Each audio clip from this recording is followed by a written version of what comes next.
Oh, okay. Oh, there it is. All right, everybody, break out the 07s. Hello, sorry, I was running a little bit late again. You know, it seems to be kind of par for the course for this channel. Jay Grand, thank you for hitting a 100 stream streak again. I think you've done that a few times now. Mostly people lose their streaks because of me, you know, because I botch my streaming schedule or whatever. But hello, welcome Grim, welcome Dragonis, exclamation point Shaft. I don't know if that's a command, TL. But, yeah, man, I was doing some shower pitting earlier. I was thinking of you. Yeah. Okay, so welcome Avalanche and Cooler, Rook, Eevee, yeah, Streak. Yeah, it'd be nice if Twitch had a streak command or something like that, right? Guten Abend, Phil, willkommen. Let's see, hello, just discovered my first planet with literal bubbles on it. Yeah, the real Slim Shady. I still love your handle, by the way. Yeah, I've run into those before. They're kind of fun, yeah, little bubble planets. My favorite are the bubble planets that also have gravity anomalies, so you can literally float with the bubbles. Welcome. Welcome Norway, welcome Chris. Hello, once again, Stinky. Through chat. Yeah, there we go, doing a little streaking. Hello, yeah, welcome everybody. Yeah, sorry I was running a little late. I was, I always try to pack too much into the day, but part of it was, so I think those of you who know me know that I don't currently have any pets. I had some pet lizards and they all exploded, but I'd really love to have a pet cat. I haven't had a pet cat since I was a kid, but unfortunately where I live, I can't have one. I'm just a renter, so I can't, they have, you know, no big pets policy. Anything larger than a hamster, they pretty much say no to. Check it out. Ooh, Feral, thank you for, vielen Dank. Thank you very much for that. Zwei Monate. Brad Lizard. Very good. So, but yeah, last night, I was also feeding the squirrels. I get distracted because, man, I feed the squirrels.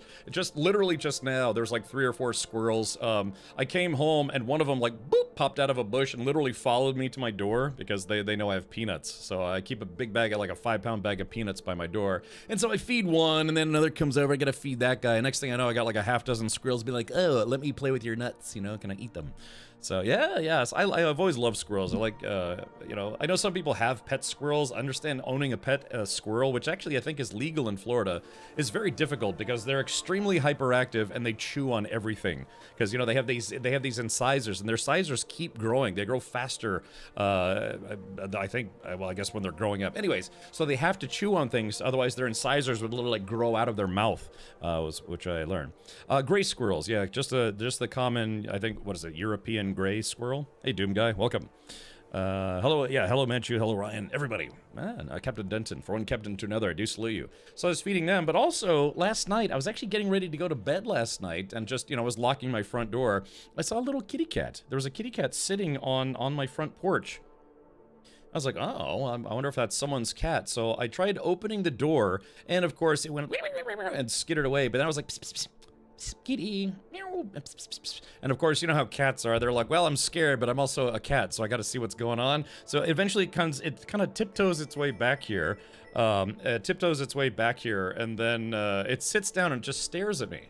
And I was staring at it, and it was staring at me. And I noticed it didn't have a collar, so unfortunately, it's probably a stray. Might have been someone's house cat that got out. You know, I know, like, even my parents, you know, when the pets were in the house, you know, they didn't have collars on them. But it might have just been a pet that got out. But yeah, it was just sitting there staring at me. So I didn't have any, you know, cat food and cat snacks. I don't know if you could feed a cat Spam, but I thought at the bare minimum, I was like, well, I'll put just a little tray of like warm milk out. And I've known, people have told me, it's like, look, cats aren't supposed to have dairy. You know, they're cats. But I was like, well, you know, I know they like them. It'd probably just give them diarrhea later, but that's okay.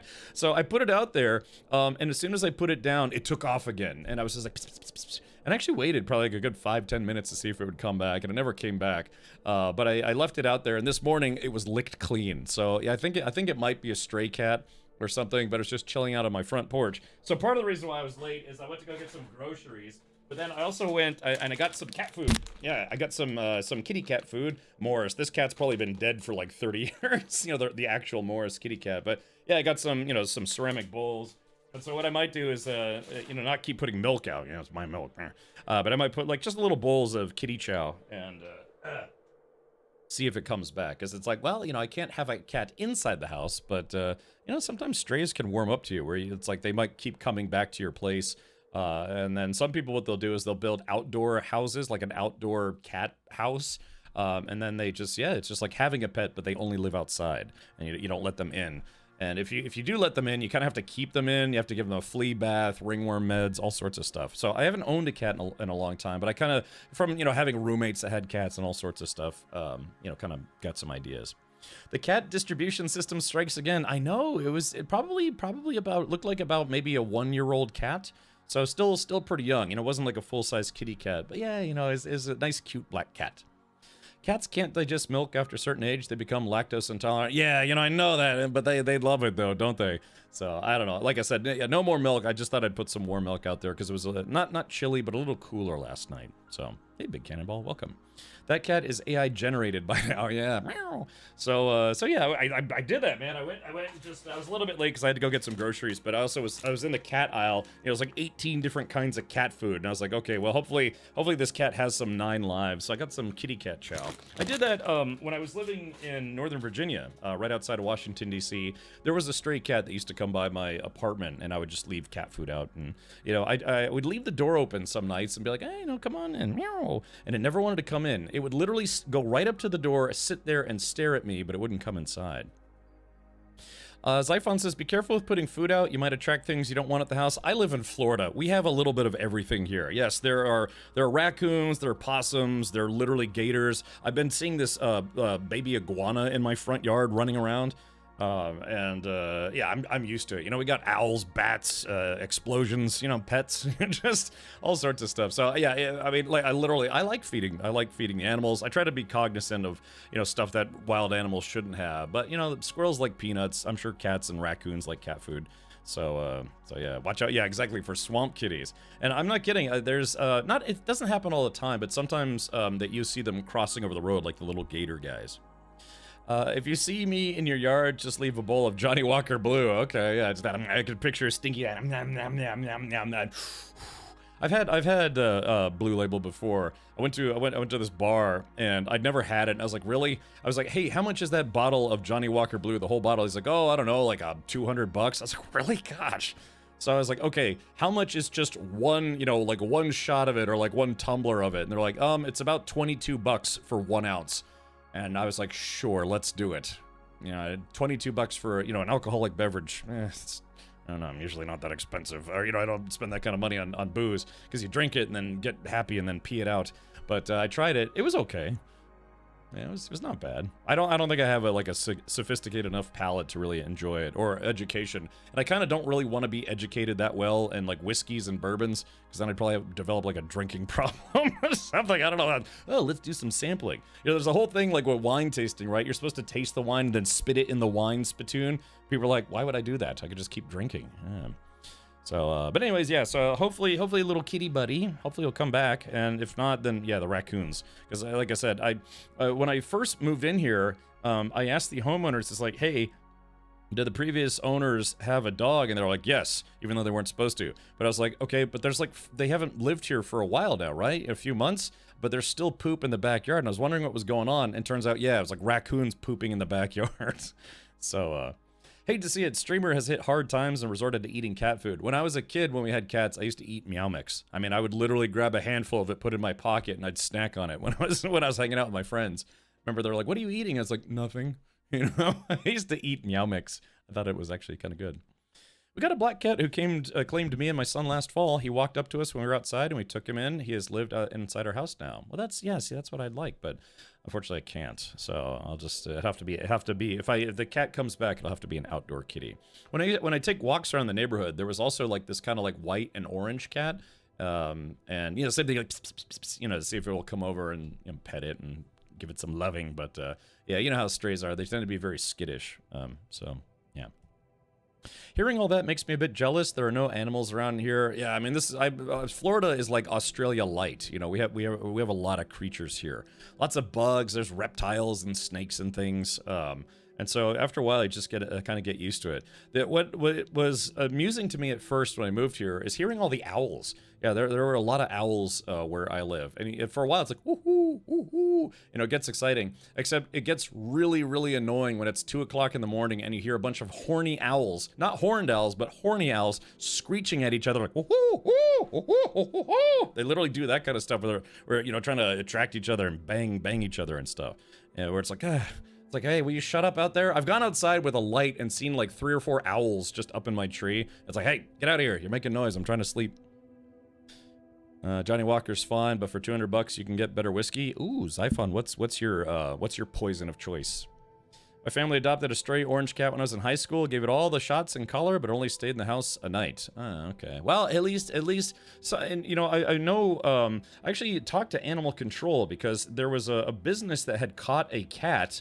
And it was in like a very small container, and I felt bad. So I was like, "Hey, what's going on with the cat?" And they said it's like, "Well, it's been running around, and you know, it's been pooping in our warehouse, so we trapped it." And it's like, "Yeah, but it's this like micro-sized trap, and the cat was squished in there because it was probably lured it in there." So I actually called animal control and said, "Hey," or I tried calling like the local no-kill shelters, and they were like, we're all full." So I called animal control. And they said, yeah, well, normally we don't pick up strays, but we can come take a look. And so we brought it out there, and they said, it's like, yeah, what we're going to do is we're going to take it in, we're going to give it shots, we're going to spay or neuter the cat, and then we're literally going to bring it right back here and let it go. And so I was like, well, I guess that's better than nothing. Do you have a bigger cage? And yeah, they actually gave the workers at the place a bigger cage. So at least that was something, because the cat was, it was sitting there like meowing, meow. But when it was in the bigger cage, it calmed down a little bit. I think I have a picture of it somewhere. Yeah, do I have a picture of this somewhere? I can't help it, man. I feel bad for animals. Nobody wants to be uncomfortable, and animals don't want to be uncomfortable either. I probably can't find it on short notice. Let's see. Maybe not. Yeah, it was just a poor little kitty feller. I can't find it. I've got like 8,000 photos from TwitchCon, but yeah, it was just jammed to this little animal trap. It was like a rabbit-sized trap. So, try meowing at them. Cats seem to run towards people that meow at them. Yeah, I was doing that. I was like, meow. So anyways, that's why I was a little late today. I was getting cat food for some kitties. Also, I was busy today. I was I had a meeting today. What else did I do? I'm still trying to work on some stuff. I talked to a welder, and I'm gonna come by his place, his welding shop next week, because what I'm trying to do, actually, I do have this photo queued up, is that right now I'm trying to revise the roll bars on the driver's side door. Because right now, I mean, this is good, but they said it's kind of overkill for what the kind of racing that I'm doing, and it makes it very difficult to get in and out of the car with this gigantic bar in the way. And also, when I'm driving, I think I talked about this the other day, when I'm trying to turn, it's like my elbow keeps hitting the bar, and it just, kind of, it's almost like you have to like tuck in one arm and like the other arm's normal. It's like trying to drive like this, which isn't fun. So yeah, I'm gonna have a welder chop out this section, and instead it's gonna be just like one bar, but in like a kind of like an angle thing, and it's literally just chop this part out and then weld in a pre-bent bar, like pre-formed bar with a couple gussets. So yeah, hopefully I can get that done this week. Then tomorrow I've got some more car-related stuff I gotta do, so it's definitely a work in progress. I want to create a Trello board that anyone can look at to see where my progress is, or how my progress is going. That noise is not owls, it's the neighbors. No, it's owls and stuff that, just they get, I don't know, whenever like mating season for owls is, they get kind of obnoxious. I can get a bottle of, Jaffa Dipaffa. Hello, very long time. Hello, welcome back, Jaffa. Nice to have you back in chat. Hopefully you've been well. Hopefully you've been, I don't know, nude at some point, maybe. Delicious. Let's see. I can get a bottle of Macallan 18 to last over a year, though. Yeah, I mean, that's the whole thing. It's really expensive stuff. You're not supposed to sit there and chug it like a frat boy, and it's like a sipping beverage. Grady Dior says, by far my favorite bourbon is Four Roses Small Batch, which is under $40. I've had some Japanese whiskeys that were surprisingly good, like Suntory or Yamaguchi or whatever it's called. Yamaguchi Main. I'm doing well, Jay. I was a little busy. That's why I was about 15 minutes late today. So it boils down to cap is a cheap date in regards to booze. Just ask Henkin. It's true. It's very, very true. Yeah. I wonder if a curved bar would be better than that wide V. Yeah, it's just not common though. I mean, typically for welding purposes, you kind of want like a nice even angle, because what you have is you can put gussets in there. It would be harder to shape it. I mean, not that hard. Any good welder should be able to do it. It's just you don't commonly see just rounded bars like that in roll cages from what I've seen. Let's see. Gusset weld. So anyways, so basically for wiring in, basically when you have a little bracing structure, this is called a gusset. And it helps if you've welded two pieces of metal together, either at an angle or at a perpendicular pattern, for helping to brace it to make sure that those welds don't break over time. You put in what's called a gusset, and it's basically a welded-in reinforcement. So think of like, you know, a nice just like angle versus like a curve. It would be harder to put gussets in. And you know, they have like curved gussets, but you don't weld this side, you weld the angular side, and that helps reinforce it. So I mean, it's pretty common. Like I said, you don't really see a lot of curvy roll cages, even though you'd think it would probably be just as structurally sound, if not better. But let's see. Yeah, so for instance, stuff like this. I mean, yeah, it's like you can see these bars. These are considered the A-pillar bars that connect to the main hoop. I mean, you can see they're kind of curved, yeah, but typically when you do welds, they're usually done at an angle. So here's a good example of some some intersecting bars that have a very large gusset apparatus right in the middle, and that's to make everything nice and sturdy and sound. But yeah, so for instance, like this guy's setup, you can see how these two bars, it's kind of like an angle pattern. This is actually a pretty good example of this. So whereas my bars were straight across like this, instead I want to have them chop out a bar and make it more like this to make it easier to get in and out of. And in a side impact situation and like frame stiffness situation, this is still pretty good. A lot of race cars, you know, even at the professional level, have this. So yeah, so that's what that looks like, and I got to get that done. Hopefully, if I'm extremely lucky and I can get this guy to work it into his schedule, hopefully this will be done my next week. And then after that, I have to get the roll cage painted. So yeah, because you can see, I mean, you can very clearly see it's starting to rust. It's just straight up steel pipe that they weld together, and it's starting to get a little rusty because, you know, it's Florida. It's very humid here. So, what kind of car is that? Looks like it's ready for racing. Oh, hey, Chody, welcome, buddy. Yes, I am racing in the Champ Car series. I've technically done one race, but the car broke down. so I have another race at the end of December, like right after Christmas and Festivus and Kwanzaa, then before New Year's. Where there's a big race in Sebring, Florida. So yeah, so I've got a race car set up. It's like a hatchback that I set up for racing. So yeah, it's a work in progress. It's a very expensive hobby to be into, but hence, like, yeah, I'm trying to do like a GoPro fun so that we can get a newer camera to put inside the car to live stream from and do some video blogging, that kind of thing. But yeah, I have, it has a full roll cage and everything, racing seats. I mean, it's built. It is built out for racing, but I just need to fix the brakes and I need to get the roll cage updated. And then that's basically it. There's a couple noodly parts that I need to fix as well, but nothing that would stop me from being able to race. So yeah, so and there's a chance, if you know Hankin might be joining me for this. In fact, I gotta send him something. Chat, you just reminded me. I gotta do some doodly doos. Hold on. Let's see. Yeah, if you ever, if you don't have to race in Champ Car if you don't want to, but you can go to one of the races. I mean, this is basically kind of like entry level, you know, racing, endurance racing. A lot of people bring, you know, Mustangs, Porsche Boxsters, BMWs. Did I say Miatas already? Those are very, very common. Not a lot of people race hatchbacks, but some people do. Cap, you'd make all the cash if you just sell feet pics on OnlyFeet. I'm almost there, man. I tell you what, I need to put about another $5,000 into my car. That's a true story. Sadly, it's like I said, the whole blogging camera fund, you know, the car stream camera fund or whatever, being 500. That's only about a tenth of what I need to raise or, you know, spend to really get my car situated. I mean, yeah, maybe. I mean, all my stuff is pretty set. I wanted to redo the entire front end of the cage, but I don't think that can be done in time. So right now, my roll cage will pass safety inspection, so I don't want to mess with that. It better just to leave it as is and then update it after Sebring. But yeah, like I said, I've got about 22 grand in the car now, and I've got maybe about 5 grand more I need to put into it. So it's a work in progress per always. Another thing for Cap's gameplay wish list, Pacific Drive's game expansion just dropped today. Goodfellow Gamer. I know. Yeah. So I knew about that, and I wasn't supposed to say anything about it. So they actually reached out because they said, "Hey, we know you love Pacific Drive. Our DLC is going to come out on Thursday. Try not to say anything about it." I might have accidentally let it slip just a little bit, and I was like, "Oh, whoop." But I don't think a lot of people caught that. Yeah, amateur league. I mean, that's why amateur as a term exists, right? This is legitimately an amateur racing league. It's for weekend warriors all the way up to company-backed teams. The whole event is sponsored by Tire Rack. I'm trying to get some. Those are the people who like sponsor the series. I'm trying to get some sponsors for my team. We've had some sponsors like Stinky Diaper is like a full-fledged sponsor of the team now, as far as I'm concerned. Guys previously like Matt Rodeo and who else was there? Gatos. Just people who have chipped in quite a lot.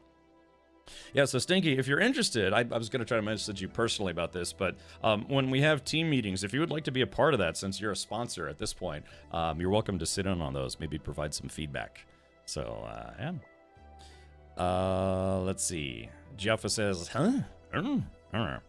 Hey, Bjorn, welcome. Nemedium is here. Again, if you feel like plugging your game, Bjorn, you're always welcome to do so. Like I said, I'm pretty lenient when it comes with linking and self-promotion. If you're a subscriber, which I think someone gifted you a sub, or maybe. Anyways, but yeah, if you're a sub, go nuts. I'm not that picky. So, all right, well, other than that, the plan for today is to continue with No Man's Sky Expedition 20 Breach. I've only finished Phase 1 because it took me like 6 hours to do that yesterday, because I can't shut up and actually play the game. So... does he get to sit in the pits with a cool headset? I'd say, well, if he wants to, yeah. I mean, Stinky, you're always welcome to come hang out. Yeah, Hinnerton says, brought to you by Stinky Diaper. Yeah, I mean, the Stinky has his own sponsor logo on the car, which is fun. Let me see. Where is that? Race car project. Interior strips, roll cage, sunroof delete. I've got a bunch of videos that I would like to put up. Dang, what did I do with those? I have a bunch of extras made, but what is that? Let's see. Hold on. Let's see. Where is that?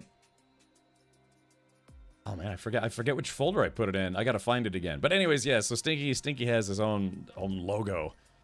Let's see. Where is that guy? That's weird. Yeah, because I know I have all the stickers and stuff.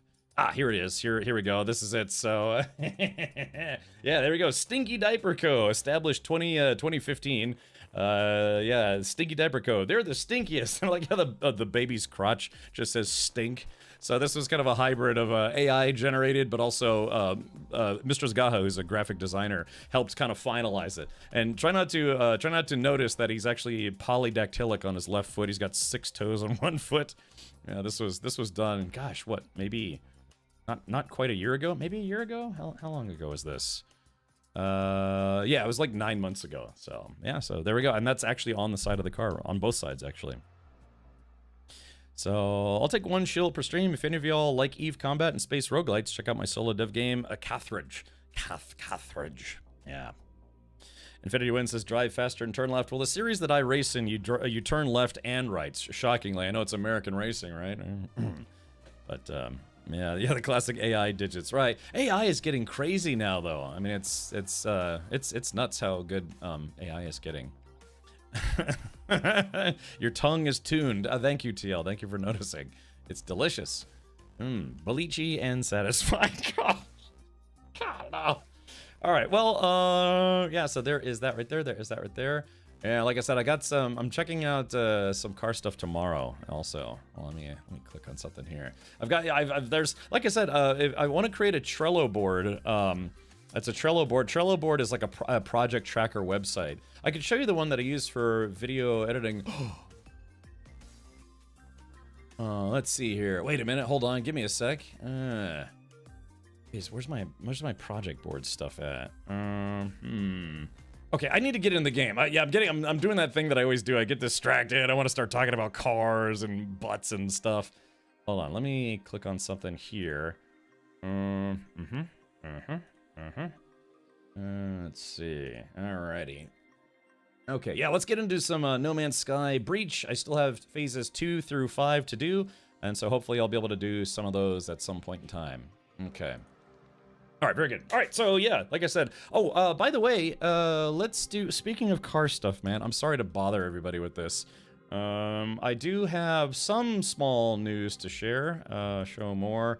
Yeah, so I did, like I said, yesterday I posted a new update to my car YouTube channel. I do Patreon posts for those of you who are subscribers on Patreon. Also, just a thing that I'm doing now is that at the end of videos, I'm actually listing the Patreon backers. So for those of you who still have an active subscription on Patreon, thank you for that. Yeah, I'm now putting Patreon backer names at the end of videos. So if you'd like to be a part of that, you can also type in !Patreon and become a supporter on the Patreon. Okay, so I just wanted to mention that. That's the last thing I'll mention about that, for at least for right now.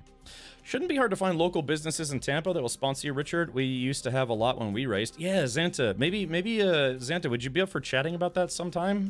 Because I've been pitching, like, people I know, you know, and, like, some of our channel partners. But, yeah, you know, just kind of cold calling people would be, you know, I don't know. Yeah, Xanta, like, hit me up on Discord. Maybe we can chat about that sometime. I'd be up for it. I could learn a little bit. I mean, I'm shilling all the things, you know, like main gear, Logitech G, Elgato, what have you. Oh, by the way, it's nice. Elgato updated my coupon stuff, my coupon code stuff. So it's just Breach Thing. Breach Thing is the latest expedition from No Man's Sky. It just came out yesterday. It is a kind of a, like, not super Halloween themed, I guess, expedition, but it's kind of spooky dooky stuff. There's a ghost ship that you have to follow around the universe. Sia says, I will actually be getting a 2026 Mustang. Ooh. Is that what you have your eye on? I'm trying to save up, other than the expensive racing stuff, I'm also trying to save up for another Corvette. I had a couple Corvettes, then I switched over to Team BMW for a while, had 3 different BMWs, and I sold all of them because I want to go back to a Corvette. So, the new Mustangs look good. There was an era for a while there, like, you know, 10 to 15 years, where I just genuinely didn't think Mustangs looked good. I think they look pretty good now. Yeah. Now, you need to go to the business. Phone calls get you nowhere. Okay. Yeah, my first nice car, actually. Yeah, man. I've never owned a new car. I've always bought pre-owned, because it can be very cost-effective to buy a car that's maybe about 2 or 3 years old, still under warranty, barely any miles, just a little bit of light usage, and you know, you just shave a whole lot off. But man, if you can swing a brand new car, that's got to be a pretty good feeling. I've never bought a new car in my life. I've always bought pre-owned. Whether that's, you know, both my Corvettes that I bought were only 3 years old when I bought them. The oldest car I ever bought was something like 20 years old. So, Only One says, are you not getting the C8? No, that's the plan. Only Once. Like I said, I went over to Team BMW. I had a 2013 135i that was in nice condition, but I sold that to buy a newer one. I had a 2020 M2 Competition, which is a rather quick car, but I decided that, yeah, I just like Corvettes. So I sold that car last December, actually, or January, and then, yeah, I'm setting aside funds from that to try to get another Corvette. So that's the plan. It's just Corvettes are kind of, the C8s have actually gone up in price quite a lot, so, yeah, new Mustangs look mean. They do, man, they do. Chody says, I do the exact same. You can save a ton of money that way. Yeah, I mean, one of the Corvettes I bought, the sticker price on it was 71 grand, and I think I paid, what, like 59? Something along those lines. I had to put a bunch of money down on it to get the payments to be manageable, but yeah, man, it's crazy. Just buying a car that's a couple years old. My daily driver, when it was new, it was like, I don't know, 17, 18 grand. I paid just a shade over 14 for it, and it was barely 3 years old, so... Yeah, man, if you're willing to let someone else take that depreciation hit, you can still get a nice car, but you are buying a used car. Most of the cars that I bought recently have all been under warranty. So, yeah. Got a dude driving around a real nice white 2020s model in the neighborhood. Oh, what, BMW? Oh, okay, gotcha. Yeah, I mean, they were fun, but yeah, it just, I don't know, it just kind of didn't quite scratch the itch. I like Corvettes. Ah, Dread Captain James. Welcome, James. Hello. Exclamation point defend in chat. Brr.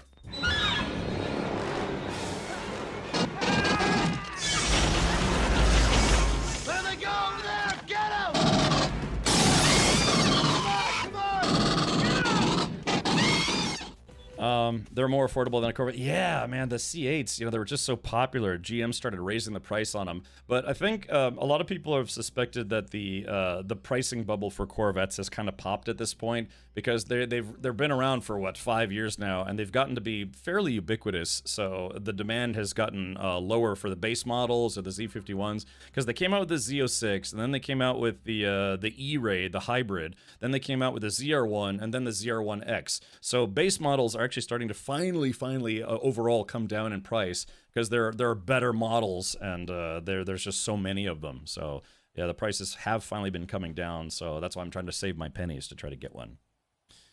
Your car is cheaper than ours down under. I know. I know what that's like from other people telling me about how brutal everything is cost-wise in Australia or New Zealand.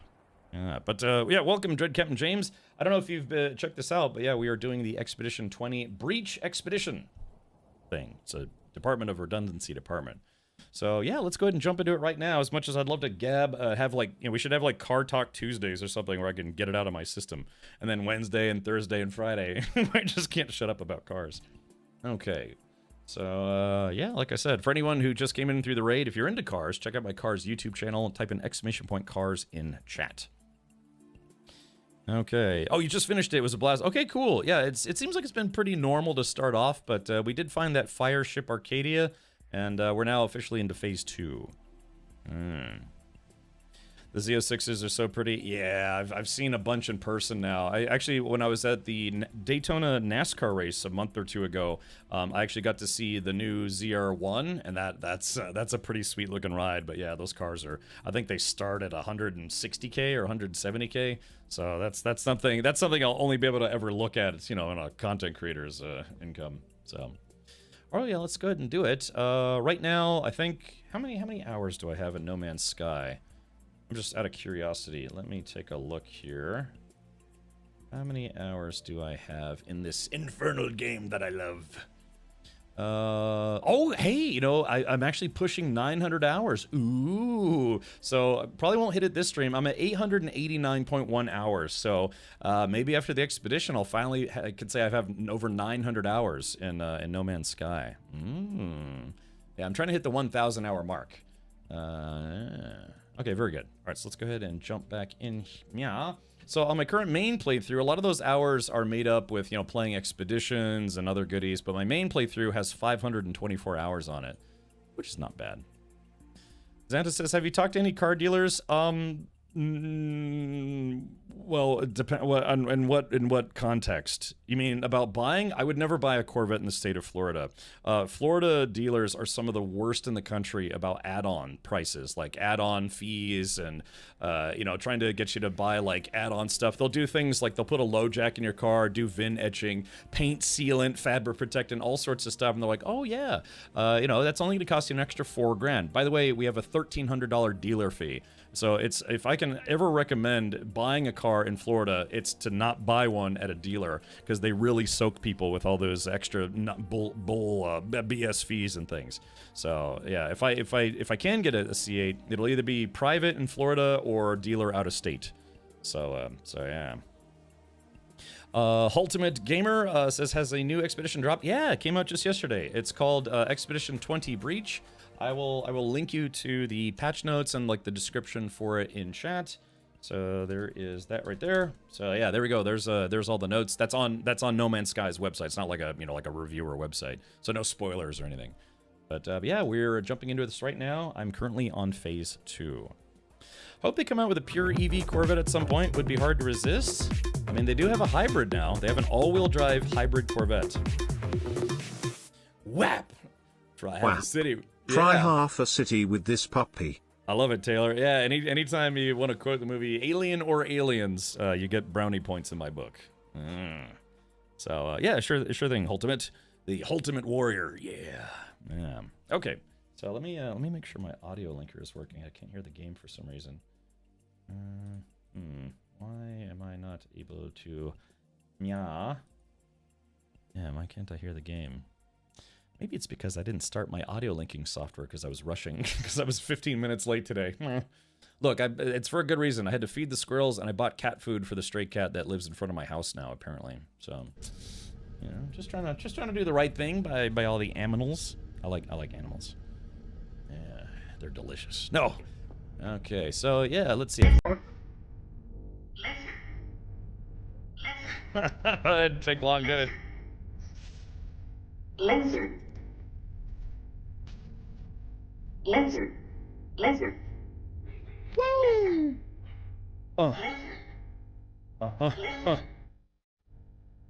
Lizard. Lizard. Lizard. lizard, Speed it up. All right, there we go. Thank you for that little interlude. Those interludes. So, yeah. You know what we should try to have chat do? So when does this meme end? I don't know, man. It's definitely infected my channel. We even have a rad lizard emote. But you guys want to hear a little interesting tidbit about the rad lizard gif that's in chat? You know, the animated emote. The shirt that I was wearing in that video was actually blue, and they used Mammon used like some color swapping to make it show up as green. But that's a true story. The reason why I couldn't wear green is because I use a green screen, so it wouldn't show up, right? So yeah, he actually I wore a blue shirt and then he color swapped it to green to, you know, kind of be more topical. Avalanche Master says, check car channel Discord if you want to see the nice note my neighbor left on my truck windshield. Ooh, was it like some feet pics? Was it them threatening to call the police?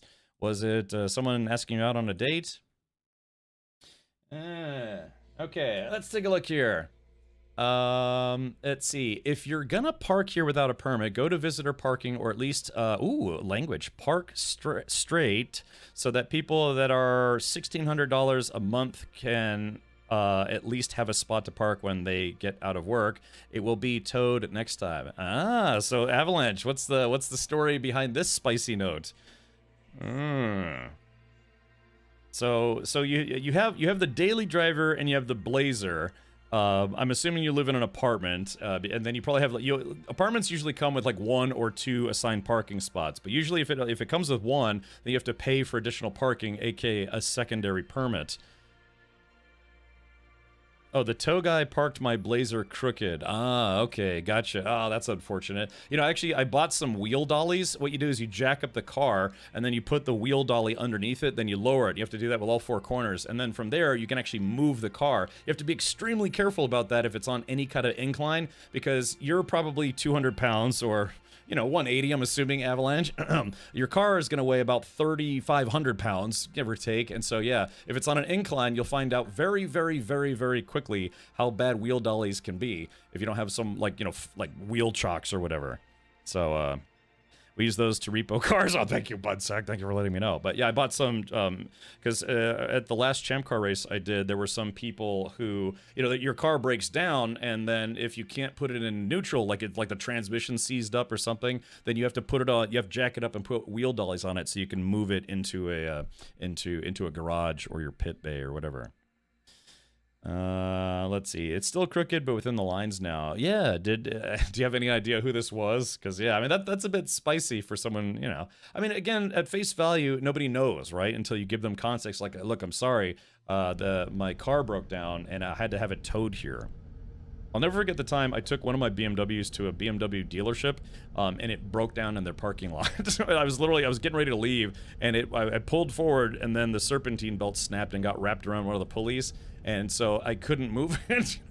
It was a dual clutch, and there was no way to move it because it's a dual clutch without, I don't know, there's some way to get around it, but yeah, it was basically locked into drive, and they had to put it on wheel dollies to straighten it so I could be towed. So probably, obviously, a coward. Yeah. Well, I mean, you could also put a note on there, or write on their same note. It's like, it got towed and isn't running. What do you want? Yeah. So it gives them some context. Cia says, wait, are you landed on water? Yeah, I'm using hacks. Yeah, I'm using some mods and some cheats and stuff to be able to land on water. Yeah, you like that? It's kind of parked right on water. I'm cheating. I'm openly cheating in this video game. No, there's a new thing now. It's called Aquajets. It's an aquatic landing system. There is now an add-on you can get for your ship that allows you to land on water. So, yeah. I don't know, Avalanche. Obviously, they're a bit irate, but that can kind of help diffuse the situation if you write on their same note and put it back on your car and say, hey, my car broke down, it got towed. I will, you know, I'll try to straighten it as much as I can. So, yeah. Okay. Alrighty, well, we got the noddle on. I need to heal myself. Doctor, heal thyself. Okay, let's see, life support. It'd be nice if I had some wife support. And I just missed it. I hate it when that happens. I built exactly the same ship in this expedition. Yeah, because so this is the freebie building set, right? Ow. So yeah, there's probably a lot of people whose ships are going to look exactly like this, because the whole point of this expedition is to make a new ship. Missed it by that much.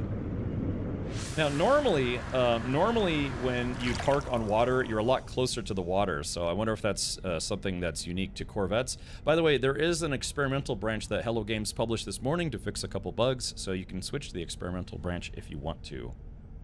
Also, shout out to the folks over on YouTube, Alcinor, Spooky G, Ryan, thank you so much for tuning in over on the YouTube side. I just barely finished this part of the expedition. Well, speaking of which, let's do this. Welcome, Sora. So yeah, I finished phase 1. Looks like I gotta do phase 2. Operating depth, marine shelter, oxygen, and hydrothermal fuel cells. Very good. Bing bong. Actually, speaking of YouTube, let me go to my live screen. Actually, speaking of YouTube, let me go to. You can hear me. Can hear my business in the background there. Let me go to YouTube Studio. Sorry, I want to make sure I'm in the YouTube. I'm sorry, the No Man's Sky category. Content. Because YouTube's weird. You actually have to like pre-schedule your stream, and then put the category there. Otherwise, you have to wait until your stream is live before you can change categories. At least as far as I know. I'm probably just doing it completely wrong. But thank you to all of you who hang out on YouTube, regardless. All right, let's see here. No Man's Sky 2016. Boom shakalaka. All right, thank you for your patience. All right, so yeah, let's take a look now. So relocate the time-lost wreck of the fireship Arcadia. Follow the fireship Arcadia. I'll get a life support gel ×5. Those come in handy. And some more ion batteries. Oh, reach ocean depths of 1001 U. Ooh, collect sea glass. So, is the fireship Arcadia underwater? That's the question. Okay, so I need to find, well, let's do this. I forget, can the Nautilon launch pad, can that be stored? Yeah, I forget. I actually genuinely don't remember if that can be stored or not. Having not played for 8 years, should I start the expedition on my main save or start a new save? I highly recommend starting it on your main save, because remember, you do get to keep all the goodies that you earn throughout the expedition, and you can bring those back into your main save. You can bring up to, I think, 8 modules and 30 individual items, plus you'll get paid in credits and nanites for all of the stuff that you cashed in, or whatever, you know, you have in your expedition playthrough. If you start the expedition as a separate save, you can't do that, or at least not easily, so I highly recommend starting it on your main save. That's just me, though. Your mileage may vary, but, I mean, you know, if you like loot, then start it on your main save. You know what I noticed? No Man's Sky Corvette vents when you land them, or at least look like it. Why don't SC ships vent the hot engines after landing? I don't know. Maybe that's something they can add eventually. Yeah, sure thing. Ultimate. Yeah, the Ultimate. Ultimate Gamer. Sounds like a wrestler name. Yeah, the Ultimate Warrior. Used to watch a lot of wrestling as a kid. Okay, yeah, I forget. Can these... Let's see. Placed, edit. Yeah, can I... Lerp. Okay, so yeah, there we go. We'll take that, and then my Nautilon is still there, but that's okay. I can summon my Nautilon wherever I want. Sort of. Valinor, probably. Yeah, let's not give them any ideas. Alright, let's see. Let's see, yeah, because I can summon... Hold on. Summon Exocraft, Nautilon. Blurp. Yeah, so now I can summon my Nautilon. So we're gonna have to go out. He took it out. Oh, gosh. I hate that so much. Just ever so slightly so high. Or too high. Use. There we go. Alright, so we need to go into the middle of nowhere in the ocean, then I have to dive. Dive! Not enough launch fuel. We can fix that. Here we go. I've upgraded my ship a little bit. Yeah, the Nurple of Slippage. But oh, I need to color my ship. Oh, I didn't remember to color my ship. How poopy is that? All right, so yeah, we have to go to the middle of the ocean and then try to land or swim, dive. The expedition sort of gives you a tutorial when you start it up, right?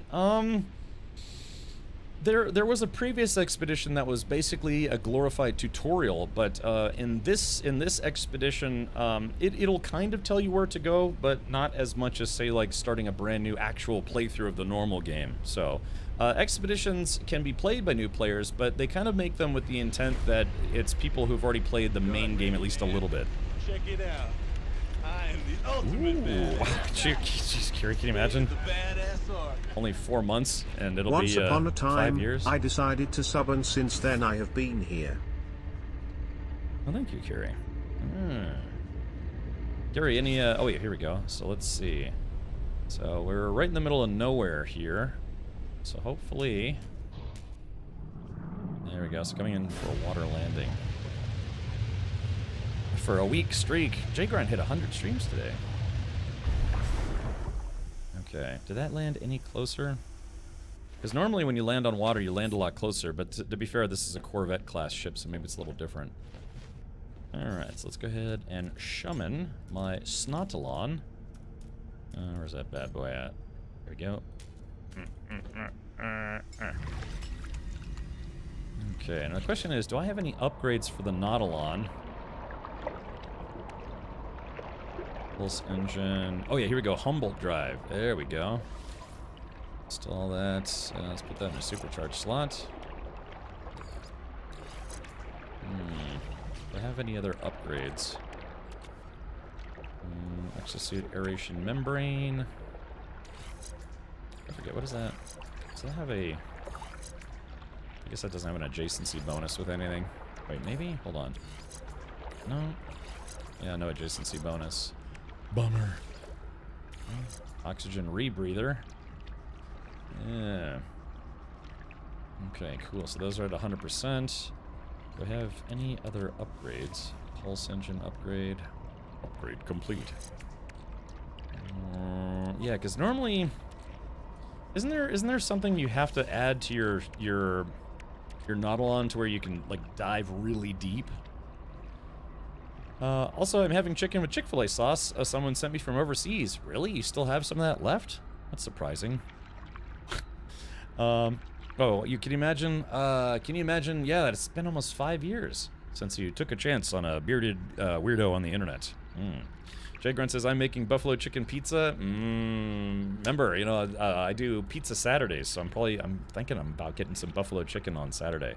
Although I could get it on Sunday, because don't forget, we are doing our 12-hour movie marathon, Halloween movie marathon on Sunday. I still need to take some suggestions. We'll have time for about 6-7 movies. I'll be there the whole time. You know, you don't have to stick around the whole time. That's a lot. Yeah, 12 hours of movies is a lot. Hello, Captain. I took your ship to learn this game. I just started playing. I took your ship? Did you mean like ship advice or Snotolon? But you do need to have some sort of device in your suit so you can swim. Oh, okay, gotcha. Well, I'll just use the Nautilon. All right, here we go.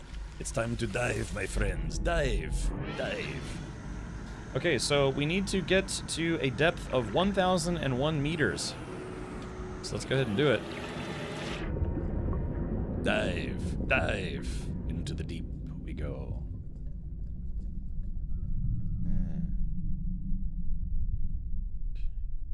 Alright, we've reached already 1/4 of the way there. Remember, it's very dark down here. I do see some lights. You can do this in first person as well, but the visibility in the Nautilon is honestly not good. So,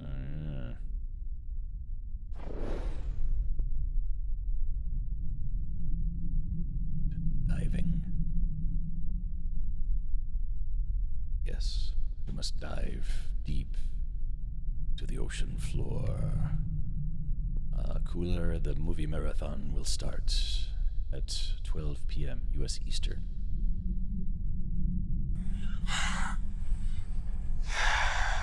Hi. Hello, Sylphie. Hopefully you've been well. I am currently in the depths of the ocean. We're starting to see strange, unusual creatures here.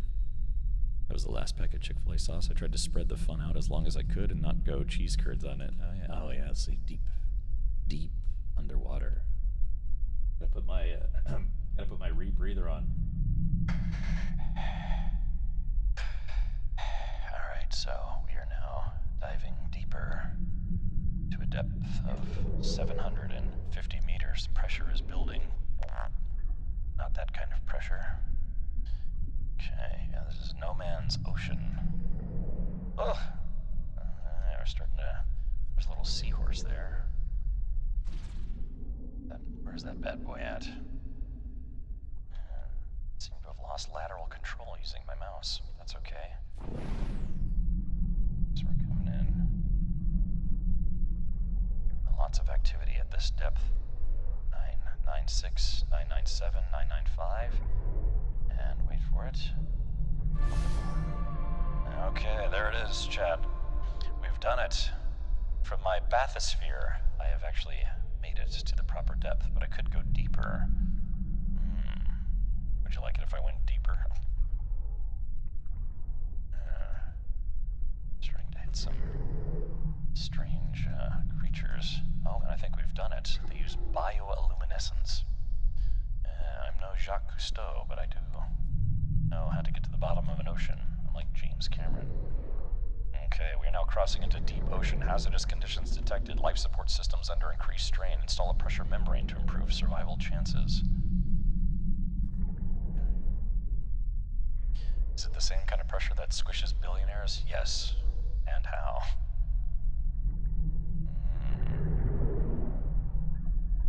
Oh, okay. Okay, Avalanche, that's good, that's good. So, we've now reached the bottom. So I think I do have to be careful. Yeah, so we're in hyper pressure. Alright, as you can see, my life support is draining very, very, very quickly. So chat, unfortunately, we must leave because I don't have the high pressure newts that I need to survive down here. There's a quick jaunt. There's a lot of interesting stuff at the bottom of the ocean. You just have to go and explore. But you need that high pressure membrane or whatever it was. Shit, because I hit that follow button to watch a master and learn something. Oh, okay, gotcha. Well, now we're underwater. Trying to make sure that I don't drown. Mist Walker says, yeah, I'm gonna skip this one when I do it. Well, you know, there's nothing. Well, you just have to visit just temporarily. Again, you're pretty safe. Pretty safe in your little, like I said, almost like a bathysphere. Please, Daddy. It's not worth it. The light of the sun doesn't reach down there. Don't worry, you'll be okay. I make no promises, though. There are very large creatures. They're like these giant crab things. Hopefully don't run out of oxygen. Air's getting a little thin in here. Hopefully I can hit the surface. Alright, full speed. Full speed, and... Hello, how are you? I am under the water. Please help me. Here too much raining. Alright, there it is. Alright, we returned to the surface gloriously. Like Gus says ASMR. Yeah, it was supposed to be like some, you know, deep, deep underwater ASMR. Yeah, there we go. So now we just gotta return to the ship.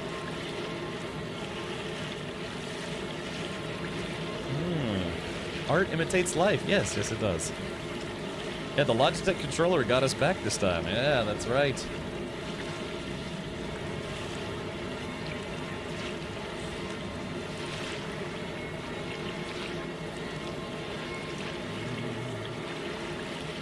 Alright, we have returned, thankfully. Okay, so I have to construct another debris rangefinder. Nothing wrong with that. Okay, so let's do this. I forget, can you dismiss these? I don't know if you can dismiss them like you can dismiss other things. Exoskiff. Alrighty, so let's go get back in the ship if I can do it on my first try this time. There we go, perfect. Recharge my life support. Okay, so there it is. Collect reward. Supreme scanning system upgrade, supreme movement system upgrade, inventory slots ×3. Ooh. That's exactly what we needed too. We needed, oh, let's do this. There we go, got some more inventory space. So yeah, remember I was complaining about my jetpack being kind of crappy? There we go, instant upgrade. So let's do this. Let's go ahead and take this B class upgrade out of the supercharge slot. So right now it's 201, 42, 7, and 16. Let's go ahead and inject that right there. And it goes 251, 53, 34, 33. So you can see it really boosting the stats there. Fantastic. I thought it was a PlayStation controller. No, they used the wireless Logitech controller. So they used, for that submersible that imploded, it was... Oh, I'll get cat food here. Yeah, it was the wireless version of this controller. I mean, the controller's fine. This thing is actually pretty robust. I've had this for over a decade, and it still works fine. But I don't know if I'd be willing to control like an underwater vessel in a non-wired format. It's like streaming. I don't stream on Wi-Fi because it's, you know, you can have hiccups and issues when you're in, you know, 2,000 leagues under the sea or whatever they call it. You want one of these. Yeah. Yeah, it was just, I don't know, some billionaire guy didn't really think that through, and now he's not thinking at all anymore. Ouch. So, oh yeah, by the way, Kiri, remember we were talking about the kitty cat last night. I bought some food bowls, and I got some kitty cat chow for the stray cat that hopefully will start living in my front yard. So, yeah, I got some kitty cat chow for a stray kitty. I drank all the stuff I left out there for it. What if the batteries die? Yeah, I mean, it's just, yeah, why? Don't, if you're gonna use a Logitech controller, I mean, that guy's a billionaire. Use a Logitech controller. And they're good, don't get me wrong, but yeah, at least use the wired version. Not that it mattered. What failed was his submersible couldn't withstand the pressures. And again, one of the more disturbing things I saw about that was a recreation of what actually happened, because it imploded within milliseconds. You know, the implosion itself takes milliseconds. It's literally just, you know, just instant. But they actually showed a rendering of what happened to the people inside, and basically they just get liquefied instantly. So, yeah, they even said it's like the implosion would have happened so fast, the pain receptors from their body being crushed instantly would not have had enough time to get to the brain to register as pain or fear or worry or whatever. It's like literally instant death. So... He thought he was a captain of a submersible. Turns out he just became Captain Crunch. Wow, wow. From one captain to another, I do salute you. So, yeah. I mean, don't get me wrong, you know, I probably shouldn't joke about such things, because, you know, the guy's kid was in there. I think there was, like, what, 1 or 2 other people in there? But, yeah, you know, there's some things you gotta really leave to the professionals. So, you know, James Cameron, he went to the bottom of the Mariana Trench, if I remember correctly. There's a documentary about it. And so, you know, he obviously was in a craft that could withstand those kind of pressures, and he's been to the Titanic multiple times. But yeah, it's just the guy tried to make his own submarine to visit that Titanic, and it didn't work out. So, Corvette CXR Vision Gran Turismo Concept Chevy just unveiled this amazing machine. Really, Dovakin, I was busy today. I missed that. Do you have a link? Maybe you could post a link in chat. Let me know when you have the link. I'll give you permission to post a link. Let's see. Ultra Sloth VR says, I'll show you a faster explosion. Is that if you get to date Sydney Sweeney? You know, have a kind of like a fun evening with Sydney Sweeney? So I'll show you a faster explosion. It's like touch, you know? Wow. All right. Yeah, that kid did not want to go on that sub. Yeah, he shouldn't have. You couldn't force me at gunpoint to go in a submersible like that. Because it's like, well, just shoot me now, because I'm going to die in this thing. Yeah. So... Oh, you got a link? Okay, hold on, let's check. Sorry, we're supposed to be playing No Man's Sky here, and we're just talking about exploding submarines and Corvettes. I don't know, that sounds like a good stream to me. I would hang out on this stream. You know, that's I wish I could follow a streamer who's exactly like me, so I could be like, ooh, yeah, you know, we can kind of nerd out here. I mean, granted, I follow like a couple hundred different streamers here on Twitch, but it'd be nice if I could find someone who's as huge of a car and video game geek as I am. All right, let's see. Permit. Boom. There you go, Dov. Again, feel free to post that link. Funny thing, the NTSB interviewed James Cameron on the Titan explosion, or implosion. The NTSB censored his name, but left in the phrase, when I was filming the Titanic. Yeah.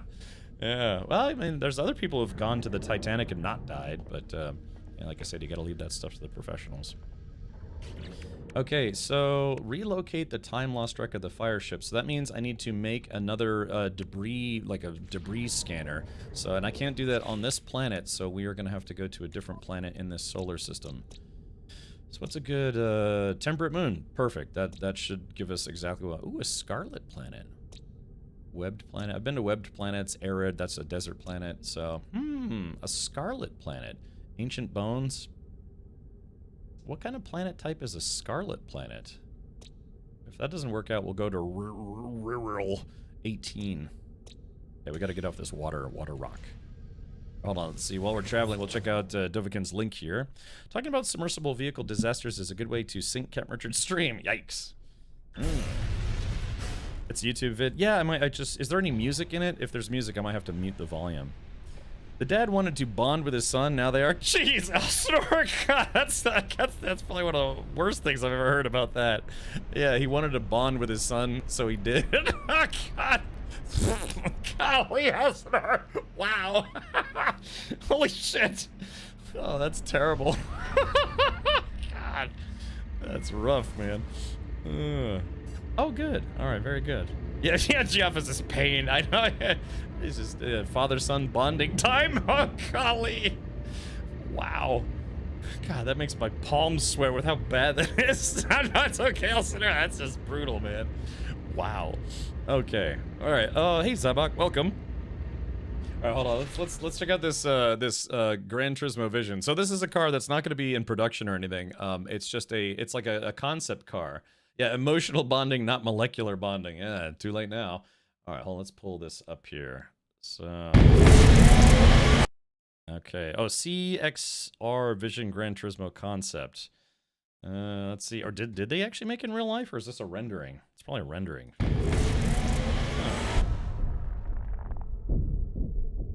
Actually, I mean, it looks like they might have actually built it.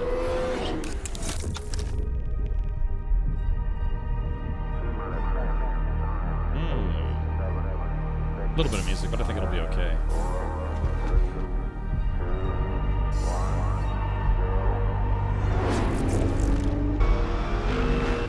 Wow, they actually built this as a functional car?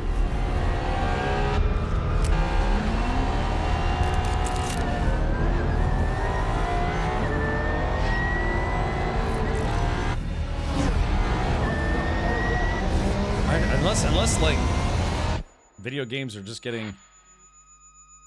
Oh yeah, okay, so yeah, it says it was real. Interesting. You know, that reminds me of, for any of you who are racing fans, you probably remember when there was the Corvette Daytona prototype. If there was a car that I ever wish I could own, and I never will be able to because it's probably cost me like $500,000, Daytona prototype, I would just absolutely pee myself if you even got to drive one of these.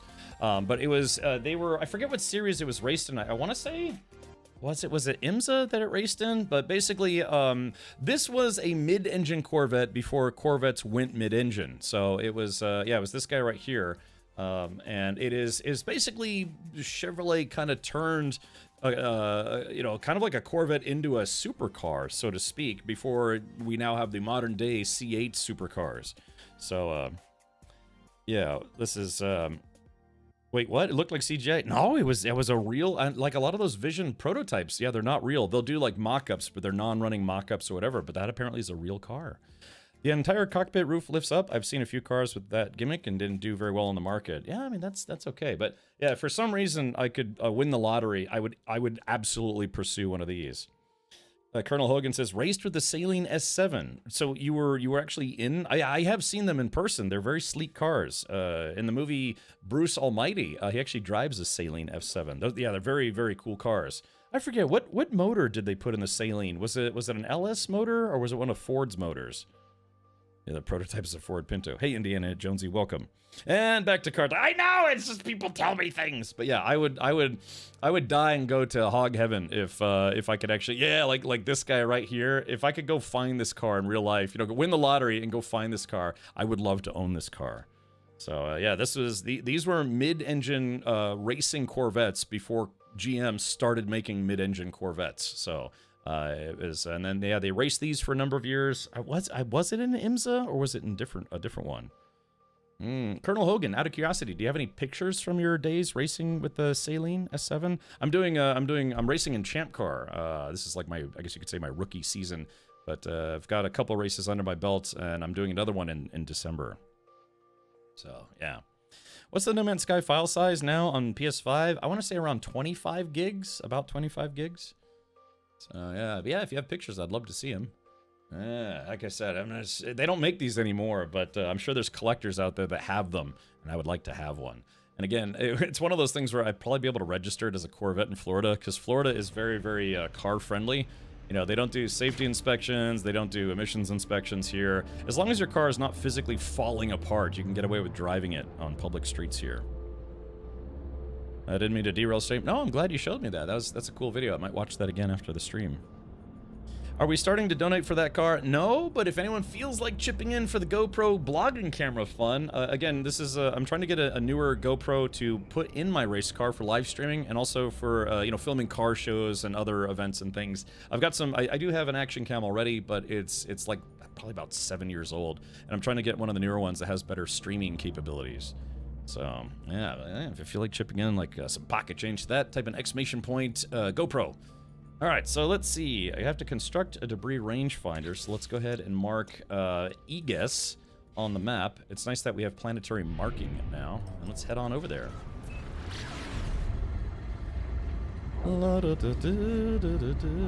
If I could get any car I want, you get a Porsche 918 Spider. I have seen those in person, CS. If you know the guy Doug DeMuro who does Cars and Bids and you know Doug DeMuro's car reviews, he has one.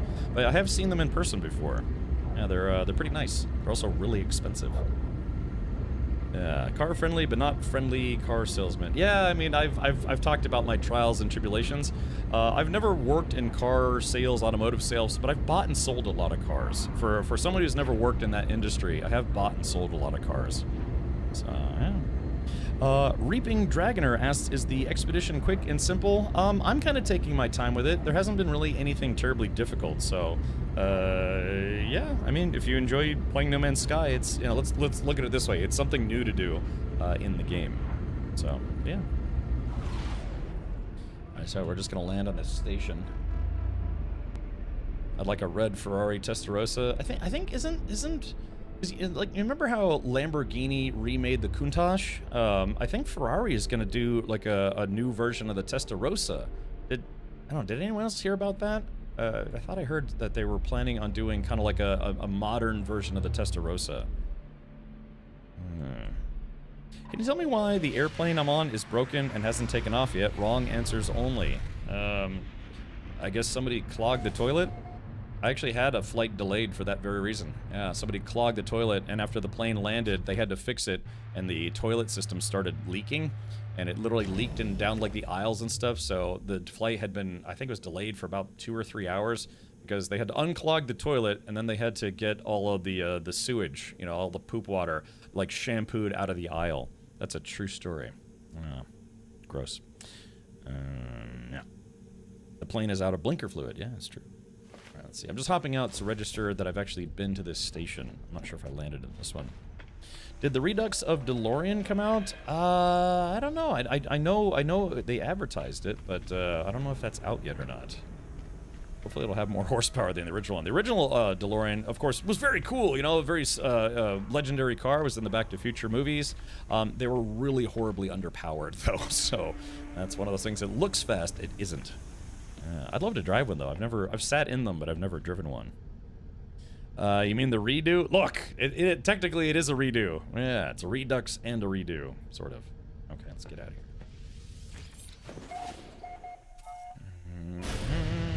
Yeah, I'd love to drive the DeLorean. I mean, like I said, if I won the lottery, which might be difficult because I rarely ever play the lottery, I would absolutely be one of those crazy car collection guys. I'd want to be Jay Leno light. Just get a whole bunch of cool cars. Have a different car for every day of the month, and then some. I think the most cars I ever owned in my life at one time was 4 or 5, and most of them were not expensive, so go figure. Let's see. Any games coming out or getting updates on your radar you're excited for? Yes. If it wasn't for the fact that No Man's Sky had an expedition just come out, the DLC for Pacific Drive came out today, and I've been desperately waiting for that to come out. Yeah, Jay Lito, yes. So yes, so once I finish the expedition, we are absolutely going to be switching over to Pacific Drive's new Whisper in the Woods DLC. It's kind of a spooky themed DLC for Pacific Drive, and I really thoroughly enjoyed Pacific Drive. Yeah, yeah. Also announced today was the new DLC, the new and final DLC for Kingdom Come Deliverance 2. I still need to do the blacksmithing one, but the new one actually looks pretty rad. If anyone would like to watch it, we can watch the trailer for it real quick.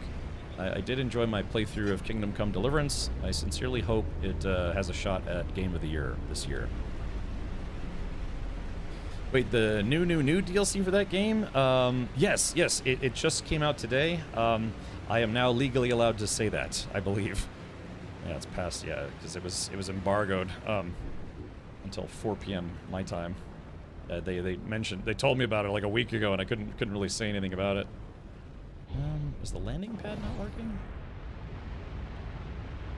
You've got a 2010 Ford Contour. That's fine. Like I said, you can have joy in any vehicle that you drive, especially if you take care of it. I mean, some people really treat cars as, you know, transportation to go from A to B and that's it. But you know, you can even be happy with what you've got.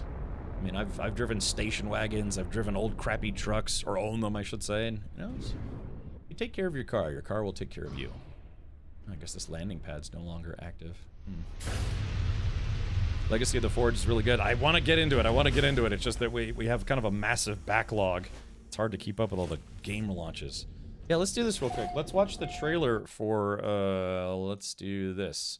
Let's watch the trailer for the Kingdom Come final DLC. Hold on. Kingdom Come Deliverance 2 DLC. There's Brushes with Death, Legacy of the Forge, and then it's like Chapel of the Weird or something along those lines.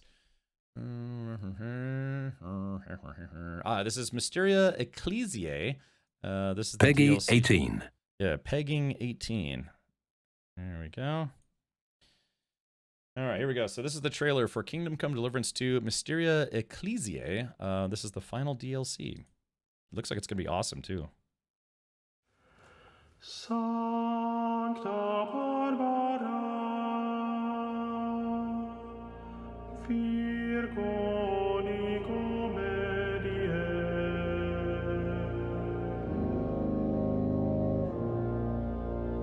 ora pro nobis peccatoribus.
Man, that looks like it's gonna be awesome. So yeah, a bit somber as well. You kind of get the vibes that it's a bit somber, but yeah, that's the final DLC for Kingdom Come Deliverance 2.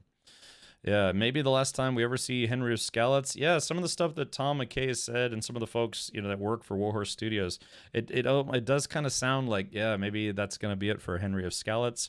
There are some people that suggest that maybe having a prequel that is based on what's his name, Father Party Animal, or whatever his name is. That might make for a good prequel game. Oh, back to the monastery for Henry. That's going to go well considering last time. Well, obviously there's something strange things are afoot at the Circle Convent or whatever it's called.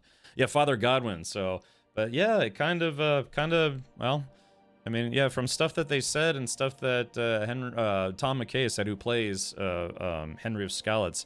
It really does seem like it might be the last hurrah.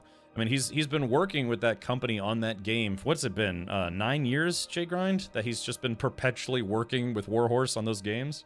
But yeah, it's some of the best, I guess you could say, immersive medieval narrative gaming you could ever do. And I don't mean that lightly either. It is Jay Grind introduced me to it, and it boggles the mind that something could be that good as a video game. So yeah, so if you like medieval stuff, and it's not fantasy medieval stuff either. It's based in historical reality, I guess you could say. So yeah. Since I'm getting my O-ring blown out by the Predator ads every 2 seconds, do you think the new Predator looks good? I'll watch it. Yeah, the last Predator movie, The Prey, was actually pretty good. The 2 movies before that, The Predator and Predators, they were terrible. I mean, they were kind of fun, but they were terrible movies in general. So hopefully the new one is also good. All right, so yeah. All right, so let's. Oh, go figure. As soon as I needed to go outside, a storm hits. Yeah, I played KCD 1 years after it came out, and then I played KCD 2 pretty much like a week or 2 later. So yeah, it was on this channel. It was what like a month and a half straight of nothing but KCD, and it was just a fantastic time. Yes, Digital. Yeah, I'm aware. I've always fought the notion that you know, Alien and Predator exist in the same universe canonically. But it could just be that, well, maybe this is an extension of Alien versus Predator, as opposed to, you know, being canon to either franchise's individual films. I guess you could say. Hope KCD 2 wins Game of the Year, but Expedition 33 will win. Yeah, it's a bit unfortunate, right? It's like, gosh, if only Expedition 33 had come out next year, I think KCD 2 would have had a real good shot at Game of the Year. So. But that's okay. I'm sure they'll get nominated. They could probably still take home maybe like Best RPG. I mean, I don't know if it would.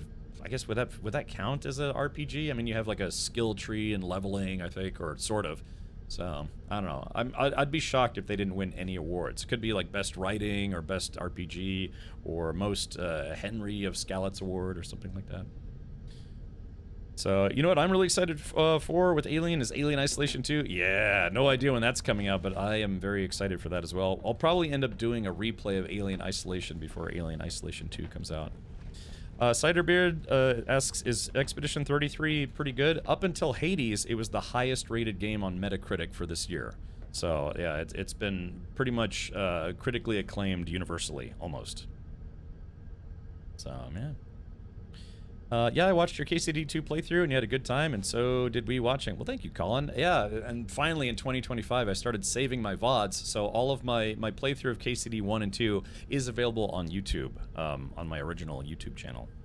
Did I play it? Yes, I played through about a third of it. I haven't finished it yet, though. It's just this game has been bonkers with video game releases, so it's been hard to keep up. I haven't finished Borderlands. The same thing I did with Borderlands 3, I'm doing with Borderlands 4. I started, played like halfway through it, and now I need to go back and actually finish it, but I just don't know when I'm going to find the time. Yeah.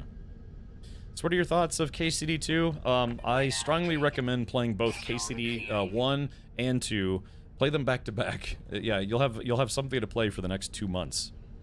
So, SB, are you going to play No Man's Sky? Yeah, there's a. You might have missed it, SB, but there's a storm going on outside, and I don't know if you've noticed, but in No Man's Sky, storms tend to be not good to be in. So I was just waiting out the storm. Yeah, imagination. There's just people who cover games here on Twitch, you know, regularly, like him or myself or other people. It's been a very tough year to keep up with everything. It's quote unquote a good problem to have. Yeah, I think Outer Worlds 2 comes out tomorrow, doesn't it? Oh, you played KCD 1 already? Well, then good. You get it. So KCD 2 takes place what, like a week or two after KCD 1, something along those lines, or like a day or two. So it is a direct continuation of the first game. Yeah, the eye monster thing was pretty fun. Okay, so yeah, so SB, that's what I was waiting for. I was just waiting for the storm to be over. Because I need to build, let's see, go ahead and slap that guy right there. I need to build another debris exploder, or whatever it's called. Yes, I need to make a quantum computer. Let's see, quantum computer. I need to make some antimatter. Probably gonna have to make a few of those. Yeah, let's make, I don't know, this is phase 2, so 2, 3, 4, so we're gonna have to make 4 of these. Let's see, and then we can make, damn, I can only make 3 quantum computers, so what am I missing? If I wanted to make another one, what am I missing? Microprocessors. Okay, let me see if I can make a microprocessor. Yeah. Ah, there we go. Okay, quantum computer, so that's 4 of those. I'm just assuming I'm probably going to need to have at least 1 per phase. So, debris. Let's see. Antimatter. Why is it showing me antimatter? Okay, solar mirrors. I might... metal plating. Let's make 2 more. Okay, so that's done. So, yeah. Okay, so now I need to get solar mirrors. There's a good chance the derelict station will have solar mirrors, so let me just go and fly up there and see if I can just buy them. But before we do, let's go check this building, see if there's, or these buildings, see if there's anything good inside. You like big stompy robots? Have you ever played MechWarrior 5? I have. I never played the sequel to it or whatever. What was it, like MechWarrior clans or gangs or men? Men.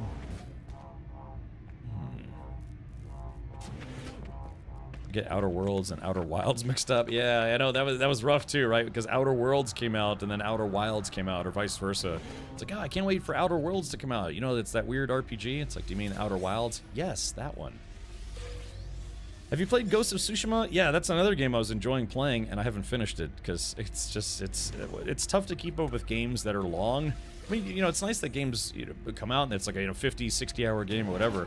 But, you know, it's just this year has been bonkers. Last year, pretty much from 2023 to now, the last 3 years has been crazy for game releases. It's awesome. Oh, it comes out on the 29th. Oh, okay, gotcha. Yeah, I thought it was tomorrow. Oh, yeah. Hopefully we can check that out as well. I mean, I still need to finish. I still need to finish Dying Light the Beast. I still need to finish Borderlands 4. I need to finish Chronos. I still haven't started Hell Is Us. We're gonna do some Scum stuff pretty soon. I want to finish Forgotten Seas. It's like I said, these are good problems to have. Too many games. Enshrouded. They put out a video today that said the next Enshrouded content update is coming out November 10th. So it's like, golly, man, this year's been crazy. Forgotten Seas. It was an indie game that I was playing. It's like kind of like a piratey survival game, kind of like Crosswind. Apparently, Crosswind had another trailer come out today. So it's yeah, I mean, it's a good problem to have, but it's kind of hard to keep up with it all. It's a good problem to have. Just start being like Hankin and not sleep or eat, just live and become part of your computer setup. Yeah, you know, it's like where every stream is a 24-hour stream. But yeah, I mean, I theoretically could stream more. I usually stream about 6-7 hours per day. My goal is always try to bend quality over quantity. I'm still working on the quality part, as some of you might have guessed. No more Henry, no more Capon, no more Father Godwin. Oh no, don't say that, we need more stuff. But yeah, I mean, I guess Tom McKay, he's been working on KCD. Him and Luke Dale have been working on KCD games for, yeah, about a decade now. It's been a big part of his life. He actually said, I think he said he landed the lead role in some new project. I don't know if it was a TV show or a movie or a video game. Are you doing science today in game? No, I'm just doing the expedition. I need to go buy some solar mirrors from the space station. So let's go there right now. Yeah, then return to, oh gosh, yeah, Return to Moria. The story DLC is coming out soon. It's just like like I said, there's all these games coming out, but I'm also working on my race car project, so it's like golly, there's a lot of stuff going on this year. Woo! I just came back from TwitchCon. You know, they got a whole bunch of stuff that I saw at TwitchCon that was interesting. I need an AI version of myself that can stream, you know, the other 16 hours per day. Yeah, no, but unless there was like an ad or something cited, but yeah, I was saying I've played MechWarrior 5. I didn't play a lot of it, but I did play it. Ryan says Bloodlines 2 came out. I nenever played the first Vampire the Masquerade. Also, I've been hearing a lot of reviews that say that the Vampire the Masquerade Bloodlines 2 doesn't really feel like an actual sequel to the first game. It feels more like just like a new vampire game that doesn't have much to do with the previous game. I have no basis for comparison because I never played the first one, but I follow a lot of like gaming Twitter accounts, your reviewer accounts, and some people have been complaining that's like, yeah, Bloodlines 2, it's not that it's a terrible game, it's just it doesn't play like the original game, which is what people were hoping for. Jaffa asks, is Return to Moria good? Yes, I really like it. I have a soft spot for survival, building, crafting games. And if you're also a Lord of the Rings fan, in my opinion, that game should be considered canon to the story of Lord of the Rings. It's set about 20 years after the events of Return of the King, where the dwarves, the dwarves are returning to their, ancestral homelands, but they have the biggest one of all is Moria, Khazad-dûm. And the video game is about the story of the dwarves reclaiming their oldest ancestral land under the mountain. But it's a fantastic game. You can play it solo, but it's kind of hard solo. So if you have buddies that might want to play it, yeah. I still have to do all the Temu stuff. We have to do the like I said, the Halloween movie marathon, which we're doing on Sunday. So I got to get a bunch of movies ready for that. I know they play differently, but if you had to pick one to buy, Ghost of Tsushima or KCD2, I would go with KCD2. Yeah, I actually didn't want to stop playing KCD2. I stopped playing Ghost of Tsushima, even though it's a good game, because I was willing to stop playing to check out other stuff that was coming out. So that CS, kind of hits the nail on the head here. It's not crap like people keep saying, but it's just an action story simulator in the Vampire the Masquerade universe. Yeah, there's a lot of people who feel it's not a proper sequel to the first game. Yeah, exactly. So yeah, we'll be covering the new DLC for Return to Moria. I hope. Golly, they really put me back in the back here, didn't they? Wait, which way is the back? Oh yeah, this way is the back. I got it on Epic Games, but time is so scarce nowadays. Yeah, again, it's like I said, it's if you're working, going to school, raising kids, caring for the elderly, feeding squirrels, it's gonna be tough. It's like today, I was working on car stuff today when I ended up being late for my stream. So, been watching Skin Teen play it, and I like it for the most part. Yeah, that would be a good channel to check out if you want to watch it. I have to be honest, I don't think I'll be covering that game because I never played the first one. But it's funny. I like vampire movies and vampire TV stuff and vampire lore, and I don't know. I never really got into a lot of vampire-based games, though. I don't know. It's strange. Jay Grunt says I've nearly played through KCD2 twice. Yeah, weren't you trying to do a hardcore run on your second playthrough? Where there's no map, there's no like on-screen HUD or any of that stuff. Yeah, I mean, don't get me wrong, Ghost of Tsushima is a good game. Ghost of Yotei came out recently. And I'd love to play it, but man, I've just got a lot of, I mean, that's why they call it a backlog, right? It got lots of games on the backlog that I would love to check out. Okay, let's see, what am I here for? Solar mirrors. Okay, so I need to buy at least 4 more of these. And again, I got a lot of money early on. I'm at 6.5 million, so money's not a concern in the expedition anymore. So now I should be able to make these. Let's see. Okay. Oh, they don't stack. Oh, bummer. Okay, well that's a bit unfortunate. So we'll take some of these guys and throw those on the starship. Okay. Take this guy. I should have put this on the Nautilon. Actually, I wonder. Can I put that on the Nautilon? No, it's out of range. Okay, fair enough. That's okay. But yeah, let's do this. Let's go find the fire ship Arcadia again. I'm doing a hardcore run, very immersive, having to ride or walk everywhere. Yeah, that's got to take a lot longer too. Ghost of Yotei is on PlayStation though, so I have to wait till PC. The thing is, I actually do have a PlayStation Pro, but yeah, just I don't know, just couldn't work it into the schedule. Did he say 6.5 million is a lot of money in No Man's Sky? It's enough for the expedition. You're not going to need a lot of money for the expedition. In this expedition, you can't even buy new ships. You might be able to buy parts, but yeah. So again, 6.5 million for the main game. That's a drop in the bucket, right? But for the expedition, that's more than enough money, in my opinion, to finish an expedition. I could be wrong, but more or less, yeah, should be enough. Fearless Flames, I'm doing well. Thank you for tuning in over on the YouTube side. Hello. Also, Marcel, thank you for, oh, Marcel says the last Corvette Daytona race car prototype could be yours for $250,000. See the Rob Report. I used to subscribe to the Rob Report when I was trying to learn about like high-end cars and things, like Maybachs and stuff like that. Yeah, Bentleys. But Marcel, yeah, thank you for mentioning that. Yeah, last Corvette Daytona race car prototype could be yours for $250,000. If I had that kind of cash, man, I would buy that thing in a heartbeat.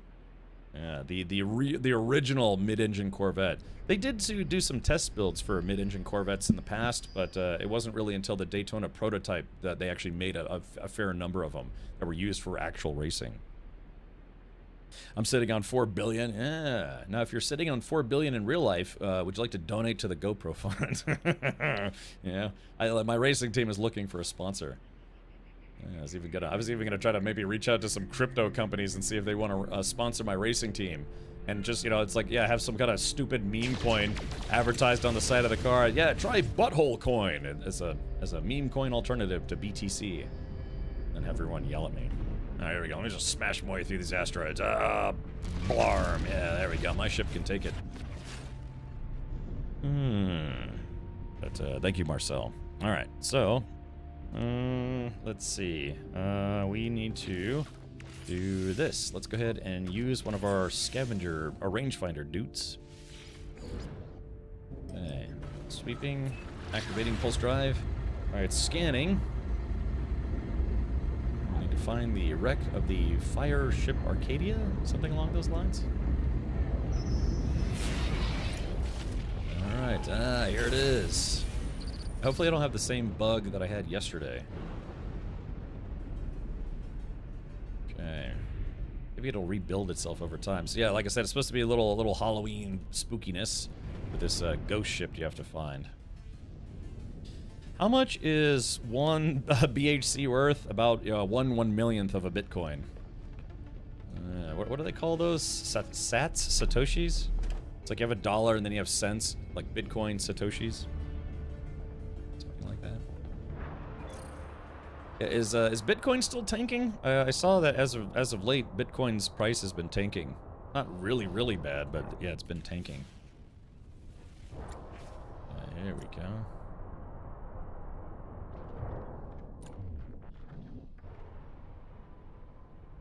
All right, so I got a hull stinkage. Oh, it went back up. Last time I saw it, it was at 107, but it's back up to 110. I got you. Yeah, like I said, maybe someday I'll reinvest. Or maybe not. Waiting for it to crash again. Which I probably never will. That's okay. I didn't need it anyways.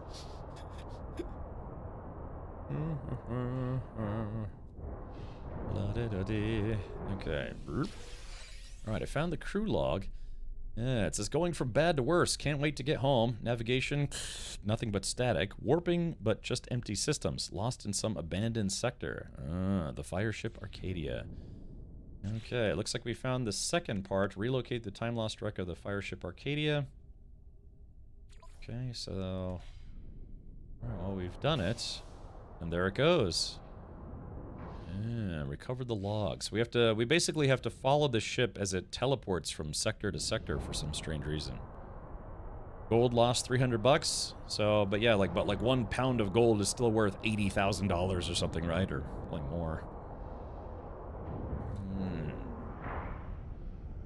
And my father told me, although he's done pretty well with investments in general, but yeah, he told me he really wished he had invested in gold and silver years ago. Yeah, because it was over time, the value of gold and silver just goes up a little bit. It's a pretty safe investment. Wasn't it like 4,000 an ounce? Something like that, I don't know. Yeah, so times that by 16, I think it's what, 16 ounces to a pound? So, okay. Alright, let's do this. Hop into seat here. Hop into some skeet here. Oops. Okay. Life support gels and ion batteries. I'll take it. Alright, chat, we're kind of blowing our way through phase 2 here. So I have to collect sea glass. So, sea glass and record an underwater. Oh gosh, God, I was underwater and I could have collected these while I was doing water stuff. All right, well, I guess we're going back to the soupy planet. Let's see, discoveries. Are heading back to Otishti, Tiati 4. Marking it. All right, let's go ahead and go. I'm totally going so fast. Farts. There we go. Back to the water planet we go to make a U-turn. Gold is measured in troy ounces. Yeah, but what is it? How does that equate to like Jeff ounces or Dave ounces?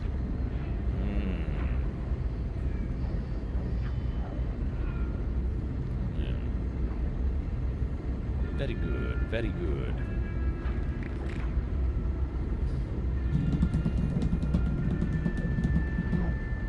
Yeah, Rome ounces, yeah. How about Atlanta ounces? That has a nice ring to it. 12 troy ounces to a pound? Ah. What is a troy ounce anyways? Yeah, this is Sparta ounces. Welcome.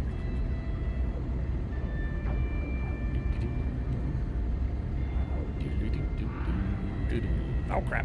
About to miss the planet here. Whoop. So, to collect this sea glass, I probably want to land close to an island outcropping. Mr. Dillon says, I didn't even know there was an expedition. Are the Twitch drops this time around? Not this time around.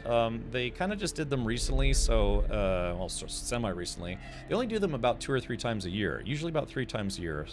And so, it's about once every 4 months. Sometimes less, sometimes more. A normal ounce is called an avoir du poids ounce? Am I pronouncing that correctly? Like redux? Ah, okay, gotcha. Look, why can't we just all switch to the metric system? Make the world a better place. Double rainbows for the win. Double rainbows, let me put it in.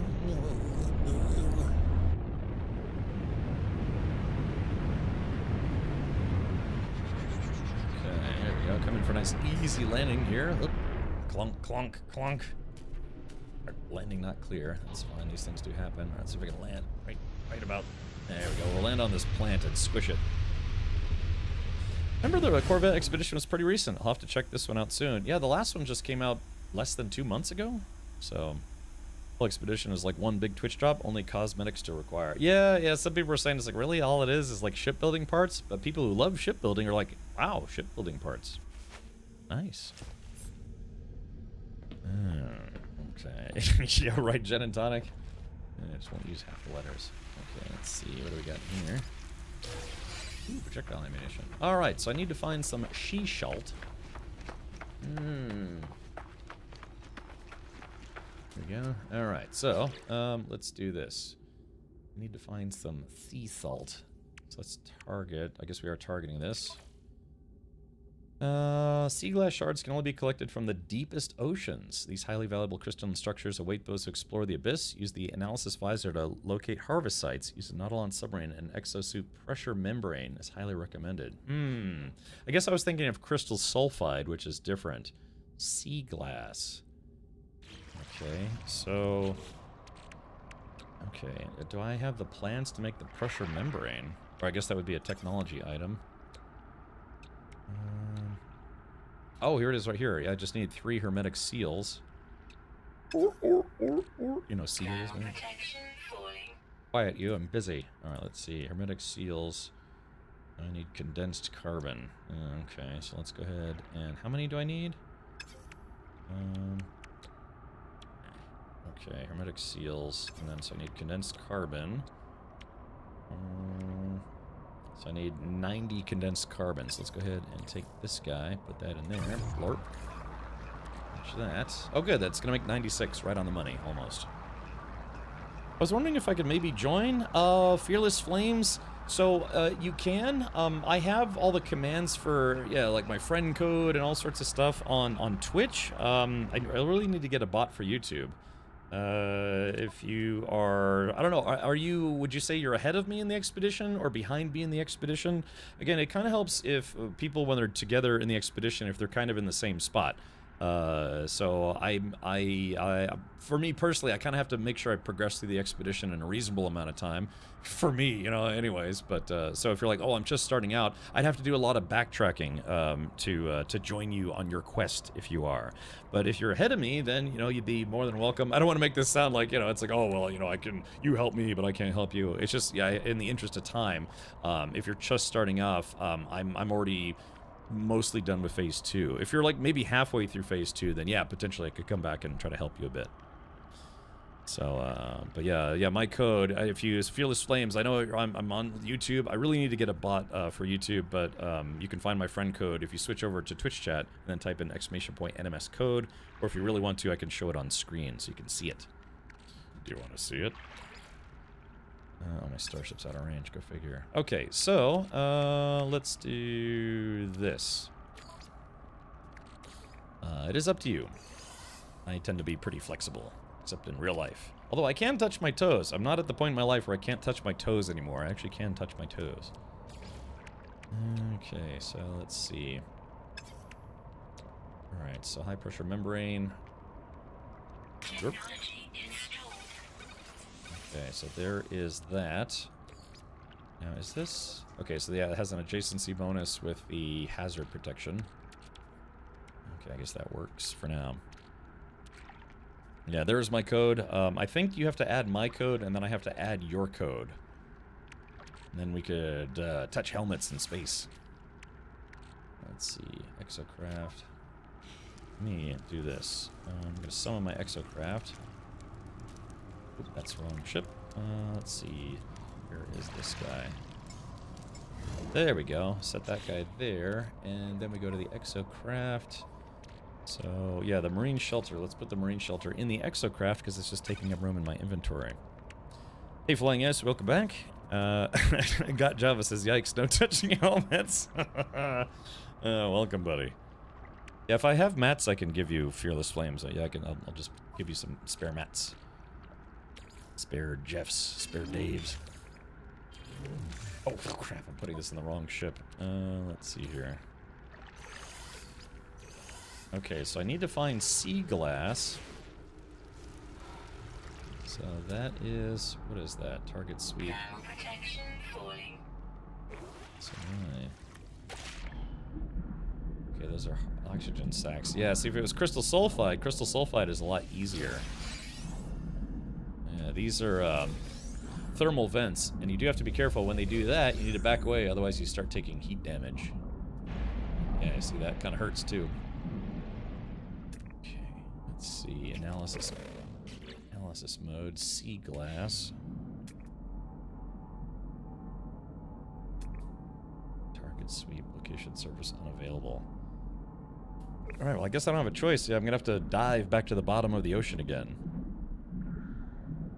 How are the rewards for this expedition? Pretty sick. Are they not good at all? Flying Ace, if you're into building ships, it is a lot of, I guess you could say a lot of parts for, some specialty building parts for building corvettes. So if you're not really super into shipbuilding, this expedition may not have the best rewards. There are a couple, I think there's like a new starship trail, a new backpack trail, I think.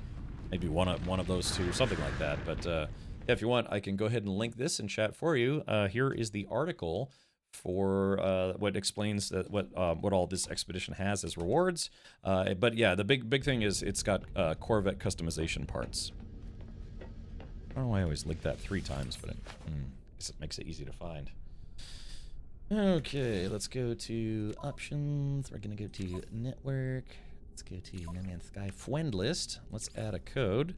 It is 9 Quebec Juliet X-ray. Delta Mike to Juliet, Kilo Kilo Victor Kilo Papa. All right, accept. Ta-da! All right, there we go. Fearless Flames. I got you added to my friends list. So I do use like a kind of like a hop in, hop out system. So you're welcome to hop in and out as you need. That is so clutch. Thank you so much. Yeah, sure thing, Flying Ace. Yeah, it's I probably should have made like an exclamation point breach command. Maybe one of the mods could do that. Maybe I could do that. Maybe no one can do Alright, so we gotta go to the deep desert. Yeah, okay, so we're on the water planet, Utiati 4. Utini! So yeah, we just need to find a nice deep deserty deep dank watery doots and find some sea glass. Does this look like we're pretty far enough away? Gotta get to kind of really deep ocean where there's not a lot of land around. Because land, of course, means, you know, the depths are not as deep as one might like. Okay. How are we looking? Are we looking good? Yeah, I mean, this should be pretty good. I think those are just reflections of the clouds. Alright, here we go. Come to a stop. I want to believe that I can find some sea glass easily. I haven't played this game in like 2 years, but you might have given me the push needed to get back in. Sure, yeah, play the Expedition. This time around, it's only available for 3 weeks instead of the standard 6 weeks, and they likely did that because they're going to start bringing back Expeditions from earlier this year in what's called the Expedition Redux, where they allow people to play it a second time, or if you missed it the first time, you get to play them for the first time. Be gentle, it's my first time. Alright, here we go. Woo! Okay, let's go ahead and pop the Nautilon out. Oh Lord, I guess we have to let somebody name the Nautilon. I do let people rename my ships and stuff. Okay, so we have to go into underwater mode. Alright. This is Captain Richard of the USS Sea Nugget. So, yeah, Wings of Aeron module looks sick, yes. Big Al, that's right, yeah, I'm on YouTube. Alright, so we are now in the Nautilon, my specialty diving vehicle. We must dive. Jacques Cousteau would be proud of me as I dive into the darkness. Remember, if we see any sea creatures, I have to get out and scan them. Do you still have Heart of Gold? No, I scrapped it. Yeah, I scrapped that ship. Yeah, we are now underwater. Okay, let me hop out of my ship here. So it says we have to scan sea creatures.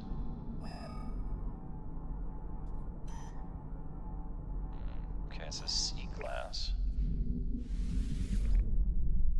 Find creatures. Oh, wait, there we go. Because I need to find a sea creature that's 10 kilograms.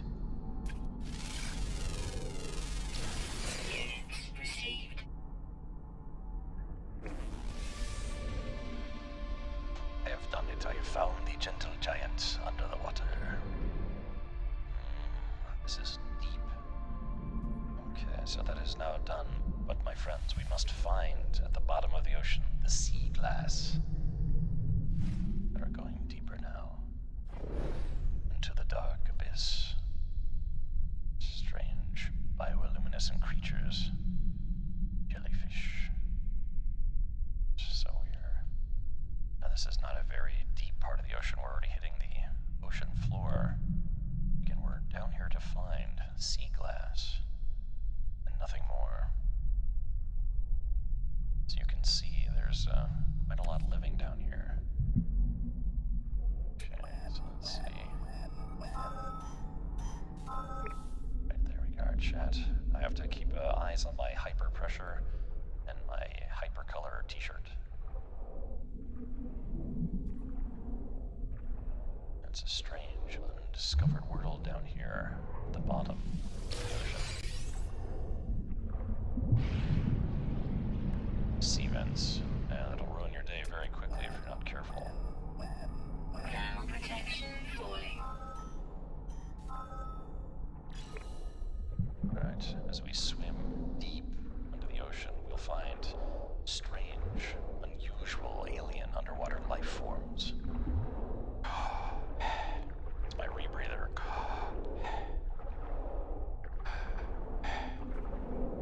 Makes me want to watch the movie The Abyss again.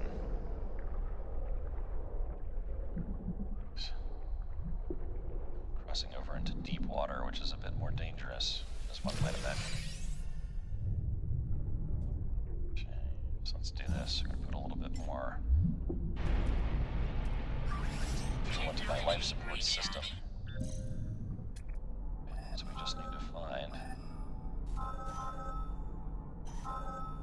There we go, it's 40 meters away. So I'm just gonna swim around in the depths and hope I don't perish in the process. Do you live in a town or do you live in a parish? Piloting the Nautilon using the PSVR2 is unbelievably cool. Right now I'm simply in the deep, solo, trying to YOLO this game.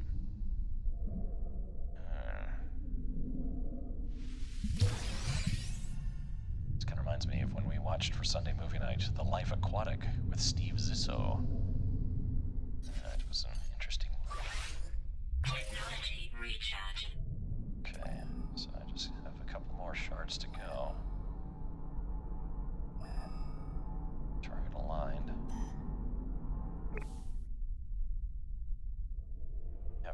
I may have to summon my Nautilon if I get too far away. Okay, target has been locked. Okay, deep water, we're about to get into the deepest of deep water if I'm not careful.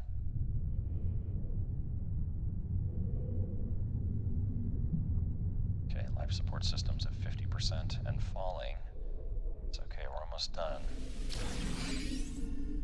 Okay, so there is the sea glass. Now we just need one more. There's one reasonably close by. 35% and dropping. Let's go ahead and recharge that with some life support gel. Where's my life support gel? Technology recharge. I was supposed to get life support gels. Looks like we might have to dig for this one. Remember, if you're digging for objects, don't use the train manipulator. Don't aim right for the object that you're digging for. It's weird, I thought I got some life support gels. Alright, there we go. I have done it. Temptation. I've collected 5 shards of sea glass. I don't want to burn through all my oxygen, so let's go ahead and summon the Nautilon.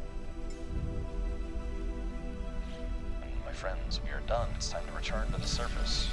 Mission accomplished. Yes, we must go deeper. Alright, so let's check out the expedition before we leave. Gentle Giants, Temptation, and Phase 2 is complete. We have to reach the 3rd rendezvous, so yes, confirmed. We are now done with our ocean adventures. We must say goodbye to the fish, the squid, giant cephalopods, and other strange underwater life forms. Stardate 2025. Cap has been floating around in the depths of the ocean and has encountered space juggies. Yum yum. Yeah. Nice and chill. Okay, so thankfully... Alright, we have reached the surface. Chad, we are good to go. Alright, looks like my ship is over there. To be fair, there is a lot to do in this game, which is pretty rad.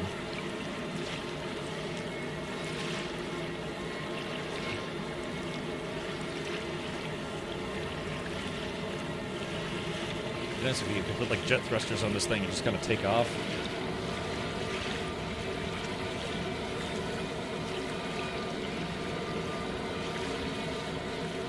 Alrighty.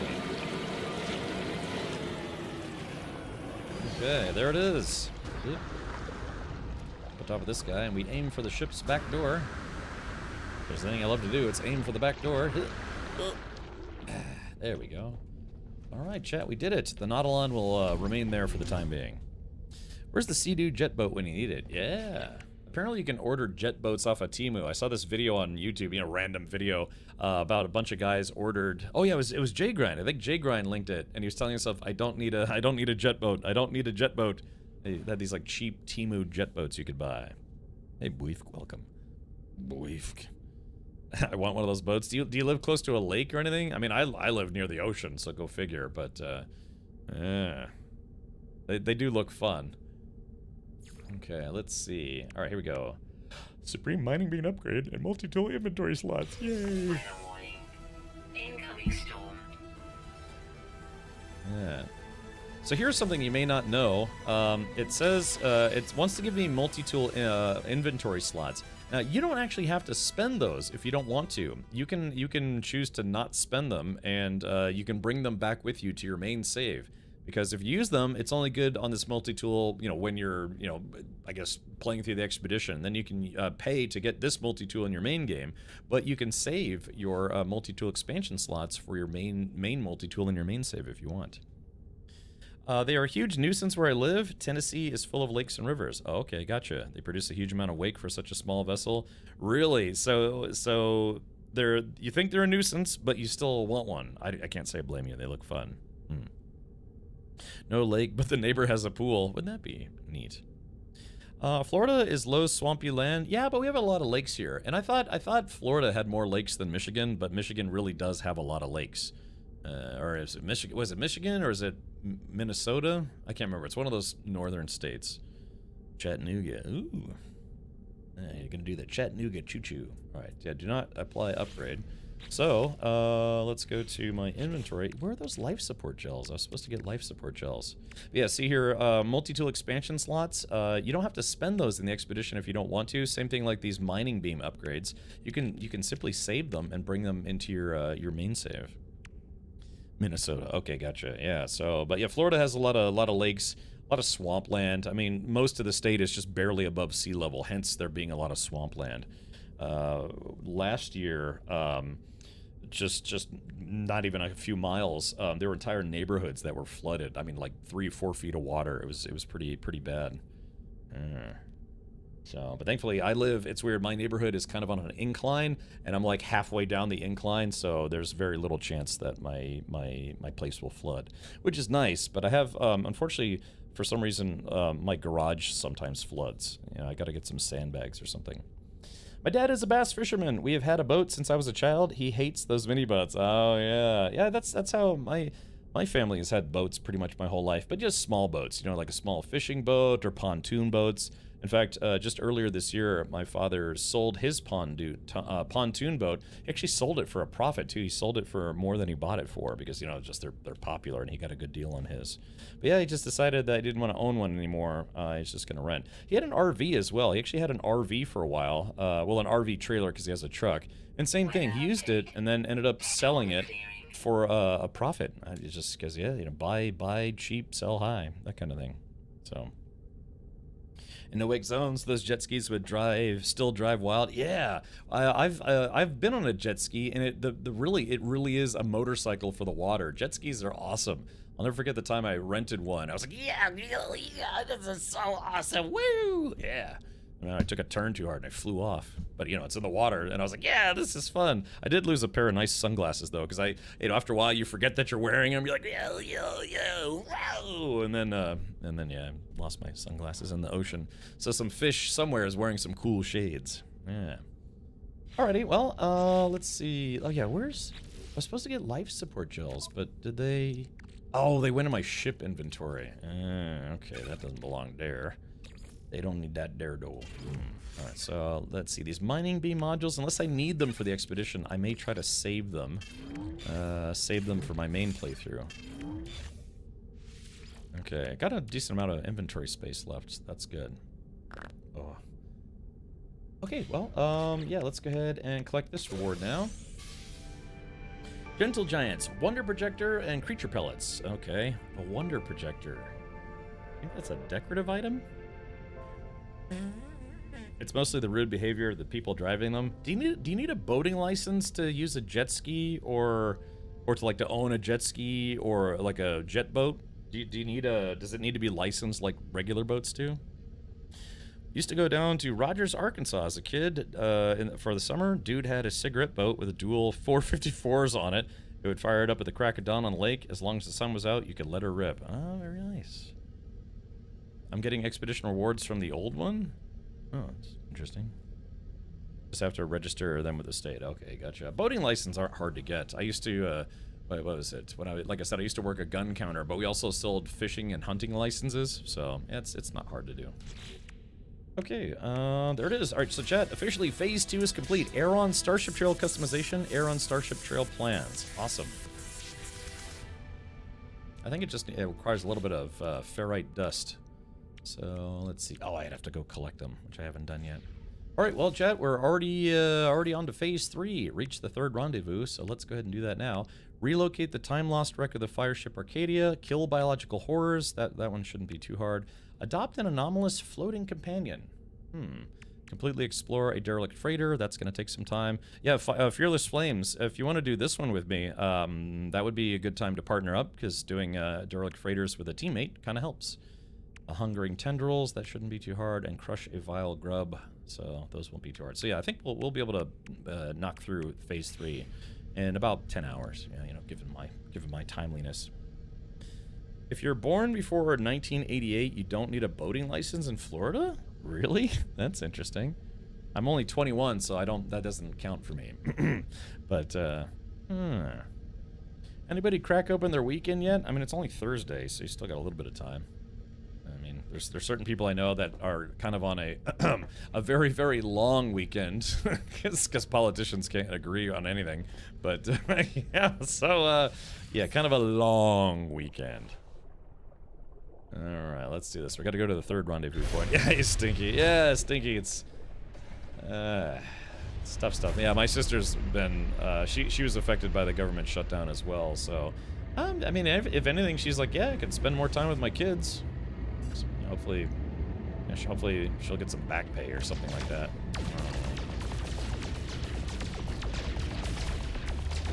All right, let's do this. Let's go ahead and go to the 3rd rendezvous place. This is my pee-pee place. Yeah, I gotta increase the, I wonder how you get additional modules. I guess you'd have to find ships. But yeah, see how my jump range is super, super, super small? There's nothing I could do about that unless I can get a jump ship, or a jump drive upgrade. I'm stuck on the anomalous floating companion currently, last stage for me. Oh, really? Okay. I got you, Elsinore. Yeah, true story, man. I used to sell boating license, hunting license, and fishing licenses. You know, typically like gun shops. You know, they kind of do a little of this, little of that. Okay, the thing is, I'm about to run out of. Probably gonna run out of warp fuel here in a moment. Might have to go find some storm crystals, which are not hard to find. What is it to make warp hybrid cores? It's 1 storm crystal and chromatic metal? Is that what it is?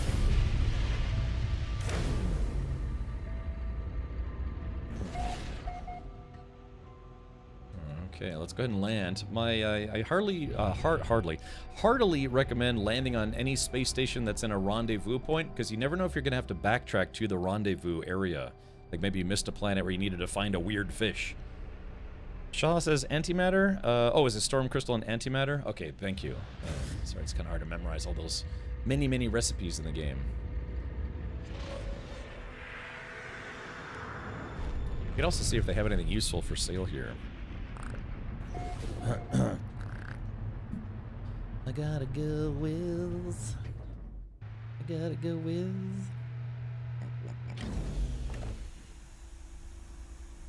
Yeah, I'm looking forward to getting my roll cage painted in my car. That's something I've been needing to do for a year now. But I knew I was going to have to make changes to my roll cage, so I didn't want to paint it, knowing that, you know, it's stuff was going to get changed. So I found a local guy that said they would do it for a couple $100 or something like that. But I could go at it myself, you know, with a can of Krylon. But I just don't want to get overspray on the windows and all over the seats and stuff. I'd probably have to take the seats out. I don't know. I could probably DIY it, but. Thing is the time. I'm just very busy these days. Is it me or your mic volume is quite low, sir? Hello. Sorry, yeah, it's kind of mumbling there a little bit, but it's like time versus money, you know. You can either have a lot of time or a lot of money. It's only the truly rich have both. You find that some people, you know, they make a lot of money, but they're just busy all the time, right? Hellaciously busy. Trash bags can cover seats. Yeah, I mean, like I said, I could DIY it. Instead of paying someone $200, I could just get like 4 cans of Krylon and just do it myself. But it's the time. I got stuff I gotta do this Saturday already. I have to, Saturday I'm gonna try to rewire in the new kill switch. I don't know, does anyone want to watch stuff like that? I could maybe film it or stream it? Yeah. Oh, that would be kind of cool. I've never done like a car repair stream. That would be kind of interesting. Let's see, let me buy their ferrite dust. Received. I don't need any more cobalt, probably. Chlorine, probably don't need any of that stuff. Okay, alright, we landed. I was just gonna see if they had anything good for sale. Let's see. Okay, alright, we're leaving, and we're gonna go to the rendezvous point, and then, yeah, we're already almost halfway done with the expedition. Is there anyone here who beat the expedition very quickly, and you're just, you know, hanging out to hang out? Because you're like, oh, yeah, Cap already beat it, but, I just thought I'd hang out, you know, just shoot the breeze with the captain. That's me. You can try to stream it. If nothing else, chat can backseat you. I remember I took an electrical engineering course in high school to learn, you know, electronics. You know, you learn about circuits and impedance and resistors and all sorts of stuff. I barely remember any of that stuff other than, like, yeah, don't lick 9-volt batteries and don't stick forks in power sockets. So... Cool Something says, I beat it today. Also, they completed the expedition. That's great news. Yeah, beat it today. Just beat it.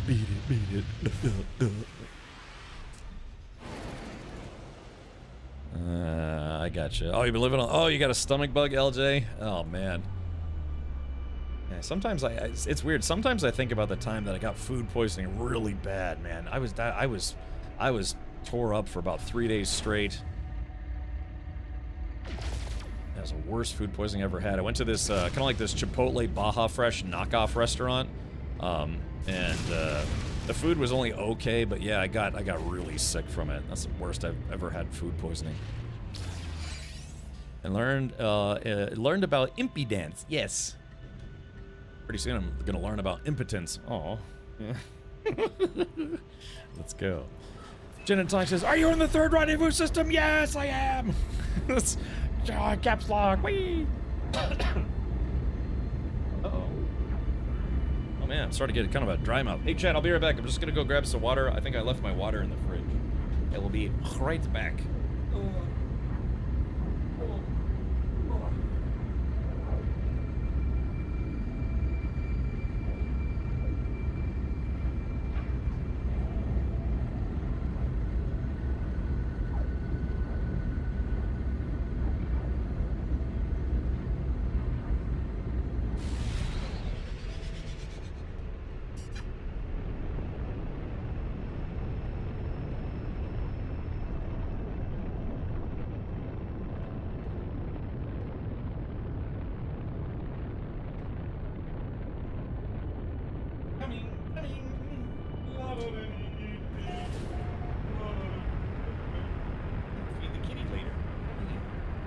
Cat food for a stray cat that was on my front porch last night. If you missed that portion of the stream, yeah, because I can't have like pet cats or dogs here, but there was a stray cat on my front porch, so I got them some cat food, and yeah, give them some kitty snacks. I was also feeding the squirrels today.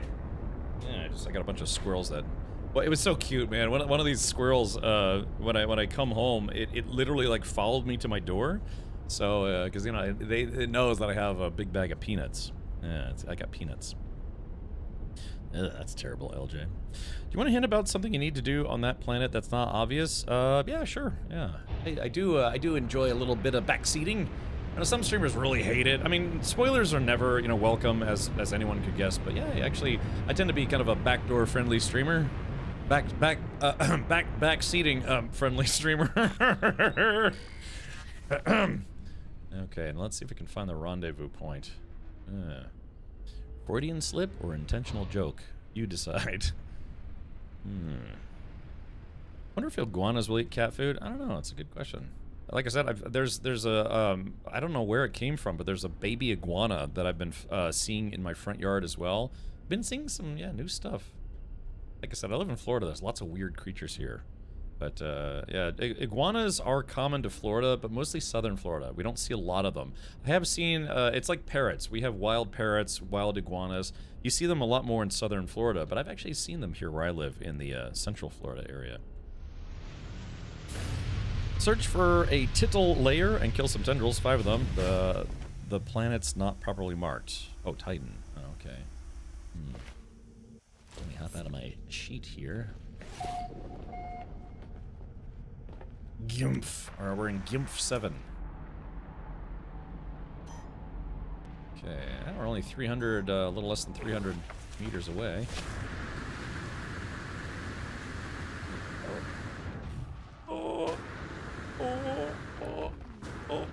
There we go. Just barely made it. Ooh, we have, ooh, wait a minute. Yeah, we've got whispering eggs on this planet. Ooh. That's good. You know why? Because that'll summon some, actually, why don't we bang this out right now? Let's see. Boltcaster. There we go. Check this out, chat. Alright.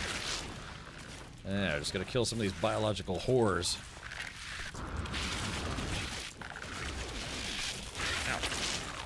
Oh, God, that one took a big bite out of me. Crap. Come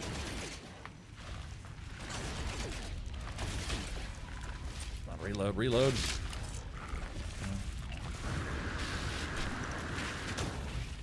I gotta kill these guys before they kill me. There we go, got him. Alright, so... Okay. Oh, crap, crap, crap, crap, crap, crap, crap. Yeah, one of those guys took a big bite out of me. You see that? God, my jetpack is so terrible. Gotta upgrade my jetpack. There we go, right in the face.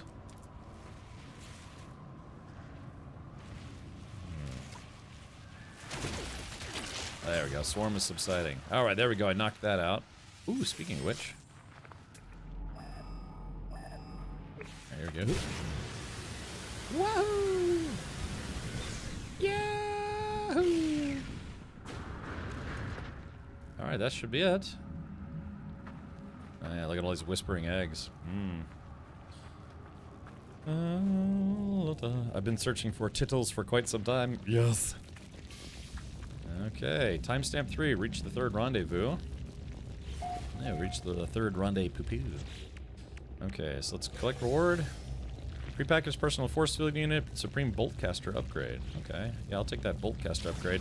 I don't tend to use the force field a lot in this game. It's not that I think it's bad. I've learned to, you know, survive without it, I guess you could say.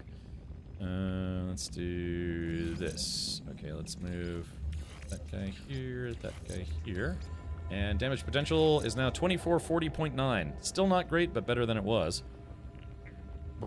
Sorry about that. I got the burps. Yeah, just like J Ground, I'm gonna make some buffalo chicken pizza this weekend.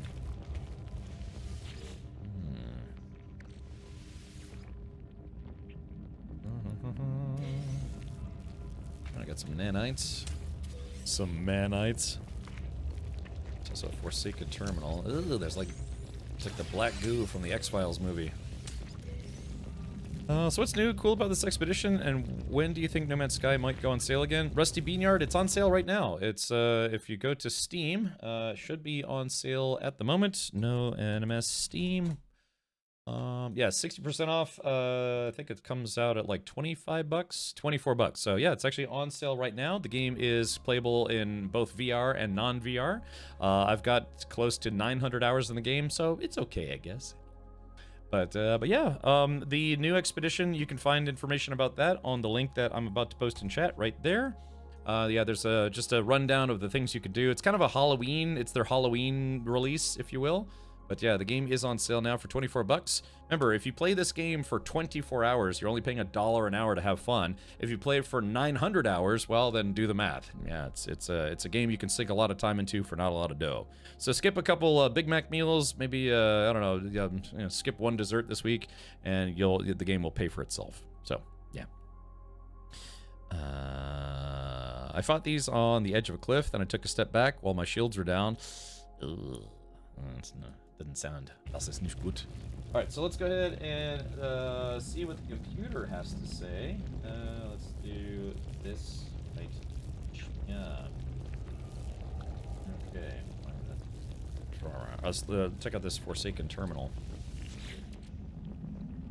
Let's remove the goop. Yes, I'm aware that this stuff can refine down to nanites. To me, it's not worth the time. Okay, so the robot, the terminal says... Returning user identified. Terminal now active. Unlocking data log continuation for analysis. I glimpsed the crimson orb between the clouds. A vast and baleful eye, unblinking and monstrous. Fear turned the blood in my veins to ice. So afraid it would see me. But then the clouds moved and it was gone. I was no longer certain if it had ever been real. Perhaps the fungal deposits from last world I visited are still clogging my exosuit vents, affecting my cognition somehow. I've cleaned my filters 6 times now, but I still feel it inside me. I discover something coded deep inside the long-dead traveler's data log. Something has been left that will aid me on my own journey. Yeah, they finally added voice acting to this update too, which is great. Alright, so I got some extra nanites. Perfect. Yeah. Again, it adds up, man. This game is the weekend deleter. And I mean that in a good way, because it's just a lot to do.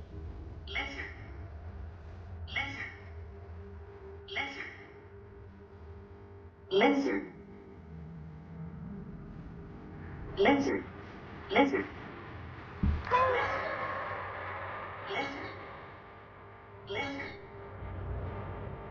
Lizard.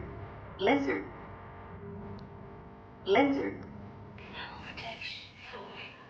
Lizard. Speed it up. All right, there we go. Thank you for that nice little lizard interlude. Okay. I like how these balls are glowing. Nice balls. All right. Okay, they feed. Okay, Supreme Life Support upgrades ×3. That's good. And like I said, the inventory slots, we're actually going to save those. Maybe I don't know. I don't need to upgrade my my main character's backpack anymore, so I guess I will just use these here. But the multi-tool ones I am going to save. And also these modules, I think I'm going to save these life support modules for my main game as well. So remember, any of these that you don't spend, you can bring back with you to your main save. Ooh, you just have to remember to put them in the save slot. Okay, so let's take a look here. Relocate the time-lost wreck of the fireship Arcadia. Adopt an anomalous floating companion. Let's see if there are any hungering tendrils on this place. Oh yeah, stalk the Titan worm. Alright, let's do it.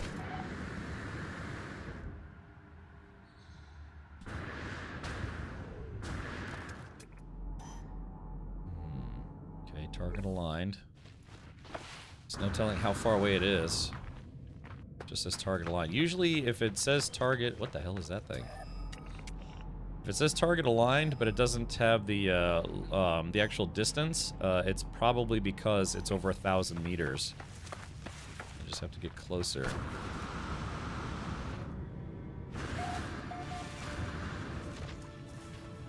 Support systems at 50%. Hey Drac, welcome back. Let's see.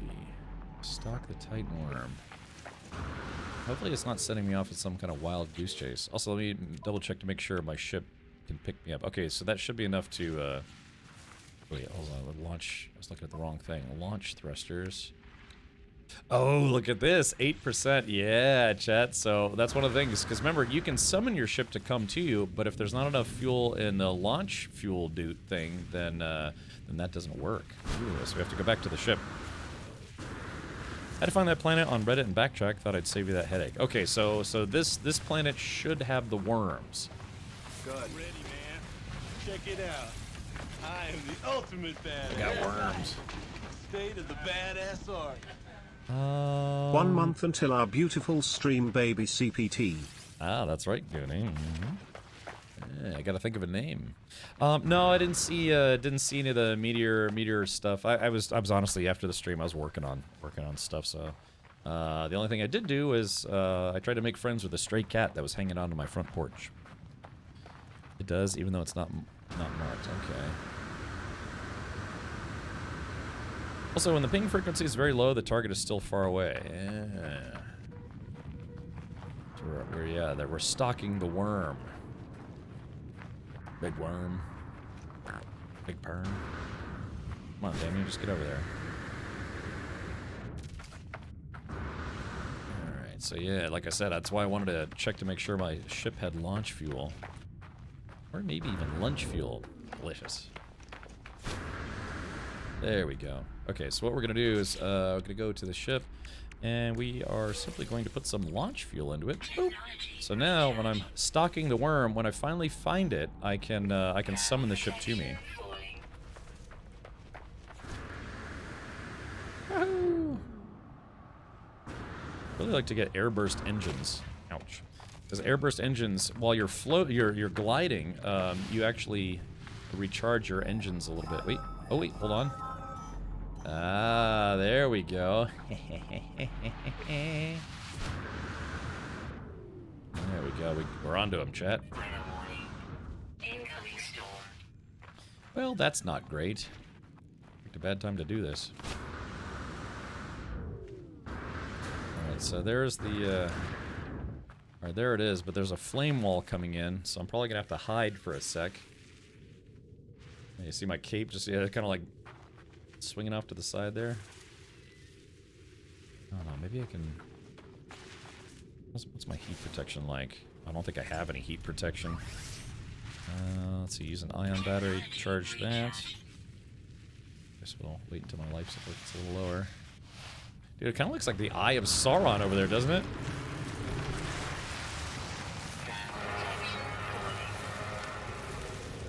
Ouch. Oh, there it is. Yeah, this planet's got big worms. Alright, Chad, let's do the following. I think we're just going to break out the... We're going to dig a hole, and we're going to hide in it. Wait for this firestorm to go by. There we go.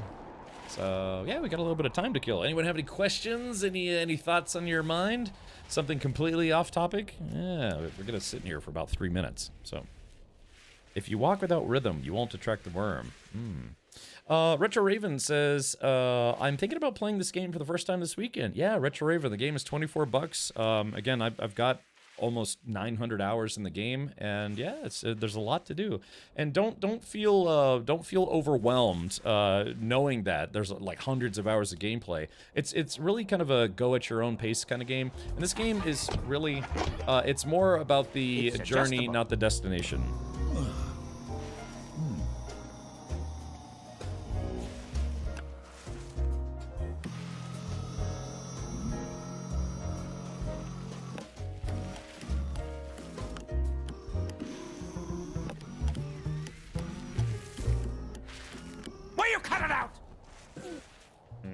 So yeah, yeah, you pay like 2 cents per hour. Yeah, exactly.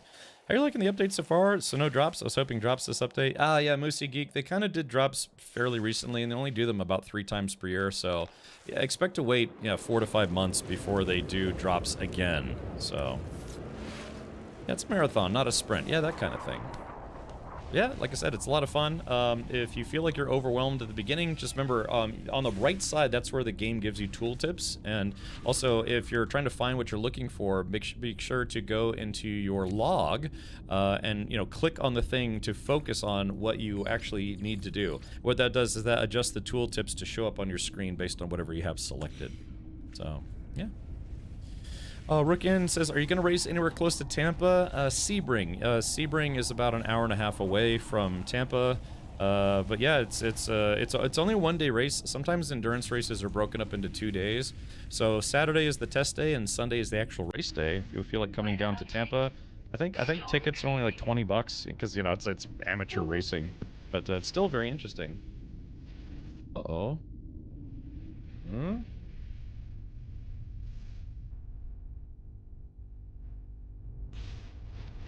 Right. Let's go beat up a worm. Let's go into first-person view. Okay, the hungering tendrils. Oh, there they are. All right, there it is. Yeah, you can see it's got these big worms. We gotta shoot them in the face. They drop flesh rope. They also drop something else. I think it's, what is this thing? Yeah, the vial spawn. Ow, crap! I got bit. Crap. Damn it. Alright, let's see. Oh. There we go. Shot that guy in the face. Did he drop the doots? Yeah, he dropped the doots. Okay, gotta watch out for the other creepy crawlies here. Reloading. Oh, crap, there is! Ah, there we go. Exploded his guts all over the place.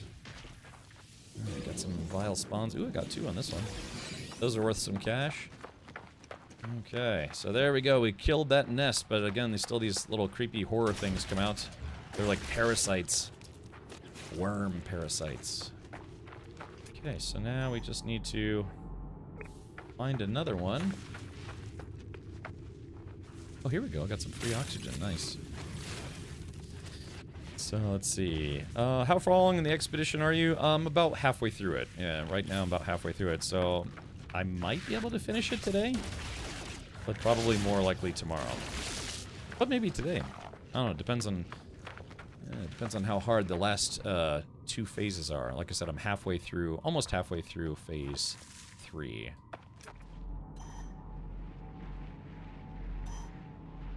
Target aligned. So it's somewhere over this way. I did see 2 of them.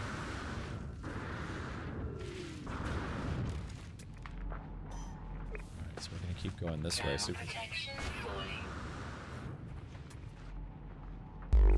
Lizard. And I know it.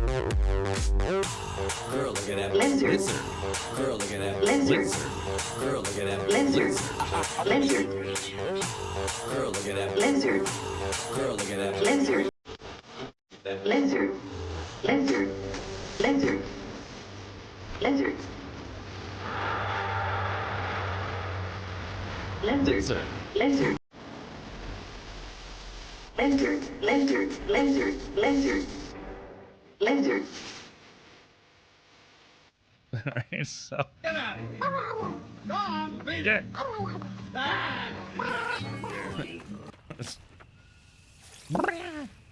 Let's see. I also have about 20 plus hours, but it's been dormant. Any pros, cons to start fresh in No Man's Sky? I don't think you have to start over. I mean, you know, this game, like I said, it's all about the journey, not the destination. So you don't have to start over unless you want to go through the whole tutorial process again. But I think given that you've already played and you're watching me play, I think you can get by just, you know, just continuing where you left off. Rook ends is cool. What date? That's where this is the tough part, Rook. It's December 28th.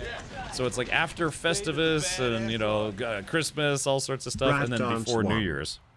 Yeah, because it's unfortunate because, you know, a bunch of holidays are in the middle of the week towards the end of this year.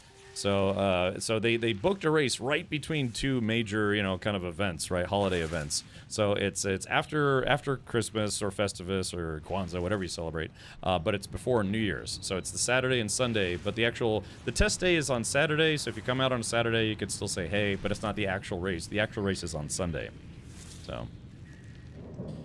Has there been any update on when the expedition will be released to PC Game Pass? Really? It's not on PC Game Pass yet? I guess is it on Xbox yet? Because I know some people yesterday said that it wasn't on Xbox yet. Well, hello. Oh yeah. Is it Vikinki? Vikinki. Hopefully I'm pronouncing that correctly. Yeah, welcome. Delagar, thank you for the 35 months. Appreciate it, buddy. Thank you for your continued patronage and unbridled fury. Arrgh. Okay, so we're trying to find another one of these worm dudes in this strange alien world. That's cool. I'm sure I'll need a break from my parents. Well, come on down, man. Yeah, you can come root for car number 32. That's our official car team number thing. So, let's see. What is this? Pull up. Lizard. Headshot. Lizard. Sit down. Choo Choo and 07 Captain. Lizard. Pass Hello, out. Corbin. Thank you for contributing towards Live Train. Lizard. Fade it. Lizard. Fade it. Lizard. I like it just cuts off. It's still too long to not get a copyright strike on YouTube, but it cuts off right before the rest of it. Oh wait, hold on, we got something. Ah, I got you, little crumb bum. Targeting. There we go. Okay, we got another one.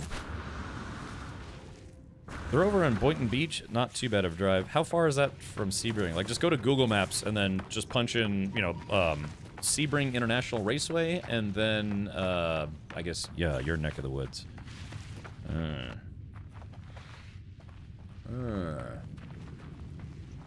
Yeah, if you make it out, I should have some, I think I might have some stickers, some koozies to give away.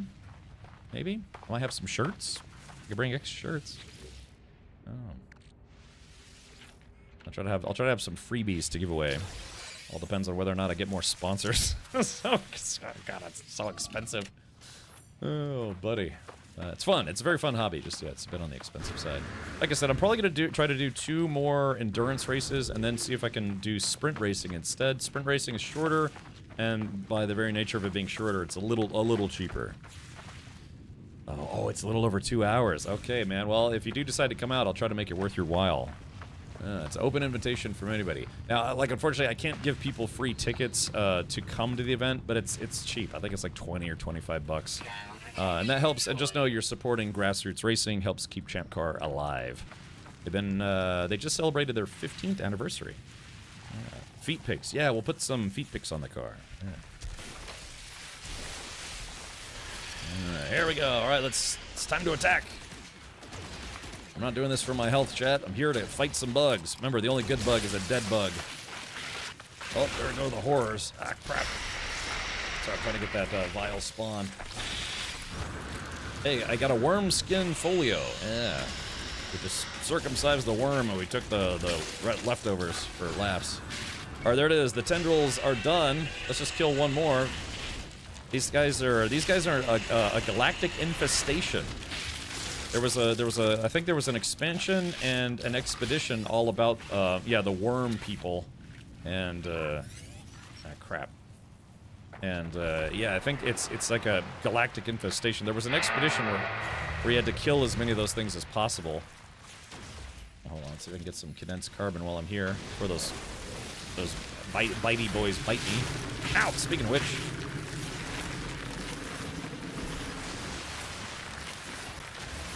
Okay, what the hell? Holy crap! God, this place is infested with worms!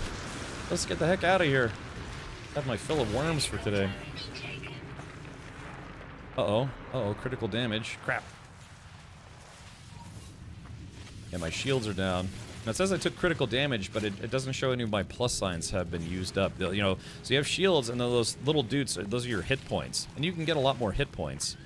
I just haven't, I might try to save my life support upgrades. It's not the tickets, it's the flight down there, and the Gator and Florida Man insurance. Yeah. Yeah. Yeah, if I could maybe try to get like a group rate on hotels or something, maybe I could do that for you, Auroras. Because I mean, I'm gonna rent. I think I'm gonna be renting 2 rooms, so. It's kind of cool to have you come down. Wanted to see some racing. I've been going back and forth between there and St. Pete, so I'm used to the drive. I gotcha. Yeah, you throw on an audiobook, or maybe, you know, throw on a couple of your favorite albums. The next thing you know, a 2-hour drive just goes by. No problem. 2 rooms, 1 captain? Yes. All right, this whole planet is just burning me to death. Okay, so chat, remember how I said I wanted to make sure that I had enough launch fuel? It was so I could do this. Just summon my ship. You can do this in Elite Dangerous, too, and that's pretty cool. Yeah, I want to come down and see those captain skid marks. All right, well, like I said, if you do come down, I can we can go to one of my favorite Mexican restaurants in Florida. Well, you know, I haven't been to a lot of them, but there's a really good one, not too far from the racetrack. It's like 15 minutes from the racetrack.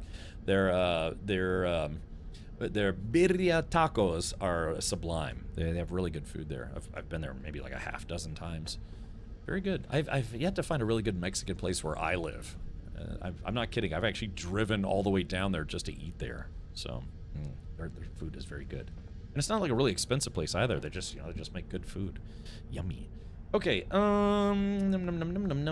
Let's take a look here at the expedition. Okay, so yeah, I'm basically about halfway done. All right, multi-tool inventory slots. So yeah, so I'm gonna save those. And bring them over to my main save. Powerful scatter blaster upgrades. I'm probably going to sell those if I can. Or they should just automatically get turned into nanites. The scatter blaster is not bad. It's actually pretty good when you're doing freighter missions, but I don't know. I just kind of I like other guns. Ugh. Yeah, like I said, Auroras, at some point I want to come up to your neck of the woods and go to one of those outdoor shooting events. Yeah. Try Gran Agave, Cap. We eat there almost every Wednesday for lunch. Is that in, I was about to say Planet Side, Plant City. Because I actually did try a few Mexican places in Plant City, and, you know, it's okay. I don't know, I've yet to find a place that I've really thoroughly enjoyed. Yeah. I just went to Taco Bus in St. Pete Beach. There's a literal bus in the restaurant. Hey, man, that works for me. Oh, it's in Riverview? Actually, I wonder if I've been there before. I went to one place that was... I actually went to a Mexican place in Riverview, and it was okay, but I just... You know, sometimes you go someplace and it's not that it's bad, but it just doesn't wow you, you know? Where you're like, oh my god, like the birria tacos from, I think it's Azul Tequila is the place that I like to go to. There, yeah, their food's good. Let me go to maps. I should be looking at this on screen, but hold on. It was called Gran Agave. Have I been here before?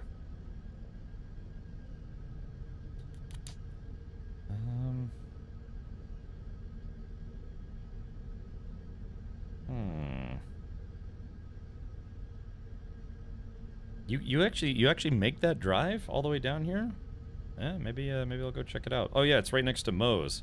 Yeah, that's yeah, there's right, I know this area. This is right by, this is kind of on the way to, say, like Texas Roadhouse. And there's a bunch of restaurants there. Yeah, the Moe's. It's funny. I've been. I know exactly where this is, but yeah. Let's see. Oh no, it's actually north of. Oh yeah, it's north of Tiki Docks. Okay. Yeah. Okay. Now I see. Okay. Cool. I'll put that on the list. Maybe I'll go there tomorrow, or Saturday. Maybe I'll go there Saturday. All right, let's see. I'll keep that on my Google Maps on my phone so I can go check it out. Because if it's good, then that's great. Because like I said, I've been to a bunch of restaurants, Mexican places around here. You know, the Brandon area, and just I've been struggling to find a place I really liked.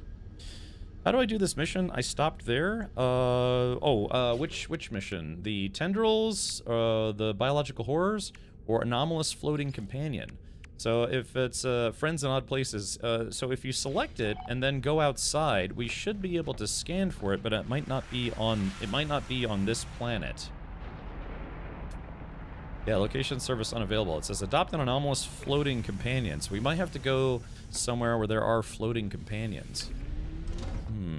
Some of the dive spots have the best food. That's what I'm saying. I went to Plant City. There's a large Hispanic population in Plant City, which is about 20 minutes from where I live. And so I tried a bunch of places there, trying to see if I could find a place that was, yeah, like an authentic, good hole in the wall, but a lot of it was just kind of, you know, passable. There's also a really good Mexican restaurant in, what's it called? Landfill? No, what is it called? Lane's End? Landmark? Why am I blanking on the name? Lakeland. It's at Lakeland. There's if anyone remembers Nick Saga, she took me there once, and that was nice. Yeah, they have food there was also pretty good. I'd like to go back there. Yeah, PC food isn't very good. Oh, okay. Well, I don't know. It's just, I don't know. It's like burger places. You find burger places that are, you know, passable, pizza places that are passable. I mean, I'll still eat it. But yeah, it's just sometimes, you know, you just go to a restaurant like, yeah, man, the food actually is really good here. I want to find a Mexican place like that here. There's a marker system for the system with a companion on your map, but it doesn't tell you which planet, so you have to go explore. Alrighty. Let's go do a little exploring then. Alright, up and at them. Racing's expensive, yes. The boat model we are looking right now is running around 200,000. Wait, the boat? You're thinking about getting a $200,000 boat? What is that, like a yacht? Shit, man, get a pontoon boat for, you know, 15 grand, 20 grand, and those are, you know, you can still have a good time, you know, I think my family's had 2 or 3 different ones. I think we had a 22-footer at one point. And, you know, that's pretty fun. You can go fishing, you can go swimming, you can go boating, so, you know, given that it's a boat. So, let's see. Okay, so I've got the mission targeted. There it is right there, in Hijonak. So there it is. So for the person, Felix, if you're still watching, so yeah, make sure you have the mission selected in your expedition. So you see how you can choose the individual, you know, expedition parts, places. So make sure that one is selected, and then as Jen and Tonic said, go into space, open up your map, and the game literally tells you which star system you need to go to. And in my case, it says Hijonak.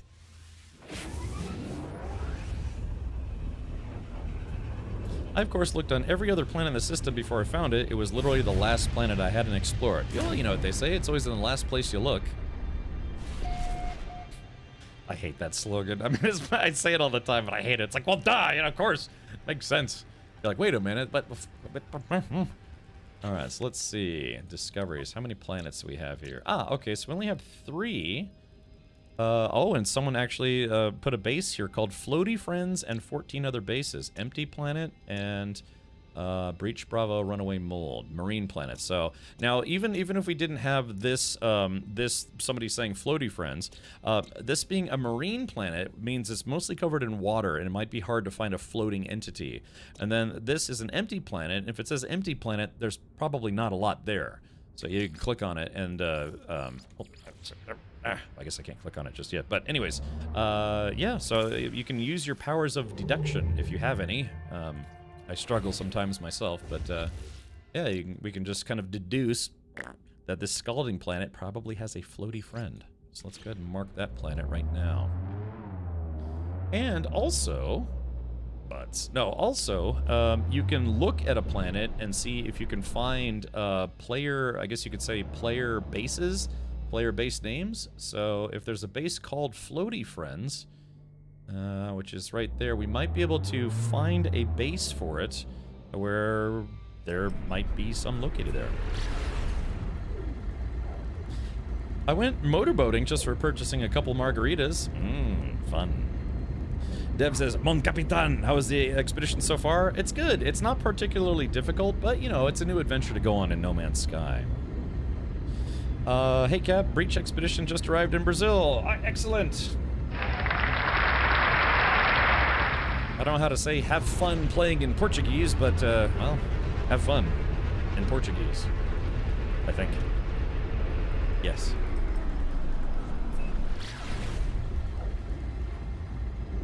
If it's Dave's Tacos, it's not an authentic place. If it's something like La Sorpresa, it probably is, and it's probably good. Yeah, I mean, there's definitely chain restaurants. I like Chewy's. I genuinely like Chewy's, but it's a chain place. Then they have, like, yeah, there's places that are, you know, chains, but they're, like, started by, you know, people who are originally from Mexico or South America or what have you. Just look at the last planet first. Yeah. All right, here we go. So let's see. Yeah, again, if we scan, I can't remember if you have to scan or not, but yeah, sometimes you can find the base icons. I'm not sure if you could see them if you've never been to the planet before, but oh, let's go down and have a look. Aurora says, I usually have to buy a couple of margaritas before I can motorboat. Yeah, they make pills for that now, Aurora. Also, if you have the mission active, it tells you if that world/planet has one floaty friend. Yeah. Alright, here we go. Let's go down.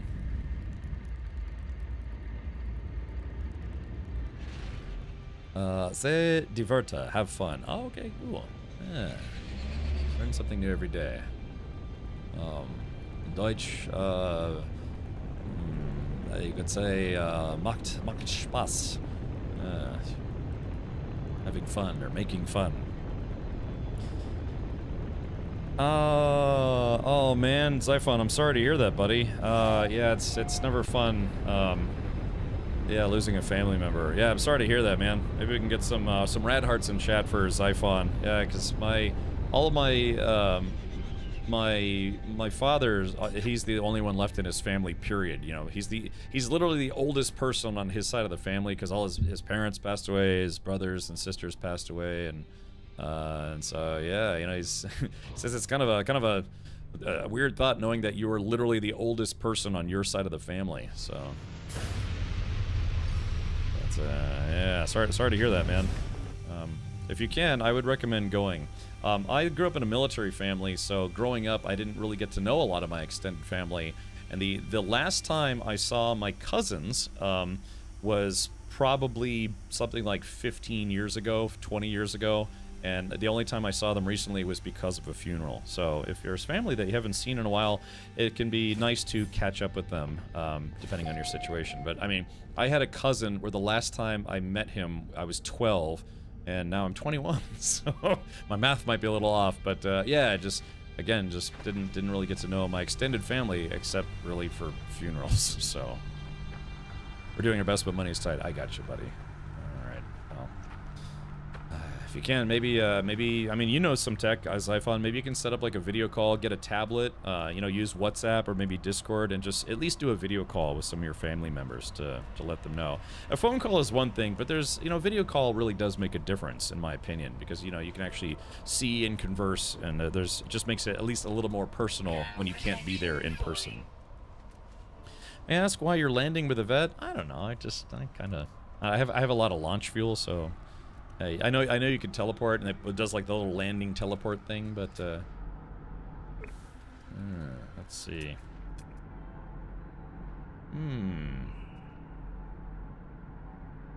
Now, is that?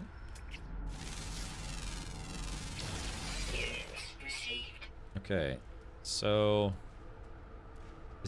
would that be considered an anomalous flying companion? Also, I guess I have to like try to feed this thing, but they're kind of quick actually. Maybe, I don't know, can I maybe, let's try to do this. Let's toss a creature pellet.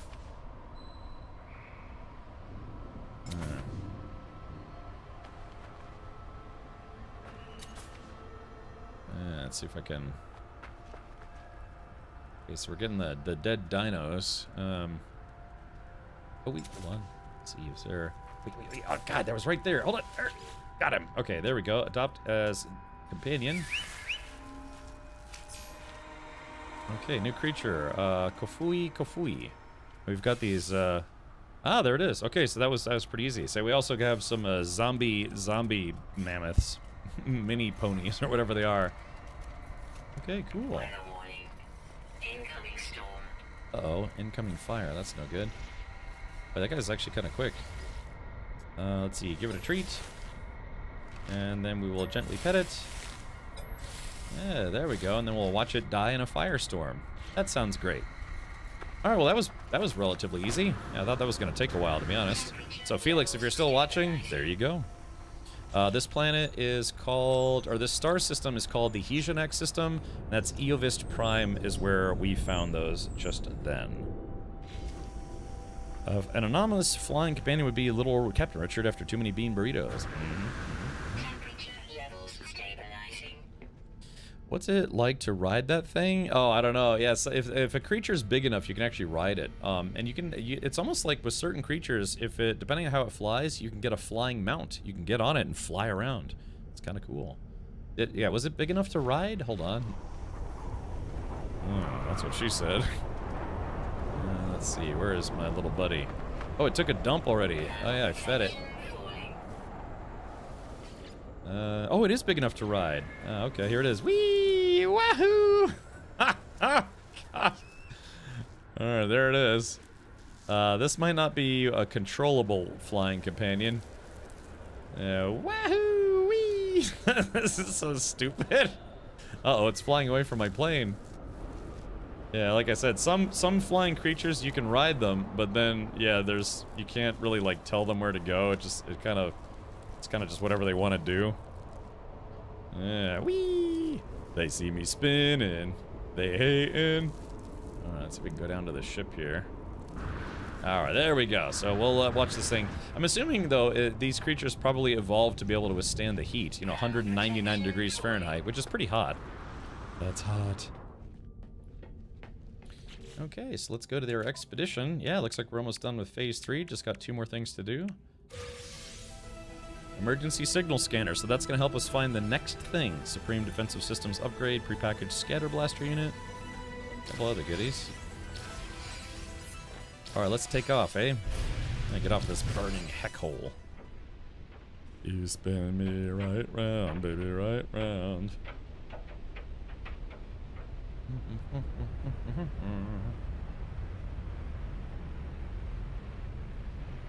So, I guess Zyphon, I mean, I don't want to pry, but I guess, would you be able to stay with other family members out there if you could swing a plane ticket? I mean, I'm assuming, yeah, you know, your mother and you, if you could swing a plane ticket. But yeah, it's, sometimes when you visit family, you could stay with them. Like, although last time when my last uncle on my father's side passed away, yeah, we just stayed in a hotel because it was, would have been kind of awkward. One tangent fountain has you free falling inside of it. Fun. All right, let's do this. Okay, real quick, as now that I have a captive audience, so to speak, I do want to say that we have a couple channel partners here, including a company called Main Gear. Main Gear is a boutique PC builder based out of New Jersey. They provided the gaming system I'm using right meow. And remember, think Main Gear when you think awesome PCs. Just a little bit of a plug. They have a Doom Edition computer. They're having doing a limited edition run of 50 Doom Edition computers made with, in conjunction with Bethesda, presumably. But yeah, it's pretty cool. They have a few different versions. And what's really neat is on the CPU cooler, it actually runs the original Doom, I think. Yeah, it's Doom on an internal loop. Yeah, so there it goes. I guess maybe it's just a video, but yeah, if you're thinking about getting a new PC and you're really into Doom, they do have a Doom edition. They also have a lot of other pre-built and custom systems. So if you're thinking about getting a new PC, at least stop and take a look at Main Gear by typing in !Main Gear in chat. And if you do decide to get something, be sure to use promo code Captain Richard on checkout. Yeah, shop smart. Shop Main Gear Mart. Yeah, or working that out. Okay, gotcha. It's on a Tuesday, so if we will go, if we do go, we'll need to leave soon. You might reach out to the airline. This is not something that I've done, but I believe some airlines will have what they call bereavement rates, where if you, I guess, I don't know if you can, I don't know if anyone still does that. Has anyone done that before? Where it's they have like bereavement rates, where if you're trying to get someplace quickly because someone passed away recently, I remember some airlines will actually give you a small discount, but you might have to call them and buy it over the phone. And then I can't remember if they have a like a requirement, I don't know, like a death certificate or something. I don't know. I just remember from years ago there was apparently some airlines will offer bereavement rates because they understand that, people pass away and you can't, that's not something you could plan two months in advance, right? Or a month and a half to get a good price on an airline ticket. So maybe look around, Zyphon, and see if any airlines near you will do a bereavement rate ticket. I think. I'm not sure. Maybe that's something that airlines don't do anymore, but I remember that was a thing a while back. Let's see. I'm getting a 40 to 50 foot boat, so when we come by Tampa, we would be honored to take you out for a day on the bay, fix a nice steak dinner. It might take 1 to 2 years. Alcinor, it's a date, because if you're gonna get a 50 foot boat and come to Tampa, make the effort, because Tampa is, of course, we got Tampa Bay, a lot of parking spots. I would absolutely come meet up, and I will buy lunch. How's that sound? Because you're already buying a $200,000 boat. So. Zyphon says Delta still does those. Well, there you go. Yeah, because they, some airlines understand that trying to buy a plane ticket last minute can get very expensive. But yeah, I guess as you just found out, yeah, there's some airlines will have a bereavement rate where they cut you a little bit of slack, so it's not so expensive. So.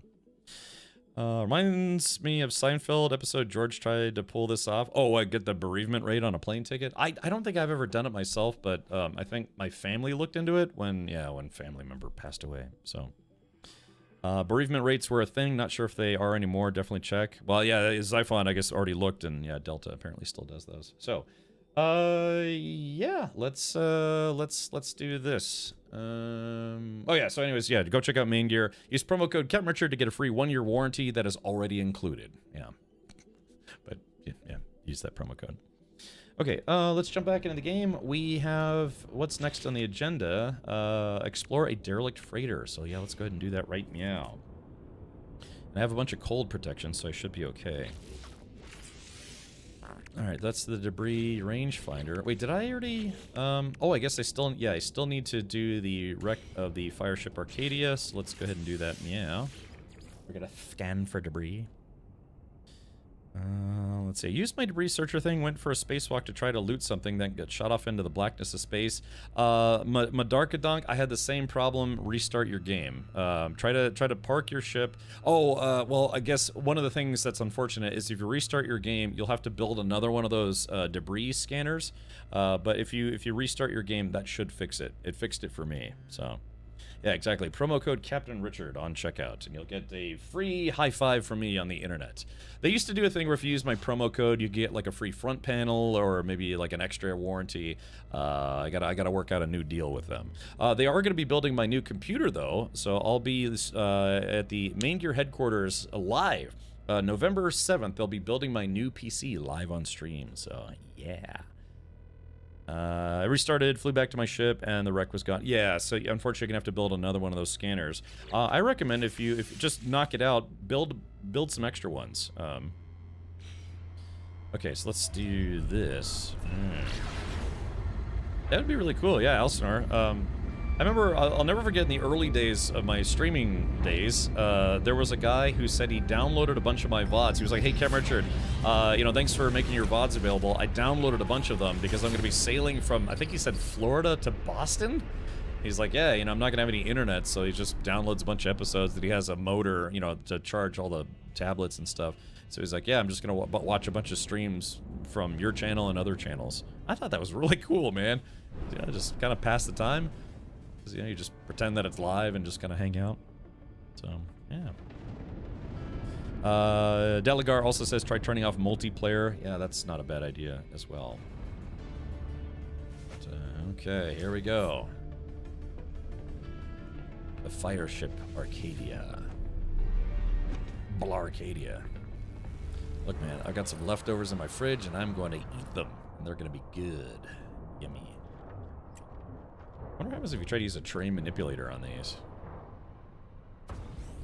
Alright, there we go. I got the Vesper diffuser.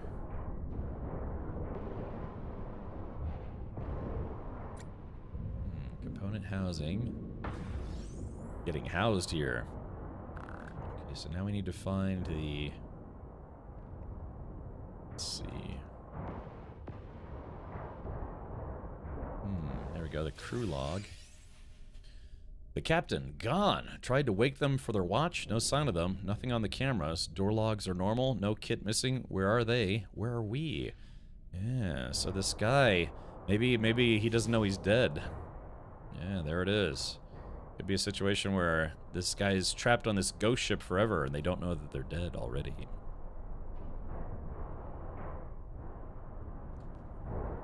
Okay, nice little ship I got here. And I do have parts to make my ship bigger, but I'm gonna kind of save them for later.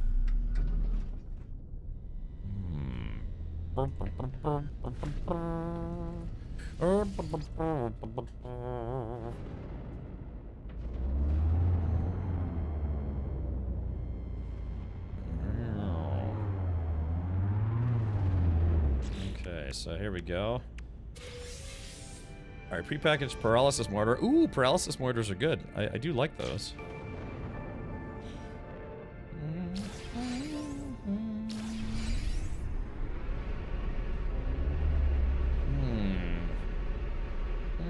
Signal boosters, okay.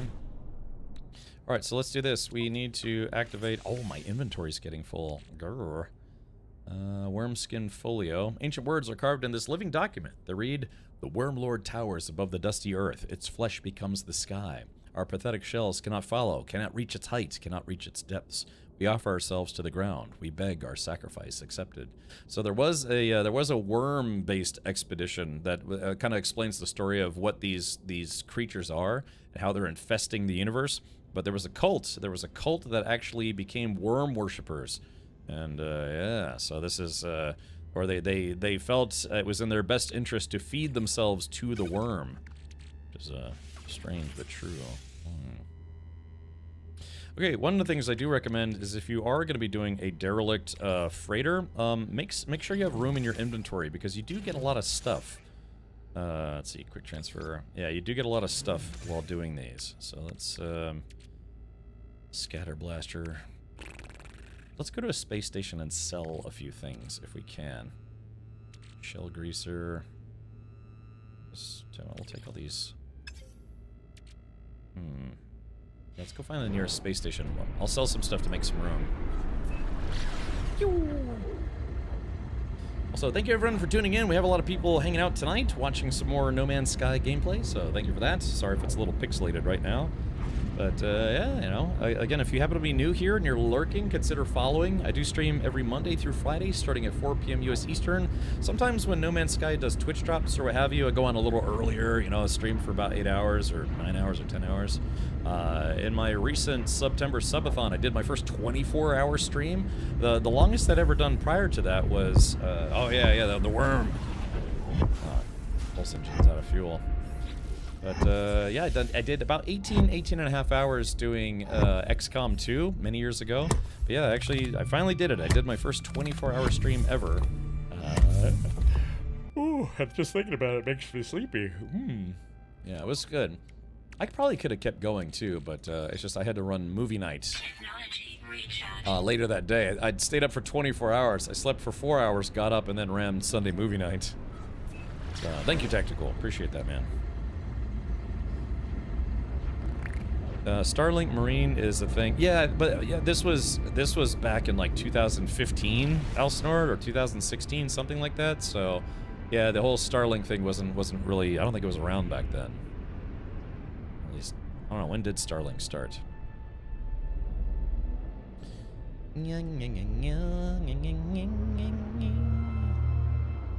Spactation.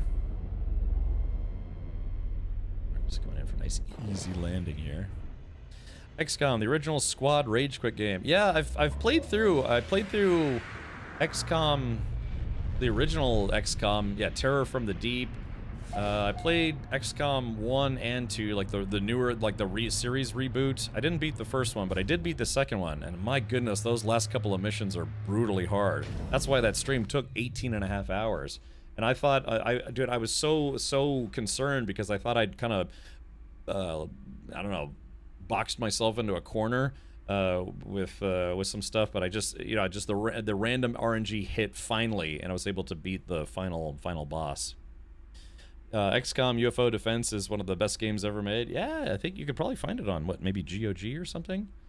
The new one, I have had a hard time playing it. Oh, okay, gotcha. Yeah, there's a newer turn-based strategy game. There's a demo out right now called Menace, and I like it. It's fun. I will probably try to stream that once it's out, even though it's an extremely difficult game. Even on normal difficulty, that game is very tough.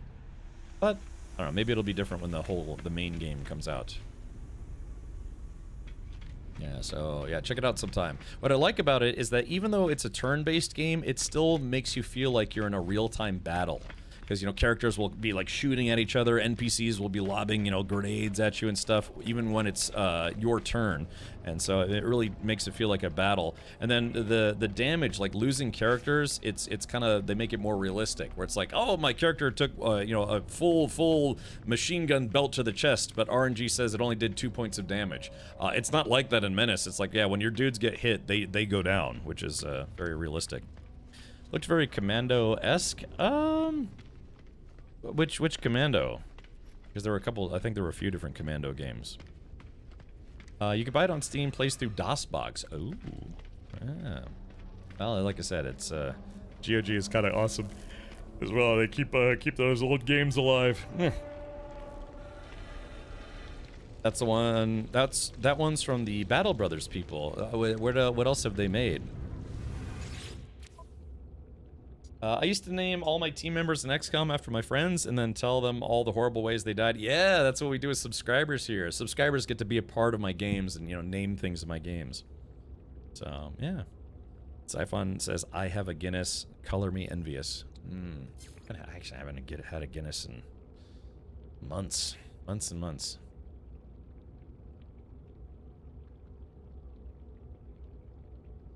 Yeah, I think it was like February, maybe? March? I haven't had a Guinness in a long time. Did that back in the day with Myth. Remember that game? Maybe not since you're only 21. Myth or Mist?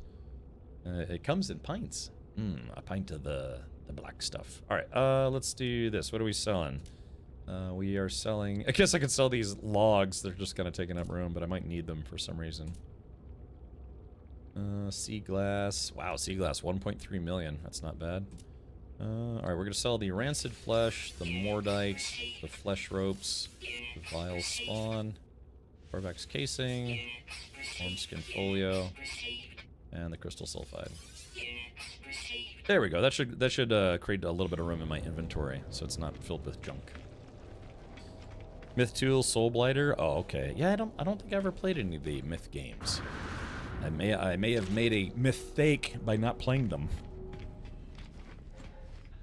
Let's see. I always used all females in XCOM, like Gaddafi's Revolutionary Nuns. All right, very good. Yeah, the Sisters of Battle for Warhammer 40k. I just had a lovely Pinkus Pilsner with a friend I only get together with about once a year. Oh. No, you can have it, yeah, share a pint, bond over stories, maybe kiss a little, you know. So that maybe on the table there, fresh Queeblets. Hey Kiko, Leon, welcome, thank you for tuning in. Hopefully you're enjoying, hopefully the gameplay and maybe not my absurd commentary. Alright, here we go, let's go ahead and close this door here. So we know creepy crawlies. If there's any of a movie Aliens taught me, it's when you get on a ship, always, or get on or get off or whatever, you close that door and check everywhere. Okay, so, yeah, let's see. Alright, the derelict freighter. Let's get out into space and go find this derelict. I got him licked. Derelict. Check my email real quick here. Let's see.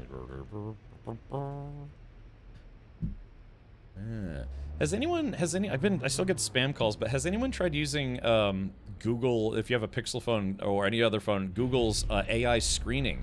I will say this, you know, I get tired of AI stuff just as much as anyone these days, but Google Fi now has a service, or like Google phones have this thing where they will, if someone's trying to spam you, you can screen the calls with an AI operator.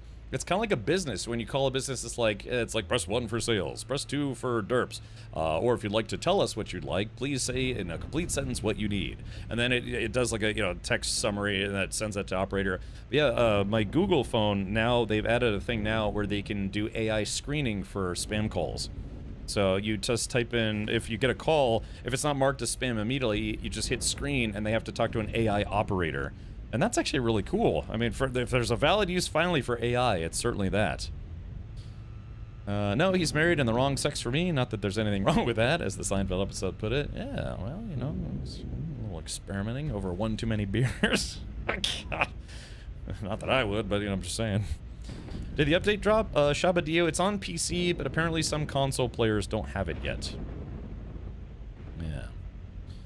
Dragar says, I haven't started this expedition yet. Are there any unique rewards you can only get or unlock from within the expedition? Hate missing things you can't get again later. Well, I can do this for you. I can link you to my OnlyFans. No, that is the update where you can see all of the stuff, you know, some of the things that you can do, and the point of the expedition, all sorts of stuff.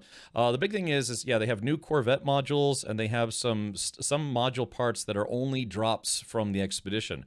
You know, some of these Atlas-themed parts. Yeah, like new Atlas-looking shield generators, and you know, kind of Atlas-looking, kind of like the Atlas multi-tools. Have you ever seen those?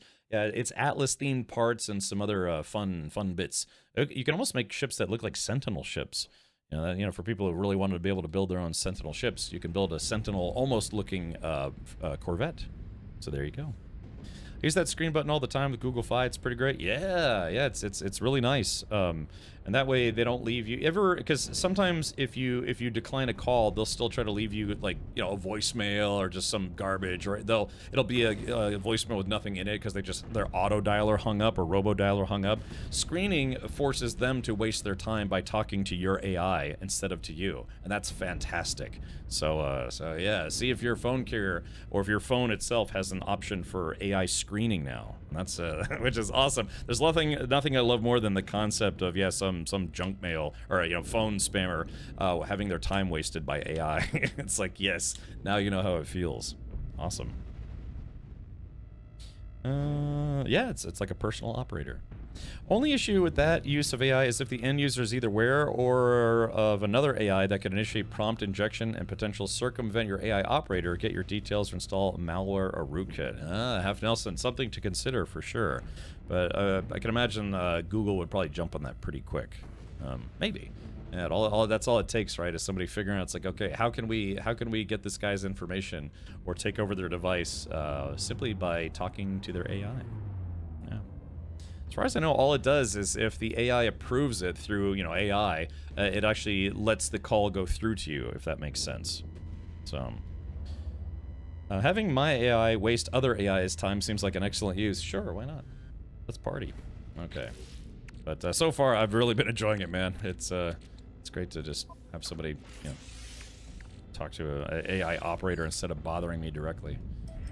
All right, here we go. We're gonna find a derelict freighter now.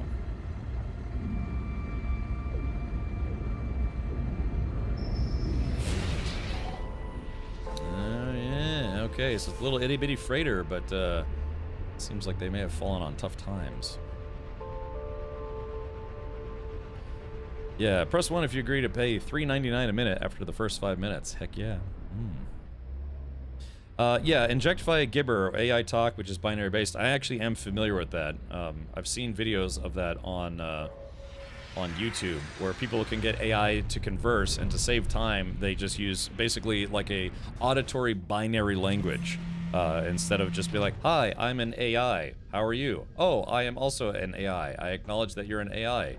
Would you like to switch to a faster method of communication since we're both AI? Yes, I would like to do that. And then it basically goes,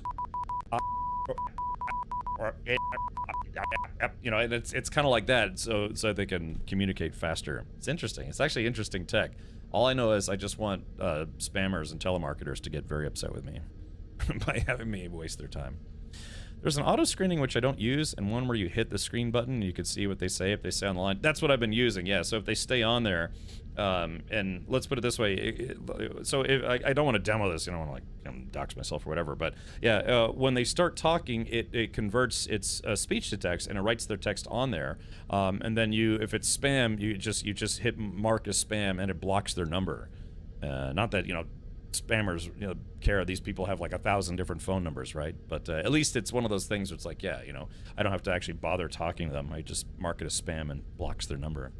So, can't wait for a time when I can have an AI talk with my girlfriend. Hey, that's what we did. Remember that I had my AI girlfriend, Monica, on my phone for about a week and a half.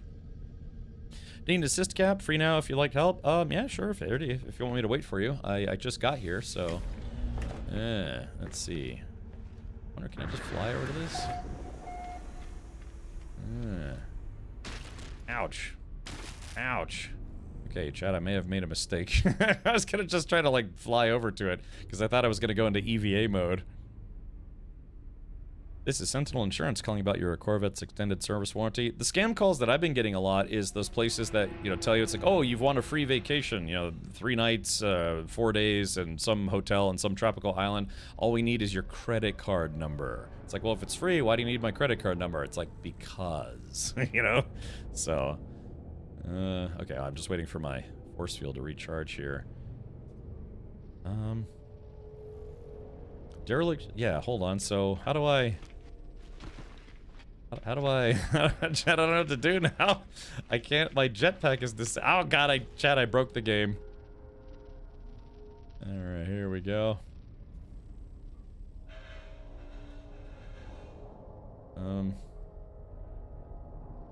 Chad, I think I may have broken the game, because my jet, oh there, okay, there it goes, finally, woo! Okay, so, god, that could have been bad. Yeah.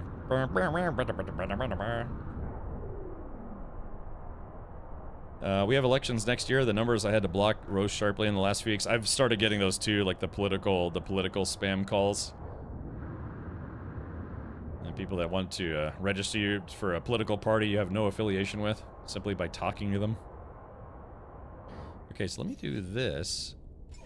There we go. Jump back into my ship. Let's try this again, see if I can land.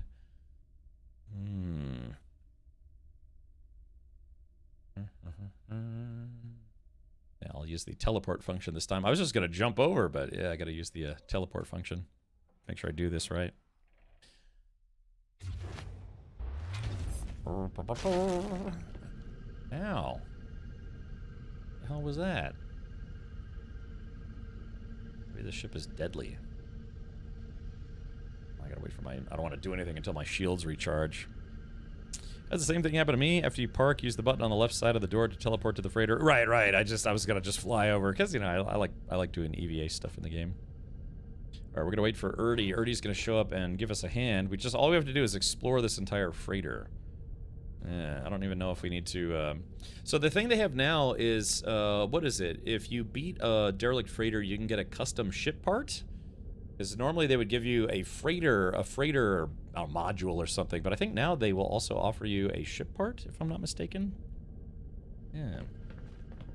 There we go. The Uwani Explorer. Ah, there we go. Now we're on their proper like. Okay, let me make sure my cold, yeah, there we go. My cold resistance hazard protection is good to go. Let's see, how am I doing on life support? Oh, I got life support. Yeah, let me break out my gun, make sure my gun is oh, there they go. Wee. I like how everybody's ship looks basically the same. All right, let's go and reload here. Trail manipulator. Oh wait, that's right. I think I was given a. Let's see. I think I was given a personal force field, shield module, life support, scatter blaster, shell greaser, mining beam. I thought they gave me prepackaged paralysis mortar. Oh no, my ship's out of range. Really? Hold on. Oh yeah, I guess so, huh? Hold on, can I get maybe like over here? Is this close enough? Starship? Damn it, it's not, I need that paralysis mortar. Alright, I guess I'll just have to live without it. Alrighty, Erdy, let's do this. All we have to do is explore this thing. I don't think we probably don't even have to talk to the computers this time around. Delagar, yes, true story Delagar. I actually already have it installed. The company, maybe a little less than a week ago, reached out and said, hey, we know you streamed through Pacific Drive previously, so would you like to stream our DLC? And I was like, yes. And they were like, okay, just don't tell anyone that you because it was supposed to be kind of like a surprise release today. So, but yes, I already have it installed. I'm just, we're gonna play through the Expedition, and then yeah, we're gonna jump into Pacific Drive. I might start that on Monday. So if we beat this tonight, I might start on Monday. Simply because it's like, yeah, I kind of don't want to start it and then, not stream the whole weekend. And then, yeah, because again, in October, I'm going to try to refrain from streaming on Saturdays because I got a bunch of stuff I got to do. And then I streamed like 5 or 6 Saturdays in a row. So, yeah. Okay, let's do this. Let's go ahead and clear this bad boy out. Gonna go into first person mode. All right, manipulator, bolt caster. Alright, let's do this. Options, we're gonna go into... we're gonna go back to right-handed mode. That's weird, I wish I could have right-handed mode for first-person view, but left-handed mode for third-person view. Yeah, it's worth finishing. Yeah, the ending is pretty interesting. Okay, there we go, got some supplies, some ferrite dust. Oxygen capsule. Alright, let's go ahead and talk to the door here. Okay, so we have to talk to this computer. Uwani Explorer status, severe incident, total lockdown, access denied. No crew life signs detected, crew manifest and captain's log may assist incident diagnosis. Cargo integrity, 95%, salvage and recovery likely. Access doors have been automatically sealed and internal systems disabled. Manual restore required to begin recovery. Warning, gravity calibration error, freedom of movement reduced. Internal environmental protection is offline. Attempt manual generator restart. Restart error, unable to restore primary heat control. Protection against extreme cold temperatures required. Emergency fabrication unit available. Access supply cache. Supply cache consumed. Additional supplies can be collected within the airlock. Manual controls finalized. Begin door seal override procedure. Alright, so we talked to the computer there for just a moment, and, yeah. Alright. Erdy, you've got point, Erdy, so go in there and let me know what's good in the hood.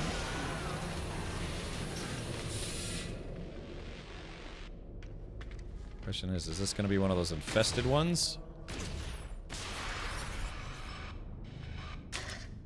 Okay. Alright, so all we have to do is explore this thing in its entirety.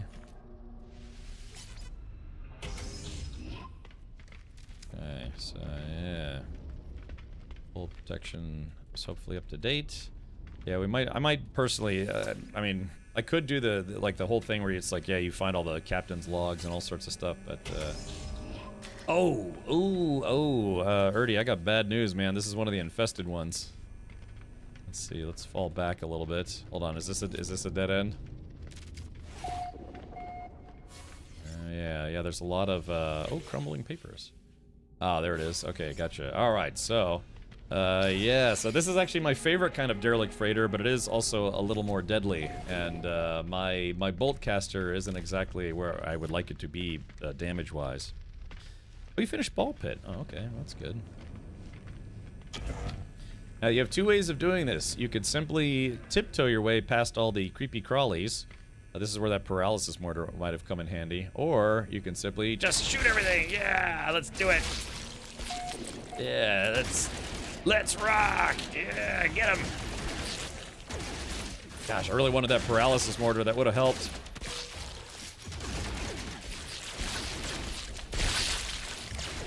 All right, hold on, I'm stuck on something. There we go. Oops, I didn't mean to click on that. Alright, we'll skip this for now. Alright, Gek authorities attacked by pirates, all sorts of stuff. Yeah, there's all these little mini stories you can read. Alright, leave. Sorry, I'm in the middle of a firefight. Oh, we found the security credentials. That's good.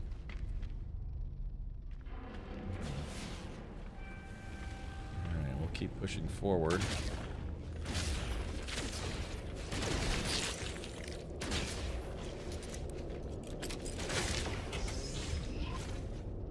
So there's that. Right, we've got we've discovered 3 out of 10 rooms. Never seen the inside of a derelict freighter? Yeah, this one's one of the infested ones. The infested ones are kind of fun. They're a bit on the creepy side.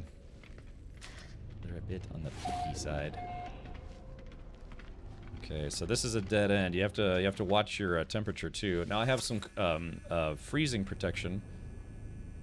Yeah. So there are a lot of what was that?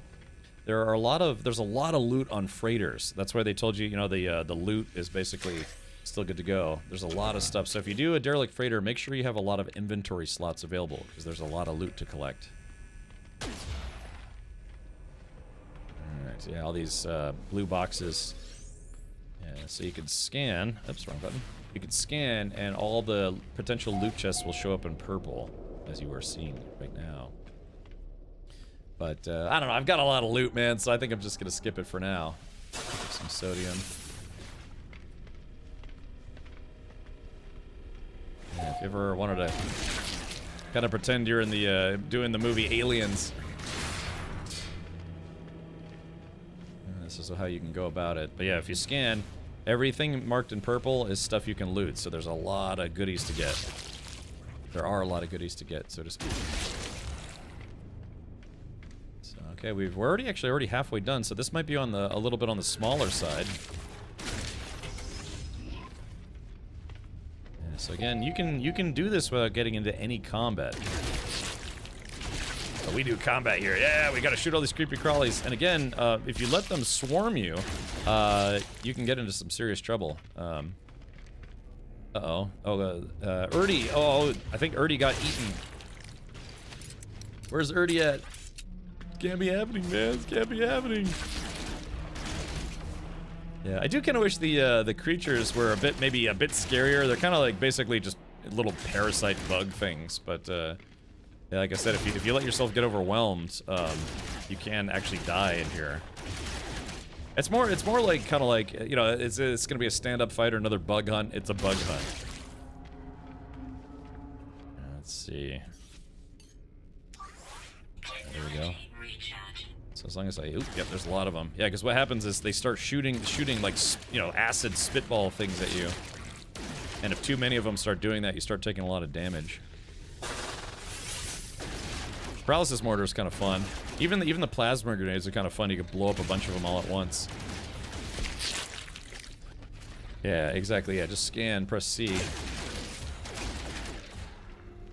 of feels like they maybe made it a little easier than it used to be.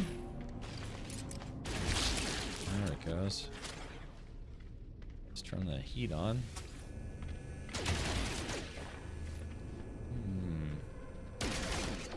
Cap records records terminal in the first room. Yeah, like I said, I'm probably I don't know. I'm just gonna explore the vessel and get credit for it because it says fully explore the ship. I think it's just based on the rooms. Like, so yeah, I think for today, I'm just gonna skip the computer unless you need me to do it.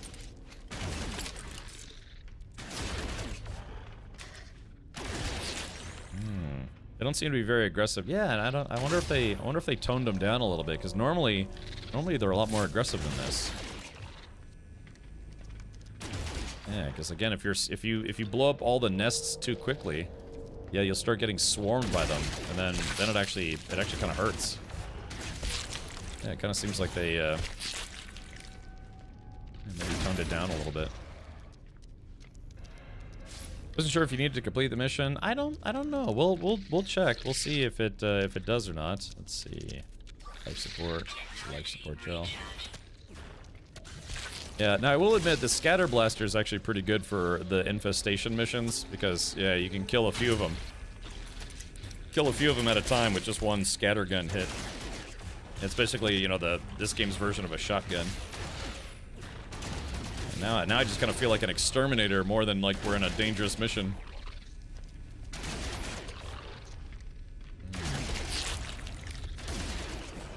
Alrighty. Just a little target practice here. Yeah. Get some. Also, my bolt caster's pretty weak right now. You know, I just haven't upgraded it since we're playing the expedition. There we go. Yeah, a couple exterminators and you're good to go. It's like that movie Critters. We'll probably end up watching Critters 3 and 4 on Sunday movie night. Or if it's people are, you know, if anything I want to do Critters 4 because Critters 4 is on a spaceship. It's basically aliens without the license. Yeah, kinda. And the aliens aren't really that tough at all. Grab a little bit of loot here. More nanites.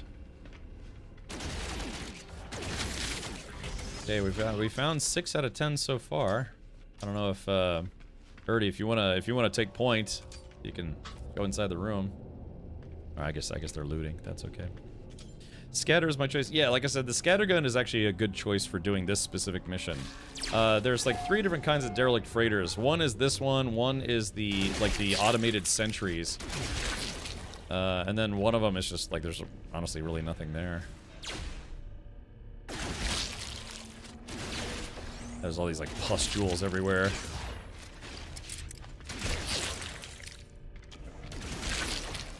Okay, we got 7 out of 10 rooms. So the way this works is if you don't bother them, they don't hatch. So you can technically sneak your way through this, but where's the fun in that? Yeah, here we go.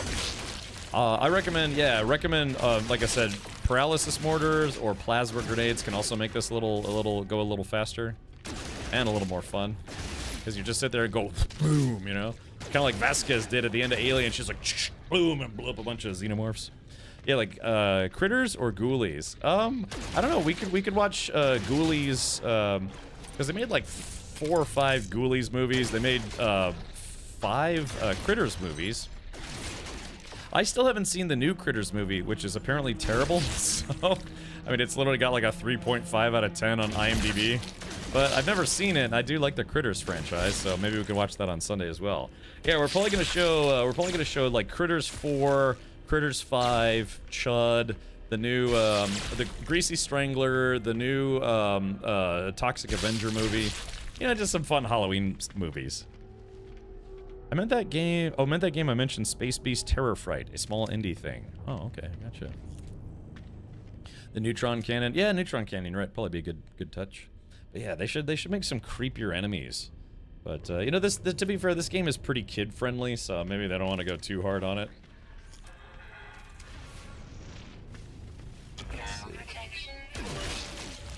Yeah, like I said, it kind of feels like they made it a little easier than it used to be. I don't know, tone it down. Yeah, they probably want to keep it a little kid friendly. Just, you know, for you know, you and me, this is probably like, oh, this is okay, but you know, for an 8-year-old, it's like, wow, this is really creepy, you know. It's like you start having dreams about weird bugs. Yeah, see, right there is where a plasma grenade would have been great. Just blow up all of them as soon as they hatch. Alrighty, let's see what we got here.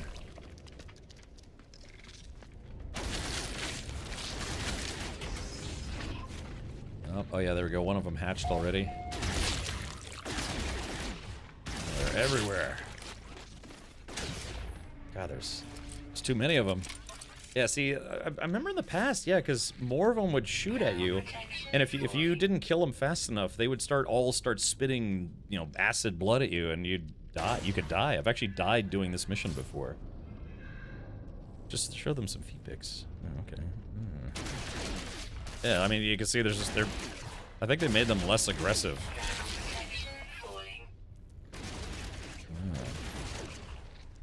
I almost feel bad for killing. They're like, hey guy, we're just trying to exist. I'm like, not on my watch. The only good bug is a dead bug. Ah, crap, my thermal protection's falling. There we go. There we go. Now we're good to go. Yeah, I mean, like, I'm just standing here. It's not a big deal. I think they toned it down, man, because they used to be a little more ouchy. I could be wrong. I could be right. Cleaning up the pustulely based mess here. Okay, so looks like... Alright, so this is the final room. Zones map 9 out of 10. Okay, so there's just, there's a room we missed. Or at least there's a room I missed. I'm not sure if Erdy caught it or not. Could be wrong. It's so right. Oh, crap. Oh, Erdy, are you dying? Life support. Get ourselves some life support. Don't die. Don't die. Life support low. Yeah, they got these. Yeah, look at these. So if you read the story, sometimes they tell you about how they picked up some samples, and then one of the specimens got loose, and then yeah, it ended up taking over the whole ship. Okay, so we're at 9 out of 10. I missed a room somehow. I'm starting to get heartburn. Yeah, we gotta keep our eyes peeled. Yeah, what did I miss? I missed a room. It said we're at 9 out of 10. Have you ever played Marathon 2 back when? They're everywhere. It takes on a special significance. Yes.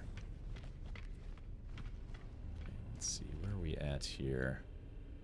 Yeah, I must have missed like a side room or something. They were at 9 out of 10.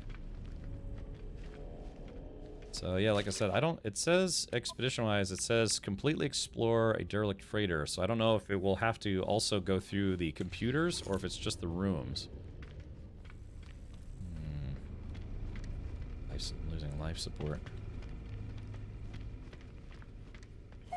Life support gels. So there's a room.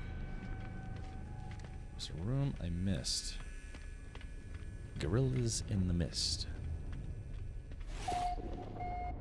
Okay, there it is. Yeah, I missed this back room. So, okay, so we're at 10 out of 10. And I guess, yeah, it looks like they want us to complete the actual full mission. So, that's fine. Life support power low. Yeah, why am I losing life support so quickly? Probably because I'm running. Okay, so you have to go back to the first computer. Alright, so pro tip, yes, you do actually have to do the whole mission, not just search the rooms. Before I die here, let's get a life support gel up in me. Just rub my gel all over my body. Let's rub some Star Trek decontamination gel on myself. Some civilians that would say they were really aliens that would get close to you and blow up. Oh, yeah. Okay, let's go ahead and talk to the system here. Okay.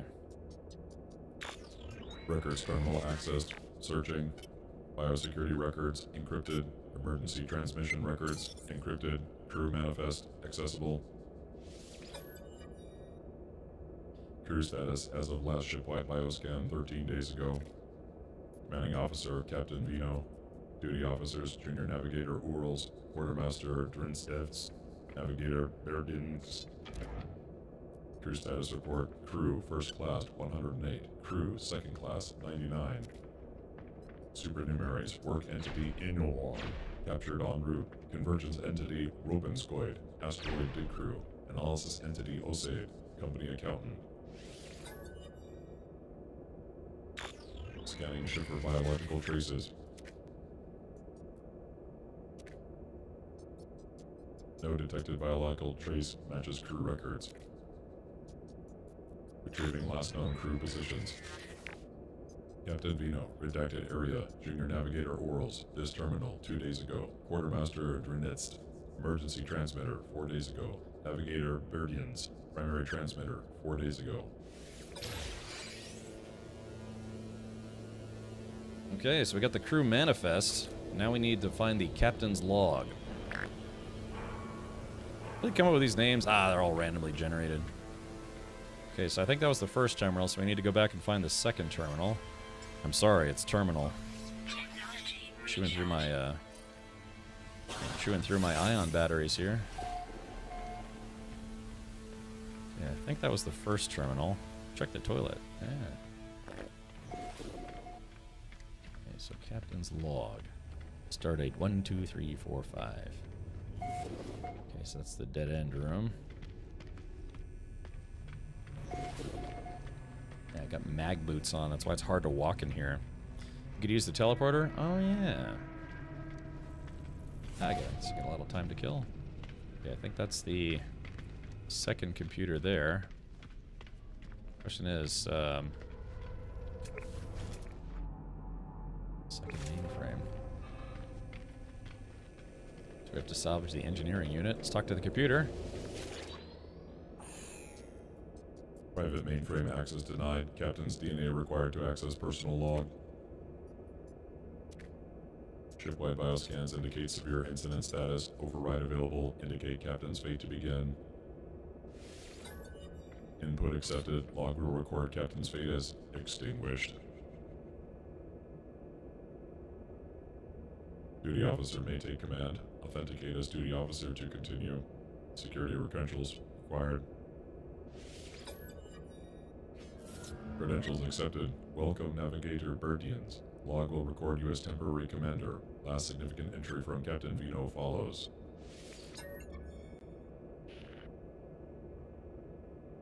Date stamp 3013.0. Korvax Echo witnessed the Great Disconnection. One of few. The time of slavery, war, peace, all of them past. I go to see the Gek. Date stamp 3089.8. All those I knew were melted to form Gek vessels. They enter the system and face our own. We have come to discuss our treaty once more. Date stamp 3020.0. We meet within the shadow of a monolith. It is our way. We wait for a sign from the Atlas. We wait for a command to change. None comes. The Gek will postpone their decision once more. They will not return the metal of my friends. Not yet. Date stamp 3103.1. I go to see the Gek. We have come to discuss our treaty once more. Sounds like some Korvax wishful thinking, unfortunately. Yeah. So, yeah, the Gek were a merciless empire at one point in No Man's Sky's history. But now they've become a little more reasonable.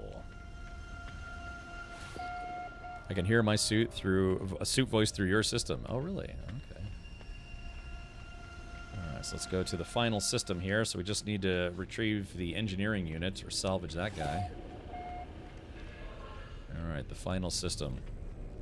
Thank you for the help, by the way, Erdy Plays. Yeah, get some 07s in chat for Erdy, who helped out with this mission. Those stardates they throw out at the beginning of Trek episodes are also randomly generated, I think. I've yet to learn of a proper equivalent in Earth years/times. I thought, isn't there a website that converts the numerical dates that they give into actual dates? Yeah, the Gek hawked the metal for some nip-nip. True. Engineering control panel access. Son of a bitch. Engineering control panel access. Please ignore that mistake. Whoops. Generator failure detected. Fabricators on emergency power. Construct component. Immersion ruined. Fabrication pathway accessed. Access. Damn it. Awaiting user selection. Okay, leave me alone. I pressed the wrong preset on my voice changer. Okay. God, I ruined everything. Okay, so yeah, we're gonna fabricate a Corvette module. Okay. Oh wait, hold on. Corvette module replication initiated. Cargo removal complete. Nano compression complete. Portable storage unit ready for collection. There we go. See, no muss, no fuss. This unit has the giggles, right? Immersion ruined. Yeah. Fearless Flame says, what phase you on? I'm at the end of phase 3. So, how's your standing? We did have someone join the party, Fearless Flames. That's Erdy. Erdy came back to give me a little bit of a hand here. Let's see. Okay, so just don't forget, I mean, there's a lot of stuff to, you know, like loot and stuff to get in here, but I'm just gonna skip it, man. I've got so much loot on my main save, I don't really need to worry about it. Okay, so yeah, we're gonna get out of here for now. Let's go back to the ship, and cool stuff. So, yeah, so I got a few things worth some cash, so that's nice. A living slime. Now, living slime and gross slime and all that stuff can actually be refined down into nanites, but it's a time-consuming process, and I don't do it anymore. Hey, Lady Atara, welcome back. Hopefully you've been super duper, if not swell. Okay, let's see. I'll call starship. I don't want to call my starship. Oh yeah, here it goes. The teleporter to my docked ship. 3, 2, 1, and activate. Yoop. Yeah, the Corvette. Don't forget, your Corvette has a teleporter built into it, which is nice. Not sure I did much. You were there for moral support, which I appreciate. So, I don't know. Yeah, helping me clean up those bugs actually was very helpful. Yeah, there was a lot of them, and my bolt caster's kind of underpowered, so. Alrighty, let's go ahead and hop our butts right back in here. And let's see. Okay, well, let's see. Yeah, we have to. Oh, I got to do a vial grub. Ah, crap hammers. I forgot to. Hazmat Gauntlet Plan, Supreme Hyperdrive upgrade. That'll come in handy. Okay, so yeah, those Hazmat Gauntlets, they allow you to collect resources that are a bit on the ouchy side. Don't forget, Tainted Metal can also be refined into nanites. You get 2 nanites for every 1 Tainted Metal, so I'm going to stick those in my backpack blaster here. And yeah, it's turning those into nanites. I think on my main save, I have about 22,000 Tainted Metal, I think. So yeah, I'm just sitting on it for a rainy day. For me, Pulse Spitter seems superior in most situations. Scatter good at point blank, and Bolt Caster just good for long distance sniping. I got you, Darks, or Darkzan. Need to figure out where those worm guys are. Oh, and if you come to this system, hold on. Discoveries. It was on. I think it was, yeah, this planet, Eovist Prime had them. In fact, I think I'm gonna go back here to see if I can find some of those grubby grubs, those wormy grub dudes. Yeah, it should be in Hejonac system, if you happen to find that one. Need to figure out where those worm guys are too still. Yeah, like I said, if you, this is pretty close to the, trajectory of the expedition, you know, like the preset path. So if you can find Hejonac, that's one I can suggest. Hejonac system and Eovist Prime. This is actually discovered by a player. So there you go. Alright, I'm gonna fly to the space station and sell some crap. Oh yeah, so here we go. So my backpack refiner, so you can see I just got 54 nanites. Not a bad deal. Not a bad deal. I'm going to cop a feel. That's good. Ooh, baby. Yeah, I got a few things to sell. Yeah, relattice art crystals, living slime. We could sell the captain's log. Yeah, I should. I mean, I guess I could bring that back with me. Yeah, I've got some. I got a free module part.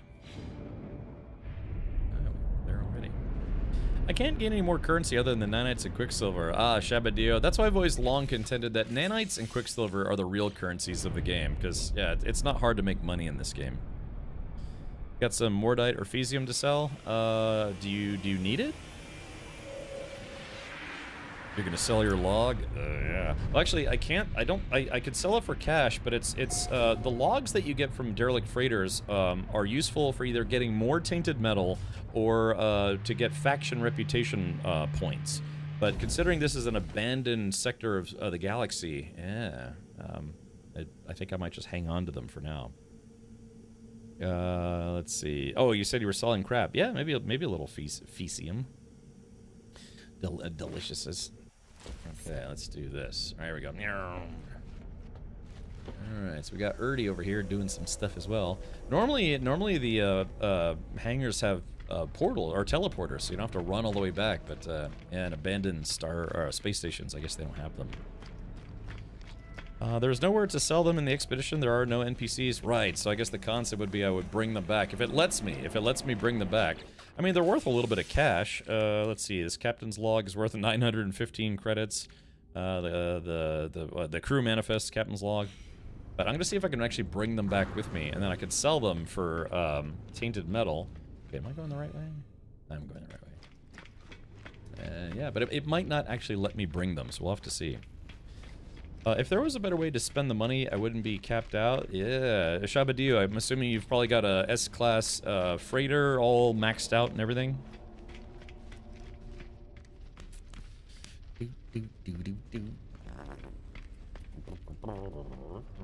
Yeah, normally there's supposed to be teleporters to teleport you back to your Corvettes. It's kind of a long hike, but they don't have that in the abandoned stations. You get 500 tainted metal in total for them? Yeah, so if you don't... because the quote-unquote correct thing to do is to turn them in, you know, because obviously there's people who want to know what happened to their missing family member or crew members or whatever. So you turn them in, you get reputation for turning them into the proper outlet. But if you sell them to the tainted metal vendor, they give you tainted metal to sell on the black market. Bring a few million captain's logs and you're rich. Yeah, just a few million. Yeah. Alright, so let's do this. We're going to sell some crap. Let's see. We don't want to sell those Fireship Arcadia logs. I'm not sure if we'll need those later or not. Otherwise, they're just kind of taking up room. Let's see. We're going to sell the living slime. 3 latticed art crystals. Yeah, so again, I could sell these, but that would be kind of a waste to just sell them outright. 1.2 million for those crumbling papers. So now I have 8.3 million. Again, money is not hard to make. Nanites and quicksilver. That's hard to make. Okay. Alrighty, well, let's have a looky poo. Stinky looky poo. Alright, so now what do we got on the expedition? We've got, we have to crush a vile grub, so we're gonna go back to Eovis Prime and see if I can find a grub. That's going well, Tarmon. Yeah, we're about to wrap up phase 3, so I don't know, there's a good chance. How's the expedition treating you? Doing well, doing well. Hey, Toys. Wow, it's been a long time, man. Yeah, hey, buddy, long time. Love you. You look great. Thank you. You should have seen me. You should have seen me during my September subathon. I had to shave my head, and then I had to get a monkey tail mustache, which looked ridiculous. But yeah, it's been a long time, man. What kind of stuff are you playing these days? You used to stream, didn't you? Or do you still stream? Better take a walk while there's still some light here in Portland. Thanks for the stream. Yeah, sure thing, Fresh Queeblets. You know, you can, and I do this actually pretty frequently, you can put Twitch on your phone, and then sometimes when I'm just, like if I'm driving somewhere after a stream or going somewhere, even in my kitchen, I put a tablet in my kitchen so I can, you know, kind of watch and listen to Twitch streamers in my kitchen. But yeah, it's the Twitch app. It's a free download if you want to keep watching. Sometimes it's nice if you're like you're out of the house and you want to collect Twitch drops and other stuff. I don't recommend ever subscribing using the Twitch app because you do have to pay more on mobile, and that's because of you know the extra payment processor. So I think it's like $1 or $2 more per sub. So I used to mod major streams, would stream only as tech demos to tweak other people's hardware and settings. You were all extremely nice to me. Oh, okay, Toys. Well, I'm glad to hear things are well, hopefully going okay for you. But yeah, I celebrated 11 years on Twitch earlier this year. 11 years on Twitch, which kind of boggles the mind that that's a thing. Wait, is this? Oh wait, this might not be my ship. Or is it my ship? Oh yeah, that's not my ship. Whoops. Yeah, I'm proud of you. Thanks, man. Yeah, Toys, I've hung in there, man. You know, there was people that streamed for a while and then kind of stopped. There are people who streamed for a long time and still stream, but then also some people streamed, you know, went back to, you know, only streaming part-time. But yeah, man, I've hung in there. Been streaming full-time for almost 6 years. This January will be 6 years I've been full-time. Unbelievable. Yeah. You like my ship? I know, I'm sorry, I went into the wrong ship. Beazle Floop says you also can't cancel mobile subscriptions from your PC. So if you subscribe on iPhone, get your iPhone stolen, then get an Android, you're in for a world of fun trying to manage those iPhone subscriptions. Speaking from experience. Wow. Wow, I never even heard of that before, but yeah, I guess that makes sense. I'm so burned out at work, I may have to quit and be burned out on games. Dude, for me, it's not a burnout thing. It's just that there have been so many games released in 2025. I still haven't finished, I still haven't finished Chronos. I haven't finished The Beast. I haven't finished Borderlands 4. I did play a few games that we actually did finish. A lot of updates. Even today, the new update for Pacific Drive story content came out. There's a bunch of DLCs coming out for other games like KCD2. What else is there? Enshrouded. And then, yeah, it's like the whole latter half of 2025 has been even more nuts than the first half. But it's a good problem to have. You know, we're not starving for games. If we ever have a friend or, hear a streamer say, it's like, oh, there's really nothing good to stream. It's like, have you bothered looking? There's too many games. My goodness. Yeah, Outer Worlds 2 apparently comes out in a week or two. So yeah, it's a lot. It's a lot. So we are eating good, as they say sometimes.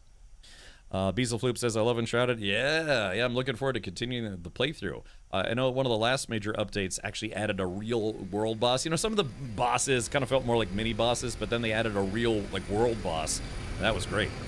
So yeah, Valheim 1.0 hopefully will come out. I don't see that coming out this year, Jay Grind, but maybe they'll surprise us. Yeah, so Valheim 1.0 should add the, I think, 8th and final biome? Yeah, 8th and final biome, and then it'll officially be Valheim 1.0. Then they could start working on Valheim 2.0.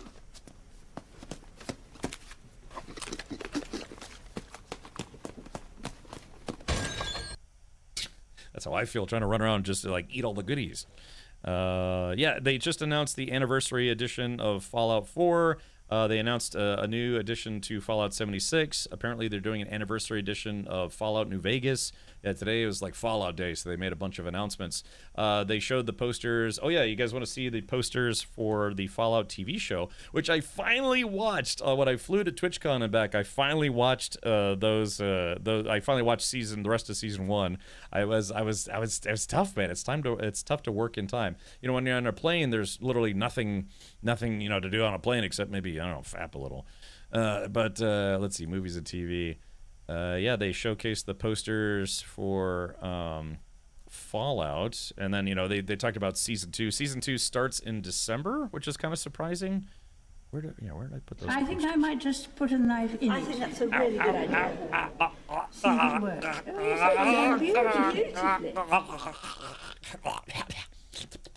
All right, very good. But yeah, so yeah, Fallout is season 2 starts December 17th. Thank you, by the way. Thank you, Manchu. Try to play along there. So yeah, it's gonna be interesting.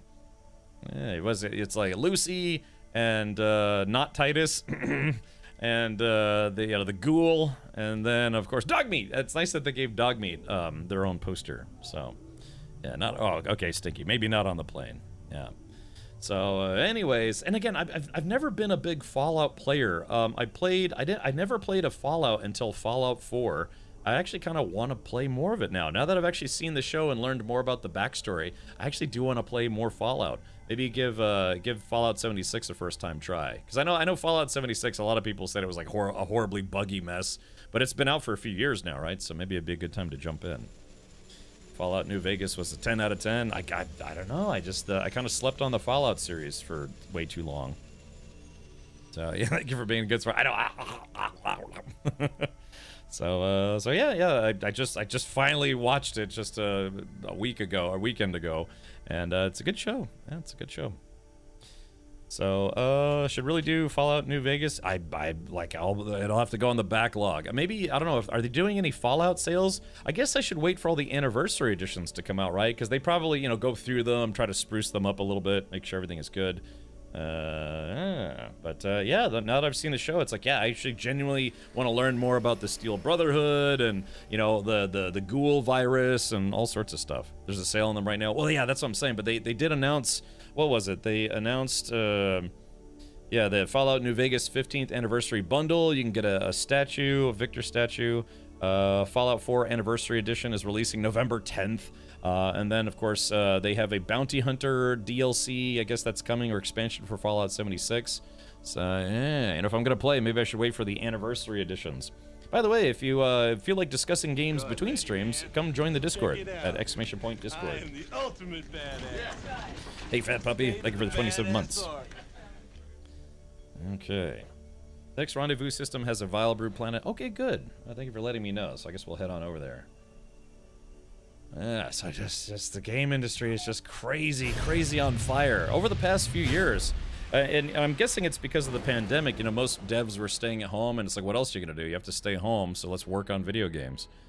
But the downside, though, is from the game industry is that there's still been a lot of layoffs. You know, the companies will put out these games and then just announce big layoffs. Supermassive announced they were laying off a bunch of people. There was another studio, Crafton, I don't know if our publisher, they announced they were doing layoffs. So it's like, it's a great time to be a player of video games, but it's been kind of a scary time to be a developer of video games. So, yeah. Fallout New Vegas Ultimate is $5. All right, Jay Grand, I guess I'll buy that after the stream. Just remind me. Taco Bell, product placement with Taco Bell. Injarito Nacho Burrito. That's the thing. What are you doing here? I've come to lick ass. Cap, if you want to play Fallout 4, vanilla is kind of bleak. Modded F4 is so much better and stable. Well, that's so Hill Sparrow. I mean, that's what they just announced today, is that they are doing a Fallout 4 Anniversary Edition. It says bundles 6 classic expansions and 150 plus Creation Club items. So yeah, so it's gonna. I don't know, maybe I could play the video here. Let's take a look here. I mean, you guys tell me. I only played. I know the whole story for Fallout 4 is that your son gets kidnapped or something along those lines. Hold on, let me see if I can play this. Let's see. Sorry, Twitter's compression is kind of terrible. Remember, the vault doors are sealed for your safety. Do not attempt to reach the surface. The surface is unsafe.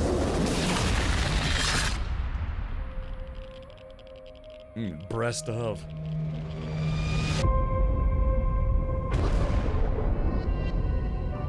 This wasn't the world I wanted, but it was the one I found myself in. We need someone who can bring the whole Commonwealth together in a common cause. And I think you've got it in you to be that leader.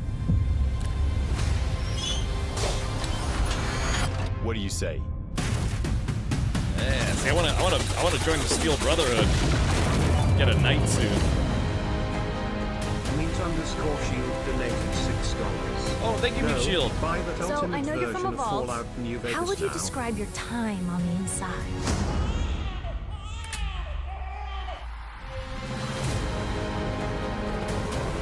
I'll do it, yeah. Thank you, man. I'm going to find him. I believe the term is Yahoo. Yahoo! Another beautiful day. In the most dangerous place in the world.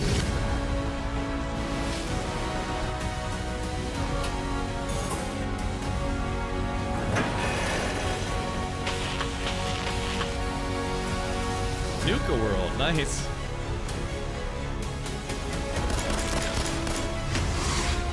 I think that's called a little boy.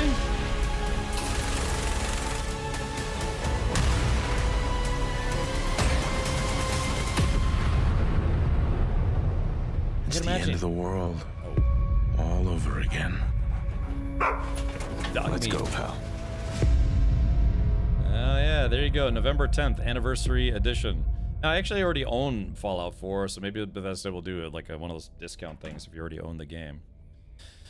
So, yeah, let's see. Nexus Mods beats creation items by a mile. Okay, fair enough. Make good video games and it's not a problem. Otherwise, be a good person and come work in the defense industry. Well, look, I left the defense industry almost 6 years ago, and I have to be honest, I'm kind of happy doing what I do now. So, you mean the Brotherhood of Steel? Wait, what did I call it? The Brotherhood of Toots? Lone Wolf 7654 asked me, I wish you all the luck if you play the Fallout games if you play them. Thank you, Lone Wolf 7654. I shall approach the wastelands of Fallout with the same determination and discipline as any battlefield. May the Emperor guide my path through the nuclear ruins and bring victory to humanity. I like the sound of that. I loathe the Brotherhood of Steel hypocrites. Oh, okay, gotcha. Like I said, I kind of now I never really knew a lot of the backstory, but now that I watched the show, let me ask two spoiler-free questions. For the Brotherhood of Steel, is the backstory from the show pulled from the game? Is it the same, or did they come up with a new backstory for the TV show? Yeah, right, Hell Sparrow. And then the other thing, a fat boy. Okay, gotcha. And then, yeah, I have two questions. One, is the background story of the Brotherhood of Steel the same in the game as it is in the show? And then two, is the backstory of Vault-Tec the same in the game as it is in the show? So, yeah, without any spoilers, if all you have to do is say yes or no, or, with the context or whatever. But, because, yeah, learning some of the backstory stuff of Vault-Tec from the show is like, oh, wow, okay, well then, So, yeah, so that's what happened. Interesting. Okay, well, let's see, close this. Sorry, I'm just looking at some stuff in the background. Okay, let's jump back to the game.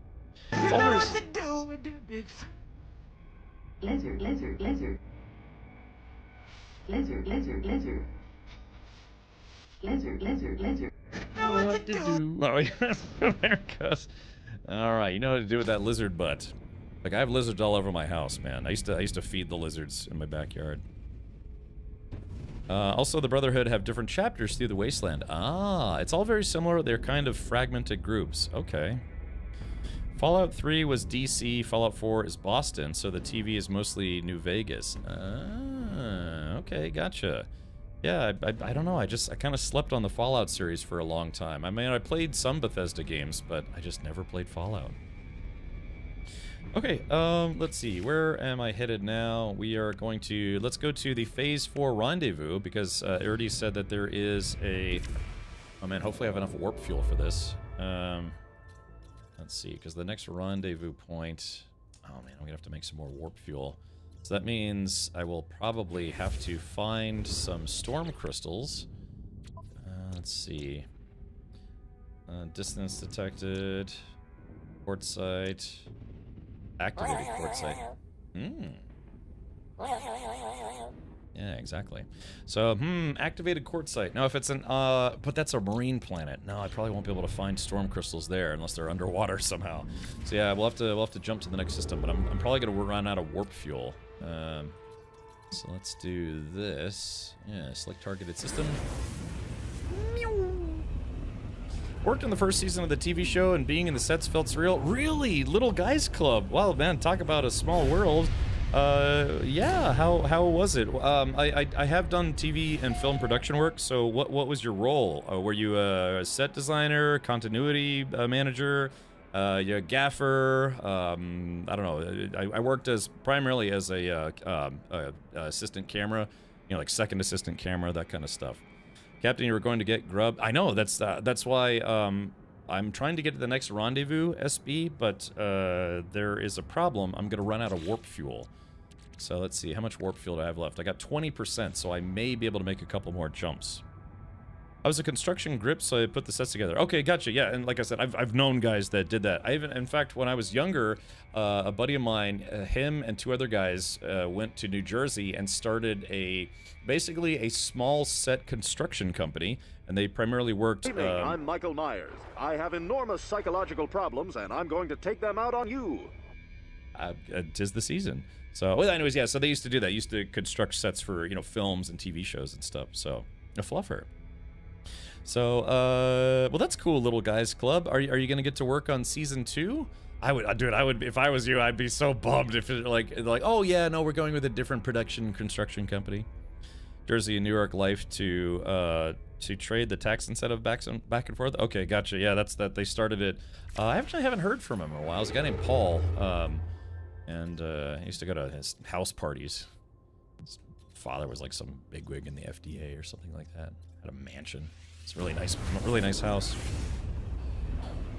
But, well, that's cool. So, yeah, I mean, the show looks fantastic, right? Do you remember what kind of sets you worked on? Did you work on, like, the Vault-Tec sets, or, like, the Philly sets? They actually shipped everything across the country? Yikes. God, that sounds expensive. If there's anything that's almost, if not more expensive than doing automotive racing, it's working on film stuff. I worked for a public access station. I did some If you short run film out work. fuel, steal some if you can. Oh, steal some. Well, yeah, if I can. Yep. All right. There. Yep. Just that's officially it, man. I ran out of hyperdrive fuel. I built the overseer's office 100%, but also a lot of the vault odds and ends like hallways and doors. Well, that's cool. Yeah, like I said, that's really cool that you got to do that. Hopefully, yeah. Again, if they. I think, well, if they're already going to be airing season 2 in December, then that means production is likely pretty much wrapped. So, did you get to work on the sets for season 2 as well, or is that kind of like a one-time gig kind of thing? Yeah, because I actually just finally watched. I watched season 1 when it came, or episode 1 when it came out, and then yeah, I don't know, man. I just never got around to watching the rest. You know how it is, you plan on doing something, then you get busy, and then next thing you know, it's 6 months later, and you're finally getting around to it. They literally shipped everything to California. Oh, okay, gotcha. All right, so you're on the East Coast side. Yeah, because it's like, I wanted to move into working in film, you know, hopefully join, you know, the camera operators union and that kind of thing, because I did that too. I was doing electrician stuff, gaffer stuff, grip stuff, but mostly I was a boom operator for a number of productions. So yeah, I wanted to be a part of that world, but I chickened out. Because, you know how it is, man. A lot of people try to get, especially in front of camera, but even behind the camera, there can be a lot of competition out in LA and New York and stuff. It was the final show I worked on before I left the industry. That's what I was saying. I was just saying that's like, yeah, you know, there's a lot of people who want to work in that field. So one, it's like it helps to join the unions, right, and join a SAG if you're going to be try to do in front of the camera stuff. I mean, I probably don't need to tell you this. You probably know better than I do. But still, it's like I was never willing to make the leap to move to LA or to say Atlanta or New York. I had a couple of my buddies. They did that though. They actually took the plunge and moved out to Hollywood, LA. I think they made it about a year before they ended up coming back because it's just it's a brutal industry to get into.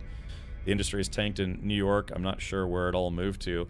Well, a lot of it's moving to the south, like Atlanta, even I think the Carolinas. They're trying to entice production companies to move away from New York and LA and ship and shoot productions in cheaper states where there's a lot more tax incentives and the cost of production is lower. So I do have.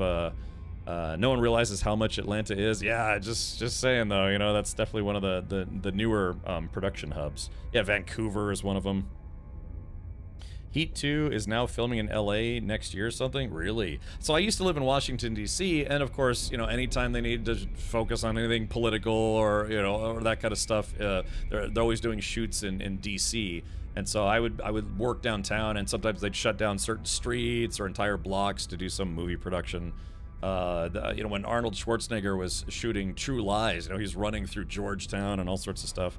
But so I would see that stuff from time to time. Never got to be an extra though. I always wanted to be an extra, but I was usually working. I was working for the military and the government. Okay, so I hopefully will be able to find some storm crystals here. Frost crystals. Activated copper. Okay, so here on Drenea Delta, I should be able to find some storm crystals, and that way I can make... Yeah, so here we go. We're going to go here to Drenea Delta, and once a storm activates, I should be able to find some storm crystals, and then I can make some warp hypercores, and then we'll be okay.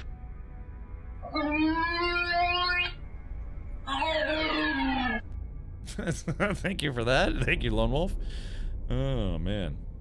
Come to space station? Oh, okay. Yeah, I was Marines for 5 years also. Really? I was at, if you know Pax River, I was at, Quantico, Pax River, those areas. Oh, we got a dance party going on. All right, let's do it. All right, pick your favorite dance emotes and spam the crap out of them in chat. Let's do this.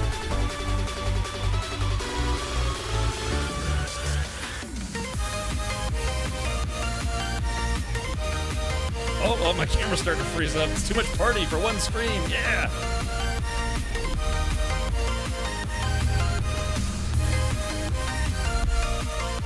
All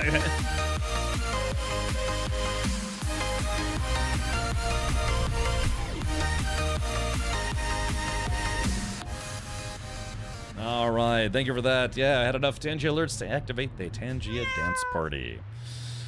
Oh, yeah, buddy. All right, let's do this. It's free real estate. It is, yeah. So, all right, cool. Let's go ahead and schlop out of here. And Erdy, yeah, can I borrow a cup of warp fuel? Yeah, just a little cup of hypercores, maybe. Yeah, just a pinch of sugar. All right, so I'm at the space station. Hopefully we're not we didn't get de-instanced together. Yeah, that's cool, man.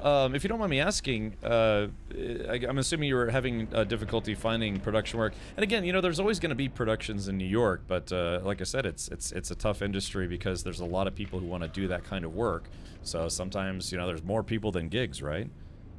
We must be de-instanced. I can't see you. Yeah, that's what I figured. Because I see your ship, but I can't see you, and that's an instancing problem. That's okay. I'll just go grab a couple storm crystals, and that should give me enough warp hypercores to finish the expedition. Fallout Day on GOG ends in 1 or 2 days. Yeah, that's where I saw all the news today. Was tracking all the stuff for Fallout Day. But yeah, I was gonna ask, if you don't mind me asking, what did you move into if you're no longer doing production work or, you know, construction? What field did you move into? New York City and the industry were wearing me down, so we decided to make a big move. I changed industries and we moved to Detroit. Maybe did you switch over to like the automotive field perchance? Just out of curiosity. Oh, you went back to IT. Okay, gotcha. Yeah, I was a systems administrator for a long time. Yeah, I had some CompTIA, I had Microsoft certs, one Cisco cert, all my CompTIA certs. Actually, all of my CompTIA certs expired this year because I chose not to renew them. I told myself last year, or not last year, 3 years ago when I renewed them, that's like, if I don't legitimately use them for anything, I'm just going to let them lapse. I had my A+ and my Sec+, and that was about it, so... Yeah, so I finally said, you know what? I guess this stream thing is going to be going on for a while. So if I have to, you know, get certs again, I'll just get my certs again. But after many years, I decided I kind of didn't want to do IT work anymore. I have all three all expired. Yeah, I mean, prior to leaving, I was going to try to get my Server Plus cert and my CASP cert, but then I decided to say goodbye to IT, period. So.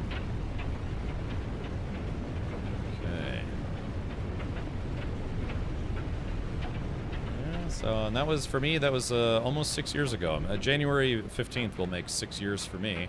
I told myself, all right, man, see if you can become a full-time streamer for a year, and if not, go back to work.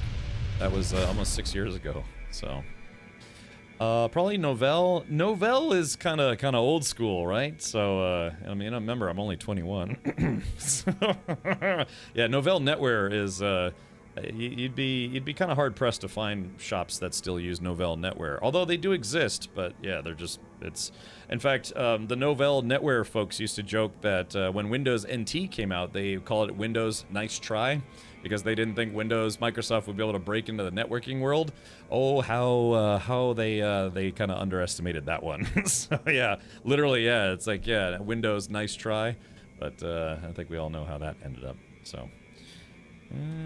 All right, so let's take a look here. Okay, so we just have to wait for a storm to show up. Yeah, because this place. Oof, this place has bad radiation. That's unfortunate. Let's see. So yeah, once there's a storm, we should be able to find some storm crystals. Actually, let me verify visually. We should be able to verify. I don't have any radioactive protection, so this is gonna be kind of a spicy meatball. Yeah, because you can see the storm crystal housings, or like the husks that open up during storms. Windows, Novell's Tombstone. Yeah, man. You know, because I did dabble. Oh, here it is. Okay, that's good timing, but I gotta recharge my radiation protection. So once the storm comes up, because this planet has activated copper, there should be storm crystals. That's not 100% always the case, but it should be. Should be on here. Check Epic for games under Fallout. I got 5 Fallout games for free. Yeah, I probably actually have some Fallout games already. I just haven't thought about it in a while. But now that I watched the TV show, I'm like, yeah, I kind of want to play some Fallout. Yeah, it's Prolapse did Fallout. Drakale, not a fan. The NT was dog shite. It worked, but barely. I gotcha. Okay, let's take a look. Okay, let's see. Ah, there we go. Oh man, that is really killing my my hazard protection very quickly. Yep. So there's that. Oh god, look how quickly that's going. Holy moly. I'll have to make. Hopefully, okay. Looks like we've got 3 storm crystals. That'll be enough to probably finish the expedition. All right, let me recharge my hazard protection. Look how quickly it's dropping. That's awesome. All right, here we go. Storm crystal 1, 2, and 3. That's all we needed. I should be able to make some antimatter. Ah, crap. Hold on. Jetpack surge. There we go. Use the jetpack surge in my favor. Oh man, there's some nice juicy carbon crystals there, but phew, what a nasty planet. Okay, all right, let's do this. Storm crystals. Let me make some antimatter. Oh, I need more chromatic metal. Okay, so let's do this. Where is my copper? We're gonna take my copper, throw that in my refiner, and make a bunch of chromatic metal. Little Guys Club says, I tried streaming and it's really cool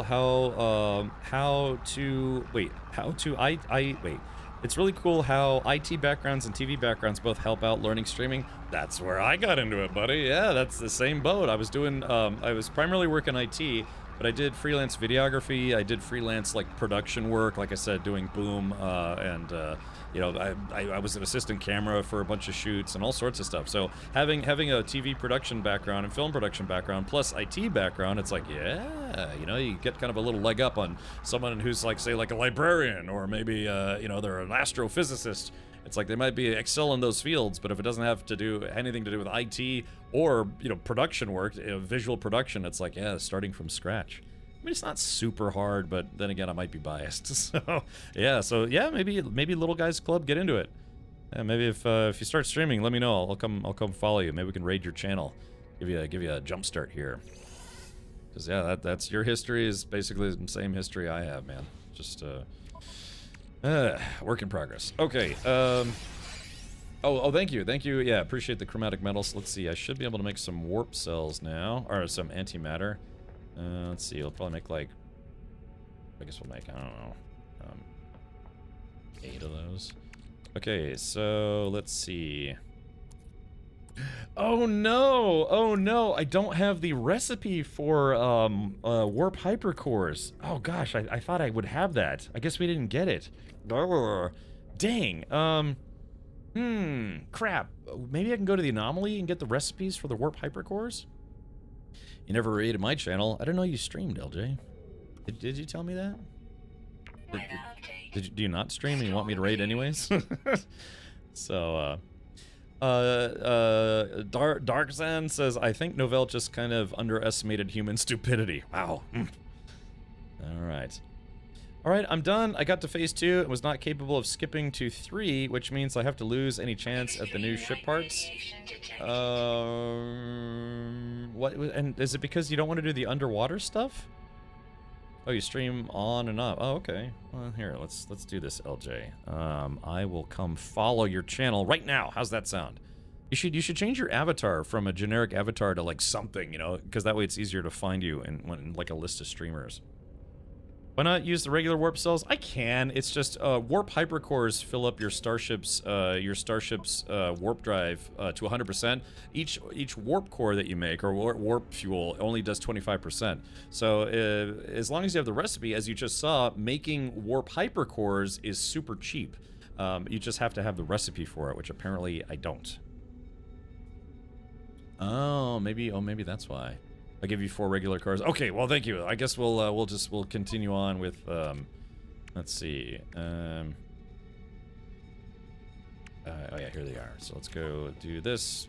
Warp. All right, there we go. So that's, yeah, so it takes 4 of those to get to 100%, whereas just 1 warp hypercore does the same thing. Ooh, yeah. So it's Mjolnir. Okay. Out of curiosity, I know you've tried to explain it before, but why do you have the 2 different accounts? Because I mean it's your prerogative. I'm just curious. Yeah, if you have the 2 accounts, would you not want to hang out on the same account that you stream from? Or is it just like your primary account just has so much Twitch history that you'd rather keep chatting on that one but not stream on it? Because I actually wanted to do that as well. I wanted to have a secondary account so I could just stream whatever I wanted and not have to worry about like commercials or crap or whatever. I don't know. I'll be streaming Ark when it releases, but would love some critiques of my channel. Yeah, sure. Yeah, little guys, reach out to me on Discord. I'll come say hello. If there's anything I like doing, it's helping people get into Twitch, because Twitch has been such a fantastic experience for me for the most part over the past 11 years. 11 years. Your channel sucks, boo. No. God, thank God.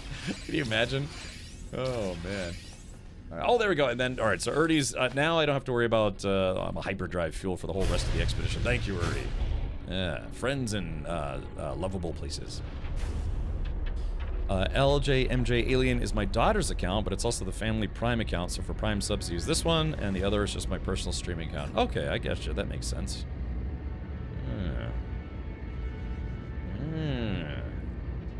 Thanks so much. That's real kind of you. Yeah, sure, man. I've done that for a lot of people over the years, just kind of helping out where I can. Again, you know, like I said, I was a help desk guy as a systems administrator for a long time. My whole career was helping people. It was just for IT problems. But you kind of learn that's like, yeah, you know, your job is really to help people. You know, it's IT stuff. You help people do their jobs by doing your job, if that makes sense. So, yeah, it doesn't have to be a job. It could be also stuff for fun. So, yeah.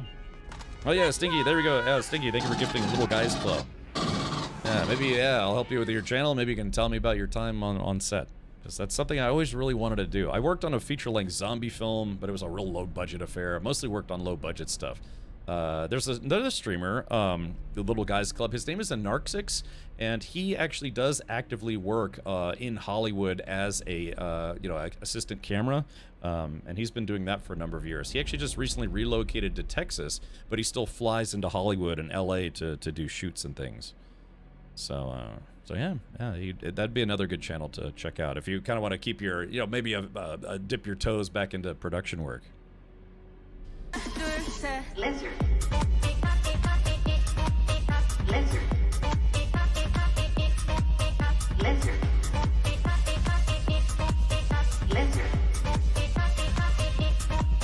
Lizard. All right, well, enough of that. So let's God, I'm the one who says enough of that, but I like it a lot, you know. All right, we're going to Atarius next. Yeah. Hung around craft services when my ex was an extra in a thing back in the 90s. That's as close to set as I got. Yeah, I mean, typically, that's why productions, like movies and TV shows, cost so much to make, man, because there's just so much to do. And, you know, you got to pay everybody. You know, all the folks working on the set, constructing the sets, doing the lighting, doing the electrical, doing all the camera work, people who do blocking, you know, stand-ins for blocking. Gosh, you know, catering, just, you know, somebody who slings coffee all day during, you know, productions.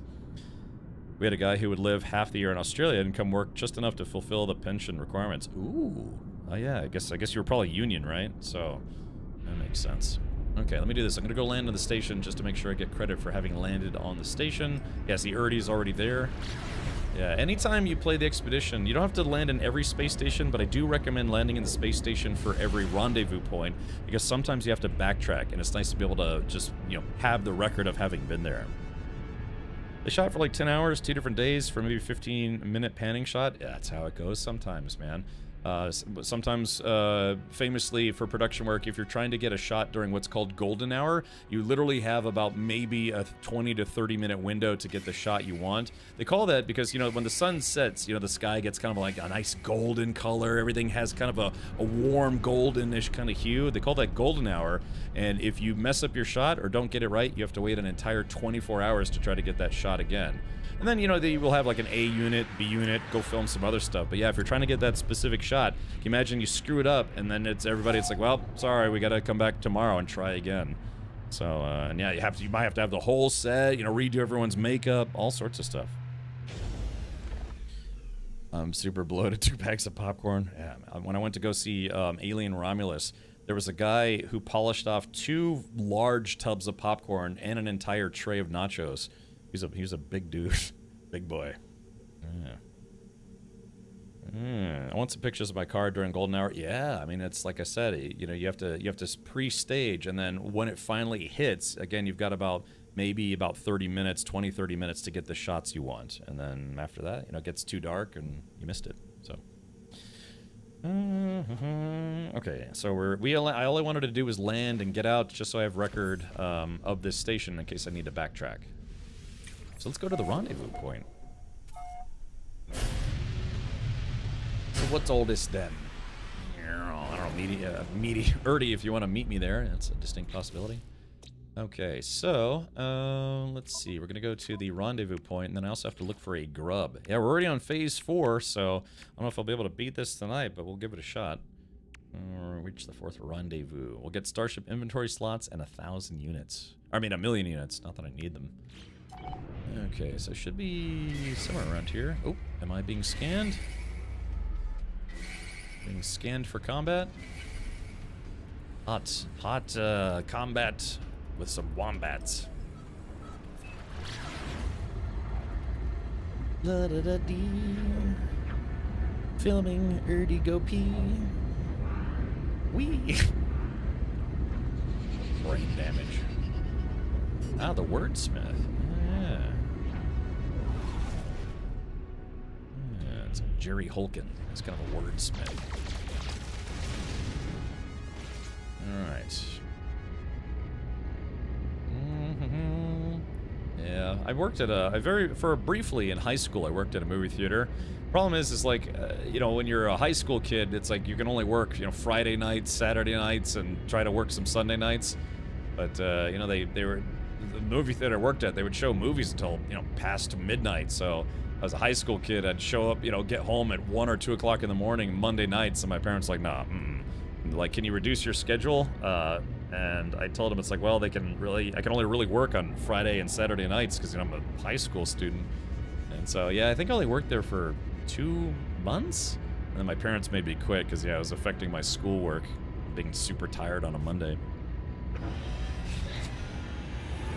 Let's see, to shoot the John Wick motorcycle chase scene, they had to shut down a major bridge in New York City, and anyone who worked it says it's the most money they've ever made in a day because they didn't take any breaks. I can imagine, because, yeah, they'd have to do that as quickly as possible.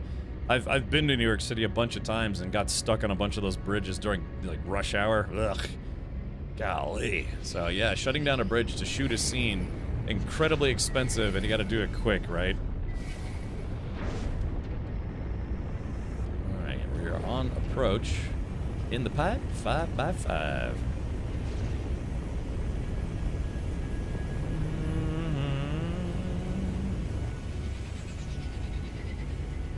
I can barely see where I'm flying.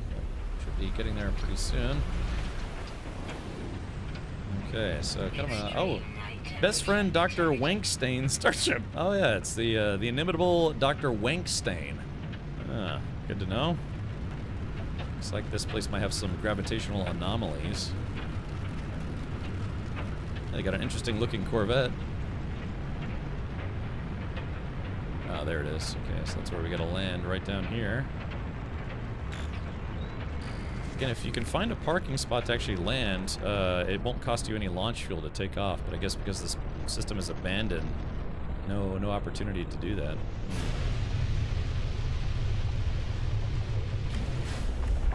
Yeah, got lots of players here, all swarming around. Gas storms.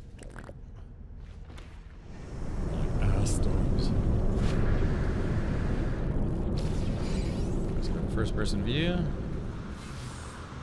Okay, well, there it is, chat. We've reached the 4th rendezvous, so officially starting phase 4 now. Okay, yeah, hold on, let's see. Here we go. I learned the Viking word for Viking.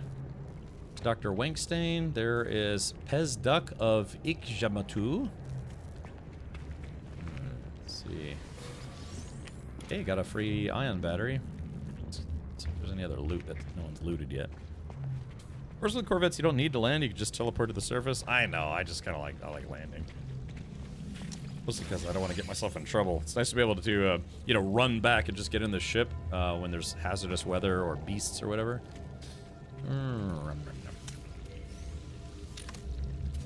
we go. Get some free goodies here. Remember, expedition. Yeah, check everything. Alright,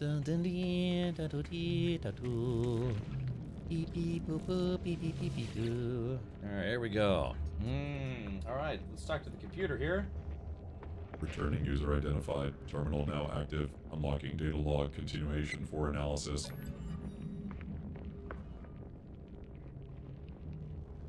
I found a body. It's unlike anything I've ever seen. There's a species like it, and I hope they're all dead like this one. At first, I thought it was some tragic remnant of a matter transfer tech malfunction. Cage of bones and flesh, studded with random patterns of crooked teeth and roomy, lidless eyes, but no. Some horror of twisted evolution, warped by cruel nature. I can't help but picture what it would have looked like alive. I cannot help but fear that it will live again. I discover something coded deep inside the long-dead traveler's data log. Something has been left that will aid me on my own journey. Okay, there it is. Yeah, they added some voice acting to the game. All right, thank you, Erdy. Thank you so much for hanging out. Thank you for the warp cores and such. Can we get some 07s in chat for Erdy Plays, who gave me a hand on today's expedition gameplay? Loser, are you having fun over there? Doing a little twerking? Okay, well. Alright, well that's it. So now we need to... Oh, gosh. Is this considered a... Oh yeah, it is considered a gas giant. I was about to say, the surface kind of reminds me of a gas giant, because it is a gas giant. Yeah, we gotta get out of here. Yeah, let's get out of here, man. It's a little too dangerous for me. My taste. Close the hatch. Check those corners for space herpes.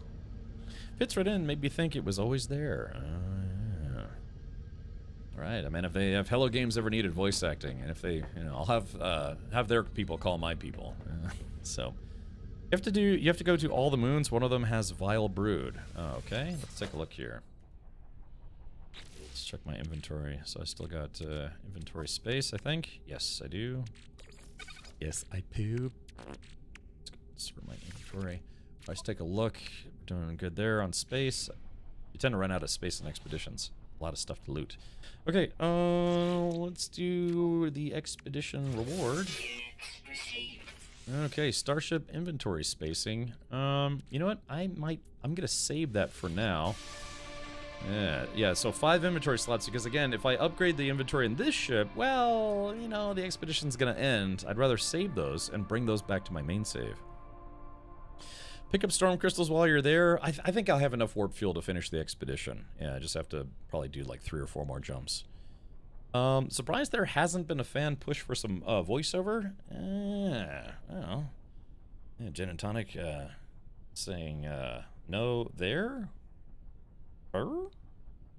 Wait, pick up some storm crystals. Wait, but I picked up oh, I see, because I have to get some more storm crystals anyways. Ah, okay, I see.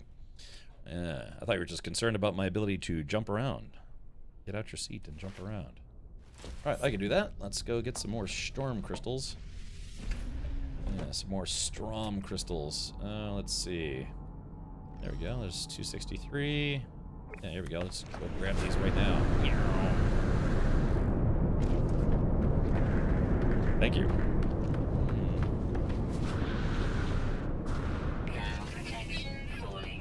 Thermal erection falling. What a terrible plight.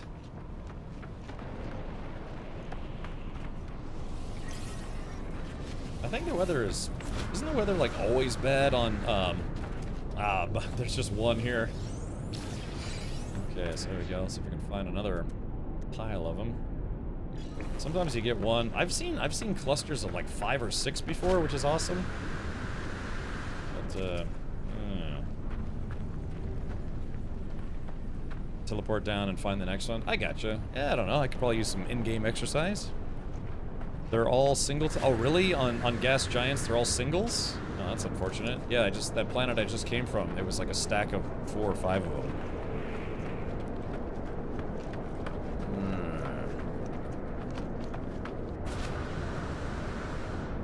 Ugh, look at this stuff. Ugh. It's like planetary pus. Erdy says, not true. I found a group of 6 in one place on this planet. Yeah, and I mean, normally, yeah, sometimes you get unlucky and there's only 1 or 2, but sometimes you find a cluster of them. There we go. Let's see. Okay, how many more do I need? I just need 2 more. So yeah, I'll just hoof it. That'll be okay. Let's see. That one is 335. Seems like the gravity is heavier on this planet. Yeah, my bash dash, you know, the dab dash, doesn't seem to be terribly effective on this planet. Sodium, life support, oxygen. Yeah, there we go. Yeah, I'll just grab a couple here. Yeah, it seems like that. Maybe gravity's a little heavier, and that is actually a thing. Some planets have lighter gravity, some planets have heavier gravity. Ooh, look at that. Find my doom down there. Oh, look, this one's stuck in the wall. There we go. Okay, so I just need 1 more. Scanning. Let's see, how far away is that? 154, perfect. Yeah, it's just a hop, skip, and a jump. I'll have all the storm crystals I could ever want. It's the planet's cloaca. Oh, yeah.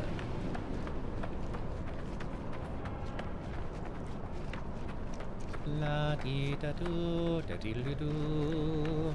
Alright, there it is, finally. Yoink. Shards of the Storm. My favorite. Gotta save some of my launch fuel here. I'll just back. Yeah, that was pretty quick. Thank you for the heads up.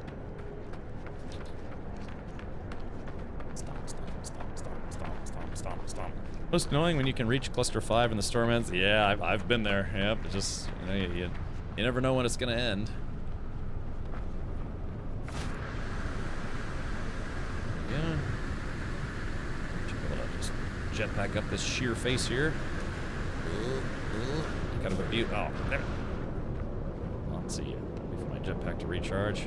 Again, if you jetpack up against a sheer wall, it's supposed to be able to let you jetpack all the way up it. There it goes. Yeah. It's an anti getting stuck measure. Oof. Inhospitable planet. Looks like it's like trying to tear itself apart. Gas giant. Temperature levels stabilizing. Oof. Man, it always feels nice getting back in your ship, right? Fantastic. Okay, so let's do this. Yeah, this should be pretty easy. We still need to find a juicy grub to splatter. Supreme defensive system upgrades. Okay, good to know. Ooh, baby. Ooh. Man, I got all these upgrades. Like I said, if I don't bring these over manually, they'll basically get cashed out for nanites, which is not a bad deal. Okay, so yeah, I've got a lot of storm crystals, which I probably don't need. Starship slots. Just freeing some room up in my immediate inventory. Okay, so that's it for almost completely full. So yeah. All right, let's do this. Let's find some juicy grubs to punish. I didn't think storm crystals go away on gas giants. That makes sense, actually. Yeah. Enough launch fuel. Now let's do this. Barf. To be honest, that planet looked really nice at storm. I mean, it looks cool, right? I mean, that's what's fun about this game, is all the weird planets and moons and star systems that you go to. I like the ones where color is filtered, so it turns the game into black and white with maybe a hint of red or purple. Hey, Cat Mark Mage, welcome. How are we doing here? We're doing well. Yeah, we're doing well. I'm now on phase 4. I still gotta squish a bug. Yeah, let's see, phase 3. Yeah, I gotta crush a vile grub. So we've got that one done. And let's see, we gotta find a planet that has an infestation. Ah, here we go. Vile moon. Vile brood detected. It's a cloudy moon. That could be fun. A lost blue moon. That's probably aquatic. Salvageable scrap. Faust Minor. Okay, so we're gonna go to Envy. And see if we can find one of them there grubs. I've got a chub for your grub. The red filter ones are really hard on my eyes. Really? Yeah, okay. Yeah, there's just a lot of really neat stuff they've done in this game. Did you have to go on the gas giant or just go to it randomly?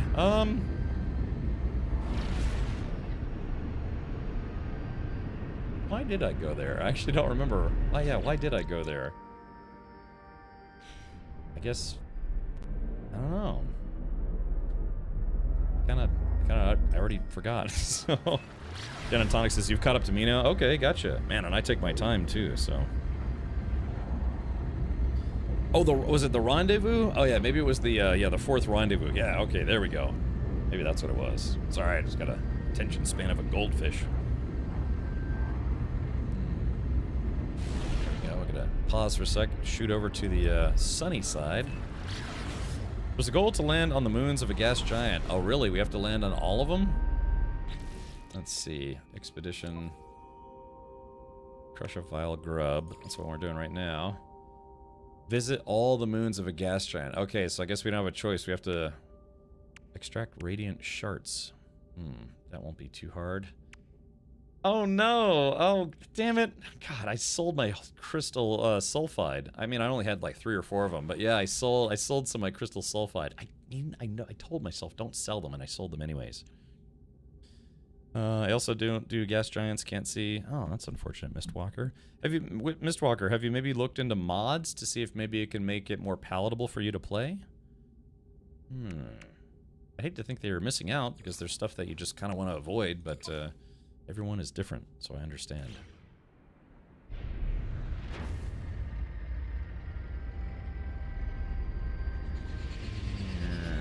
There we go, approaching the planet. Bling, bling. So I gotta do some moon hopping. It shouldn't take too long. A bit of tedium, but not too bad. Actually, maybe since I have to... I mean, do I have to specifically land on these planets? Let's see. Visit.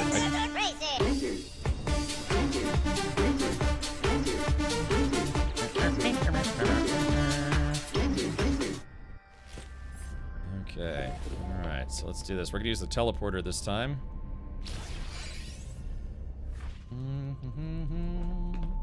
Alright, beam down to planet. Okay, there we go. Most perfect. Really? So, let's see. Superheated mists, medium resources, ample fauna, ample flora, minimal sentinels. And it's 72.8. Not bad. Okay, so we gotta go find a grub, and presumably we're gonna have to beat up a bug lady. Let's do this real quick. Options, general, let's do left-handed. That way it moves my character over to the other side so I don't feel my character rubbing on the back of my head. Alright, so we should be getting close. Yeah, these grub things are nasty. They's nasty. Oh, baby, are they nasty. Didn't do that correctly, that's okay. There we go, tracking. Nice juicy grub. Lunch is served. This might be a lower gravity planet? Feels like it's lower gravity. Where's that bad boy at? Come to Papa. Yeah, okay, yeah, juicy grub. It's kind of halfway burrowed into the ground here. So let's go ahead and oh gosh, did I leave my gauntlet on personal force field? Let's see, where did I have plans for the gauntlet, or did it actually give me one? Let's see, debris, life support, shield module, lining beam. Yeah, did it give me one, or did I have to make one? You don't actually have to defeat the broodmother. It's really easy, so. When I went looking for a grub, I landed and there was one lying in the dirt right in front of my ship. The RNG. May the RNG forever be in your favor. Well, okay, so let's see. Chromatic metal and sodium nitrate. Okay, so I have some sodium. I need 20 sodium nitrate. That should be relatively easy. Okay, so yeah, I guess it just gave me the plans. I guess it didn't give me the actual unit itself. I'm gonna put some more gas in this. Just a little bit extra gas. Okay, and now, dang, I think I am out of chromatic metal. A starship. Yeah, I think I used up all my chromatic metal. Do I have anything that can be turned into chromatic metal? Sodium nitrate. Dang, I think I need to go get some metal. Some heavy metal. Alright, let's see. Resort that. Dang. Okay, yeah, I need more chromatic metal. So let's take a look around. Target sweep. Hold on, let's do this. Paraffinium. Paraffinium. Silver. Does silver count? Can silver be turned into chromatic metal? Silver. Actually, let's take a look at this planet here. What are we on? Silver, paraffinium. Can quartzite get turned into? Gosh, there's a lot of stuff to memorize. Quartzite is good? Okay, yeah, couldn't quite remember. Dang, that's kind of far, actually. Hold on. Silver. Let's see. What is that? Quartzite. There we go. That one's a lot closer. All right, we'll come back for this grub in a moment. Get back! Quartzite! It's like No Man's Sky, the game show. Wow.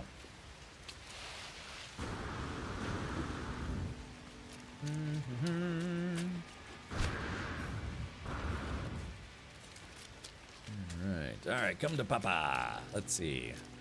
Wonder what the ratio is of quartzite to. Oh, this is kind of a small one too. You got a small one.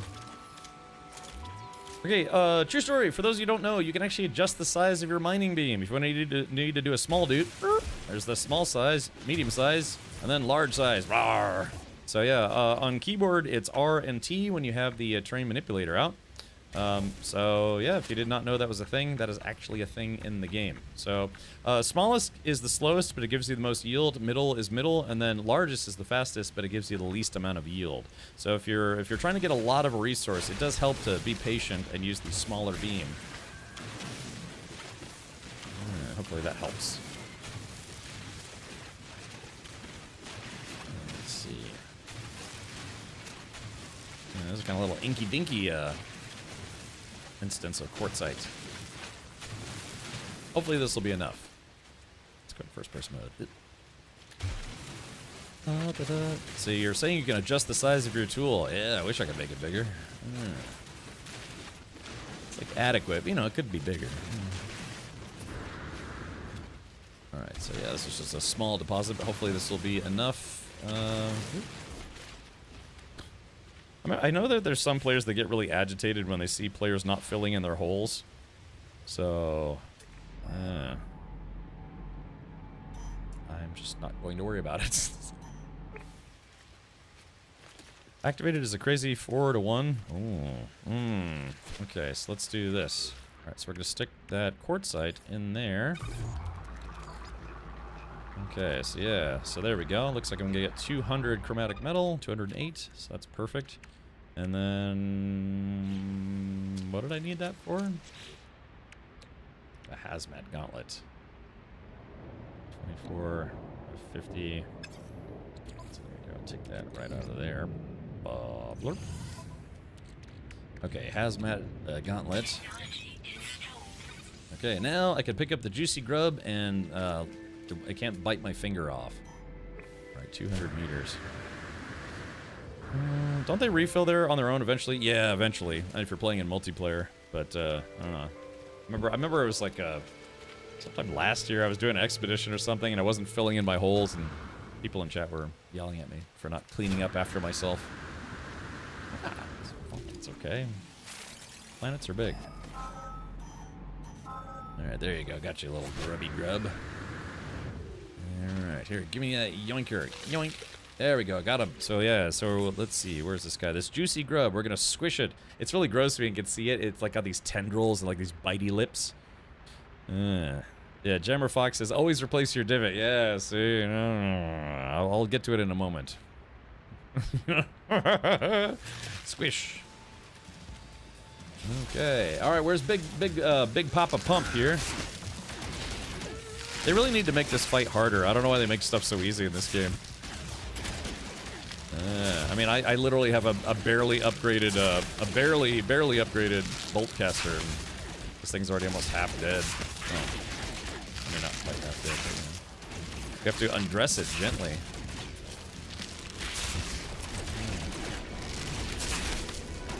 Yeah, I've literally beat this thing just standing in one spot before, but I think that was on my main character. Ow, ow, ow, ow, crap, crap, crap, crap. Yeah. There we go. I gotta splatter her doots. Alright, there we go. Ow! Oh man, I better watch myself. Yeah, I might end up getting killed after all. Oop. Now you have a chance of you do have a chance of getting a like a head decoration if you kill this thing. So if you like collecting all the decorations, you know, like the head customizations, there are bug helmets that you can get, or like, you know, bug facades. There we go. Just let my force field recharge there. Yeah, see, this is where a paralysis mortar comes in handy. You know, plasma grenades, all sorts of stuff. All right, this thing's almost dead. Shooting her right in her thorax. Gonna clean her thorax with borax. Alright, and kablooey, there she goes. Okay, and it looks like I did not get the... I got the achievement, but I didn't get the customization. It's a rare drop. You have to fight that thing like 50 times to get all of them. Yeah, paralysis mortar and pulse spitter. Yeah, that's what I was saying. Yeah, the paralysis mortar makes it easy. Okay, here we go. So, that is now phase 3 is officially done. Detoxified slime, choking monstrosity cake, wriggling tack, haunted pie. Yummy. I have to eat some of that stuff. Yeah, where's the detoxified slime? Placeable sludge. Ah, crap. Ow. Where's my ship at? Gotta get to my, oh yeah, I have to get to my teleport panel again. Detoxified slime. Neutron cannon deletes that thing? Yeah, I mean, like I said, I kind of wish they would make that a little harder. Oh, did you see that? I think there was a shooting star. Anyone here ever wish on a shooting star and actually have your dream come true? If you have, I'm envious, because I never have. Even blowing out birthday candles. I've wished for the same thing ever since I was about 13 or 14 years old. Every single year, I've always wished for the same thing, and it still hasn't come true. Maybe someday. Well, let's get back on board the ship and get out of here before the bugs try to eat me. Okay. Same thing, Swedish twins? Hey, you want to see something cool?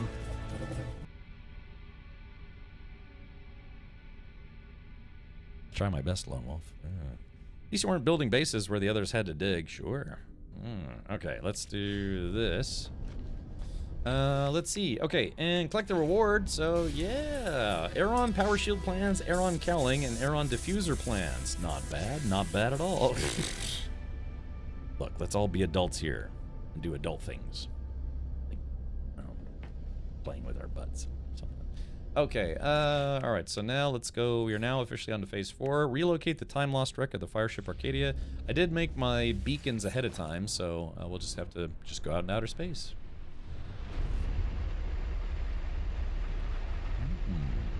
For dream come true, one needs to create an environment which such dream can manifest. Just thinking about it is not enough. Well, yeah, I mean, you're a product of your own actions and ambitions, right? And my wish hasn't come true, but not for lack of trying. It just hasn't happened yet. What you know about taking expedition items from the expedition save back to your main save if you've already converted the expedition save to a regular save because you were on a planet and not at the anomaly? Well, wait, Ananiru, did you start the expedition from a new save, or did you start it from your main save? If you've already converted the expedition save to a regular save because you're on a planet and not at the anomaly, I guess yeah, all you have to do is just go back to the anomaly. Oh, you started it on a new save? Oh, yeah, there's no easy way to get your items to your main save if you didn't start it from your main save. So there's a newish thing called the Expedition Terminus. Expedition Terminus in the anomaly, and that allows you to start the expedition on a pre-existing save. The only way you could do that now is... oh, thank you for the cheers. The only way you could do that now is you could give all your stuff to a player that's on a normal save, and then have them, you switch characters, right, or switch saves, and then go back in, meet up with them again, and they can give you all your stuff back. The other way to do it is to use what's called a save editor. You can move the stuff that you have from, I guess you could say, one of your saves, and then you can move it over to your main save, or simply just delete it from your expedition save and add it to your main save. If you do decide to go the save editor route, I highly recommend backing up your game save files before futzing about with a save editor, just in case. Like, if you've never used one before, you can really mess things up. But I hate for you to lose your saves. But, yeah, I'm on PC, gonna save edit. Yeah, so, there's a guy who made one called Goat Fungus. I like his. But, yeah, that's why I recommend, if you're interested in the loot, start your expeditions from your main save. Again, go to the anomaly, and there's behind the Nexus Mission Giver, next to the Quicksilver guy, there's just a little terminal, and that's the terminal that you use to start expeditions from a pre-existing save. Madison Ferrari, thank you so much for the Prime sub. Like I said, if you own a Ferrari, let us know. I've driven Ferraris, they're fun. They're also horribly expensive. Yeah, it's fun stuff. Okay. Could be just a name, like the actual Ferrari family. Ferrari. How far into the expedition are you? I'm now on Phase 4. I've done a couple doots in Phase 4. Avernum 4, Greed and Glory is out. I'll be streaming it. You might want to, too. Also, Mother or a character based on her is in the game. Ooh, very nice. Well, that's kind of cool. After this, I'm going to be streaming the Pacific Drive story DLC, Whispers in the Woods. It's supposed to be kind of a creepy DLC for Pacific Drive, which is kind of a driving-themed game, which I really, really enjoyed. So, but I'll have to put that on the to-watch list as I slowly but surely battle my backlog. Alrighty, so let's see. I should be reached the 4th rendezvous. Okay, so let's go ahead and... What kind of game is it? I got the Kickstarter max level 2 weeks before she went, so I instantly jumped on it. Some of her art should be features. Ooh, that's nice. To be immortalized in a video game would be pretty cool. That's why I guess there was that Stop Killing Games initiative, to make sure that people's video game works could be, you know, won't be lost to time. Recover her art in the game. Yeah, that's like I said, that's cool that you got that in there. I've always wanted to be a part of video games, you know, maybe do some voice acting for video games, or maybe just have a character, my likeness, put in a video game or something. I got to design a spaceship for a video game. One of my spaceship designs, or my spaceship design, that I did with Stinky Diaper and Murasaki Karo is in Everspace 2. So I can now and forevermore say that I designed a spaceship for a video game. Hurry up and finish this exo. I know, I'm really excited to get back into Pacific Drive. Alright, so let's do this. So, let's go to my exo toot. Where are my flippy doots? Yeah, this guy right here. Alright, activating pulse drive.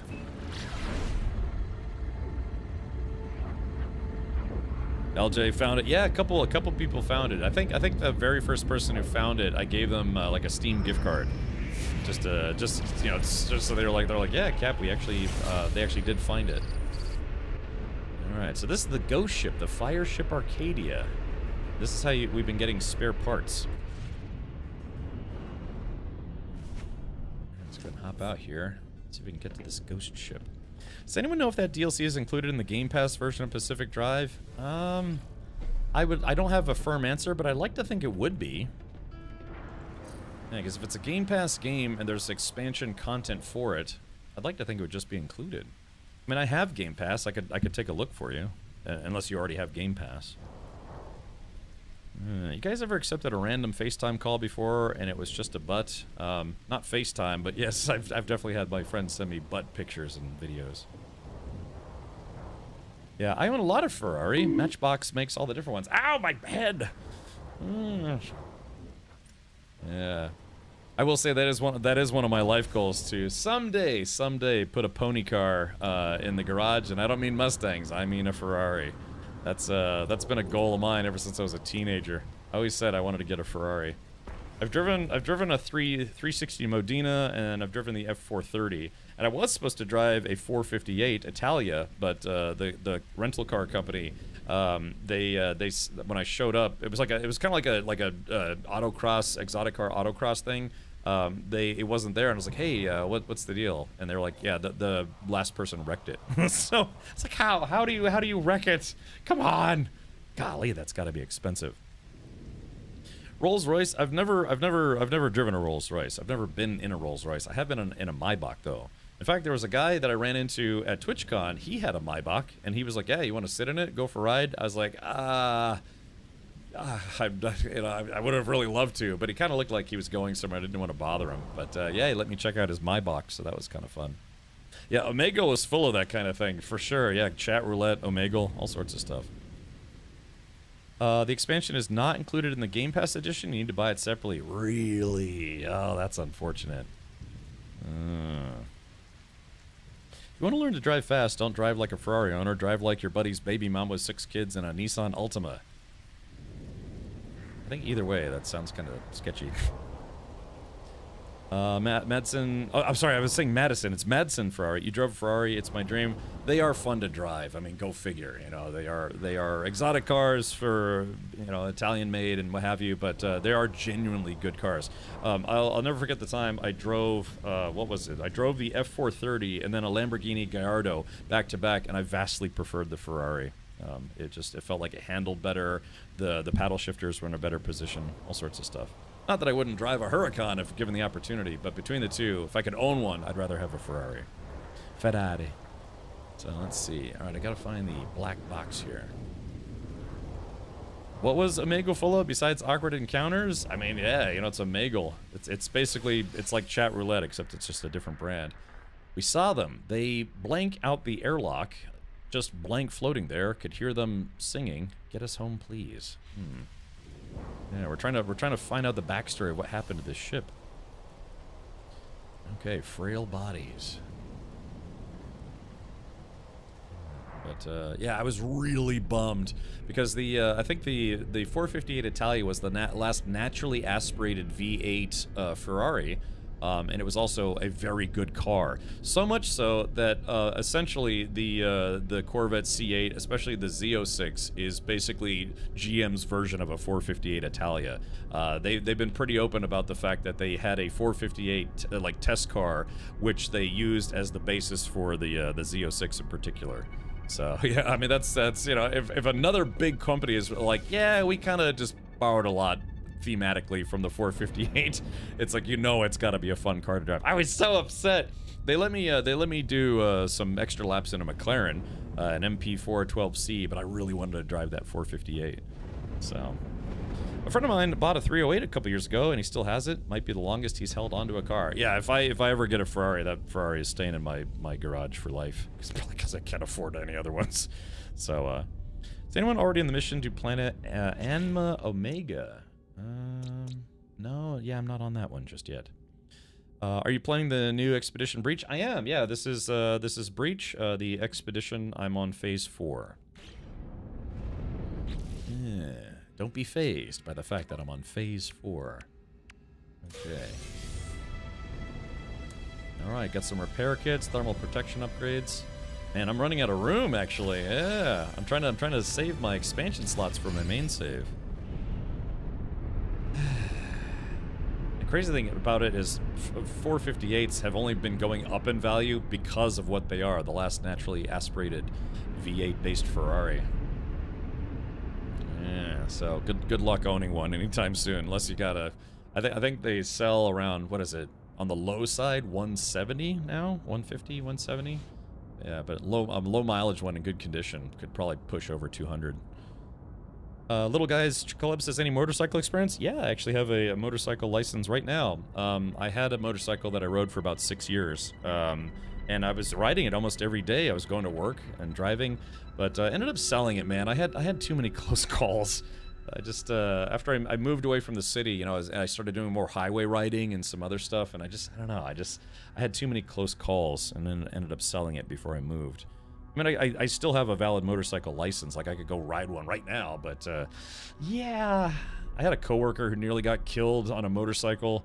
He was out for 3 months when he came back in. He was on a neck brace and an arm sling. I was like, hey, Woody, are you still gonna ride motorcycles once you heal up? And he was like, ah, hell no. He's like, I'm done. He'd been riding for like 40, 50 years, and that was it. That finally got him to stop because he was in a bad motorcycle accident. I was just talking to another guy who, he said his buddy was out on a street bike, you know, like a sport bike, and he got T-boned in an intersection, lost one of his arms. So, yeah, so it's just one of those things, man, where it's like, I enjoyed riding. My father is a motorcycle collector. He's got about 24, 25 bikes, and he still rides very regularly, but I called it quits, man. Too many close calls for me. Rural riding is crazy, like the speed limits maxed out. Imagine roads that are poor and traffic flies down at 50 to 60 miles an hour, and they are not wide at all. Yeah, I mean, just, that's all it takes, you know? Just get blasted off your bike, and they'll be more often than not, the car driver will be fine. It's just, some people just don't really notice motorcycle drivers until it's too late. And so, yeah, I had too many close calls. And I had fun. I literally, legitimately rode for 6 years, but then I was like, yeah. My framer lost his elder son to a road accident in a car on a country road. Yeah, man, well, there's a thing about at a car, right? You're in this, like, you know, this aluminum or steel cage that protects you, but on a motorcycle, it's just you. You know, it's literally just you. Same thing happened to my stepdad after 50 years of riding, nearly died, said no more. My father always told me it's not a matter of when you'll, or if you'll crash, it's a matter of when, because he said that pretty much everyone who rides a motorcycle has some kind of accident eventually. He was in one where he wrecked his bike into a bunch of barbed wire and tore up his whole side. So he's got this really gnarly scar on his side. It got infected, and so it's got this big scar, but yeah, he kept riding. Yeah, he said it wasn't enough of a deterrent. He cracked a rib like 4 or 5 years ago. He wiped out on an old Triumph, and it broke a rib and, you know, scratched himself up pretty good. So, but he keeps riding, man. He just loves it. You know, chicks dig scars. Yeah. Always loose gravel at every intersection for some reason. Yeah, I mean, I had fun, but man, I tell you what, one of the scariest things I ever did on a motorcycle was I was riding on I-95 at probably midnight, and it started pouring rain. So I'm like, you know, trying to keep up with traffic in this old Honda Twin, like, you know, trying to wipe the water. I've got a truck here, a truck here, a truck here. It's like, I'm gonna die doing this. But I, you know, actually obviously made it home. Scariest thing I've ever done on a motorcycle, man. Just, yeah, I-95, full speed truck traffic while it was raining. And it's, rain stings too. When you're riding around, man, it's like, they're like little needles hitting your skin. Yuck. Electra says, are you crazy? But that's just it. I mean, you know, driving a car in the rain, you're like, you know. But yeah, riding a motorcycle, like, you know. Yeah, so it's very intense. My father was kind of disappointed because him and I would go on rides sometimes, you know, just go cruising around, take some back roads and things. But yeah, I ended up selling my bike and told him, I don't know, I just wasn't comfortable riding anymore. Do you have the handlebar mustache too? Yeah, type in exclamation, or type in rad trucker. You know, I got one of those emotes. Yeah, even I-95 feels dangerous in a car, you know, much less a motorcycle. But yeah, it was like midnight, 1 a.m., leaving my buddy's place. You know, I hadn't been drinking or anything, but just I was like, oh, this sucks. Just being scared for my life the whole way home. All right, well, let's do this. Okay, so we have to get some more crystal sulfide. So if we go to, I guess, Metallic Moon, Lost Blue Moon. This place probably, okay, so which one did we land at? We landed on, was it Envy that we landed on? Yeah, we landed on that one, so we still need to land on Pezukavi. So let's just, I guess we have to land on all the moons. This will go pretty quick, but we do have to land on all of them. There you go, you rail trucker. If I got a modern Ferrari, it would be an FF. Really, you like those? Yeah, those are the four-seaters, if I'm not mistaken. All right, I think prior to Ferrari making was it pronounced the Puro Sangue? You know, their SUV. They actually did make a couple four-seater models. Yeah, there was the FF, and then there was, I think, another one. I'm not like a, you know, Ferrari historian or anything. So, are we getting the monkey tail beer too? I know, I need to dig that up. Actually, what I really need to do is I need to upload my, I need to break up the 24-hour stream so I can upload the VOD to YouTube. YouTube wouldn't post my 24-hour stream. It was, the file was, like, the stream was too long. Yeah, I had a bad motorbike crash too. Car come out of side road right in front of me. I went over the top, and next thing I'm waking up in hospital a couple days later on my 21st birthday. Wow. Man, see, that's what I'm saying. Yeah, Captain Leo, don't let me forget about that. I can make an emote, no problem. I just need to do it. I've just been so busy as of late. So busy. Busy. Alright, here we go. We're gonna land on this place. No water here. At least I don't see any water. Welcome to Planet Twitch. Love how you can see the cloud shadows on the surface sometimes. Yeah. What the hell is this place?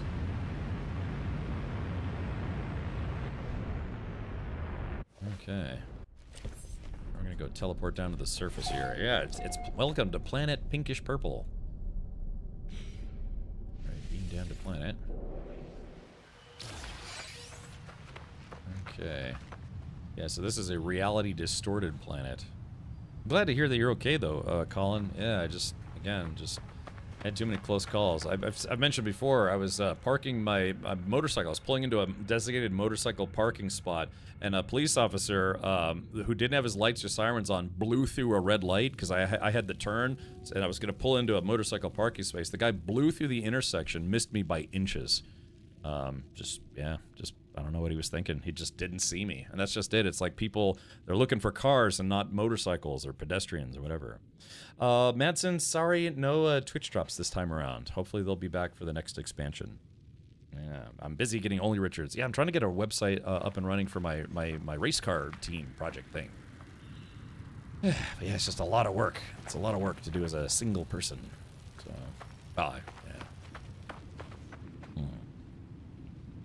Tarmont, well, you know, they're defenders of the, well, status quo, I guess you could say. But, yeah, I was working downtown in D.C., and, yeah, the guy just didn't see me. And the thing is, he blew through a red light. It's one of those things where if I wish I'd filed a formal complaint and be like, yeah, you know, bring up the city footage, because, you know, they have cameras in intersections.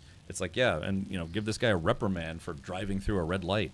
One thing is, like, you know, police officers, if they have their sirens, lights on, then yeah, sure, you know, but at least go slow. The guy was flooring it through a red light in an intersection because there were no cars there. There was just me, and he didn't see me. So, should have filed a complaint. Yeah, Rogue Serenity, I mean, I'm not kidding, missed me by inches. I was like, you know, turning around like, what the hell are you doing? But, you know, he just drove off, so. Again, you know, I'm not saying cops are bad, period, or whatever.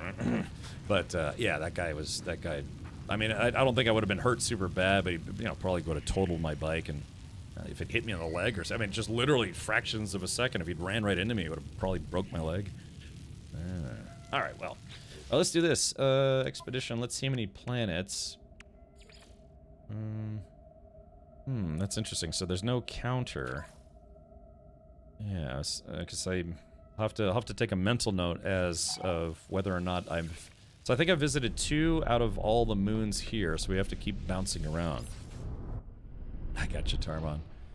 I'd race after him, beeping him to pull over. Well, I mean, I was on my way to work, you know, so I had to go to work, but just...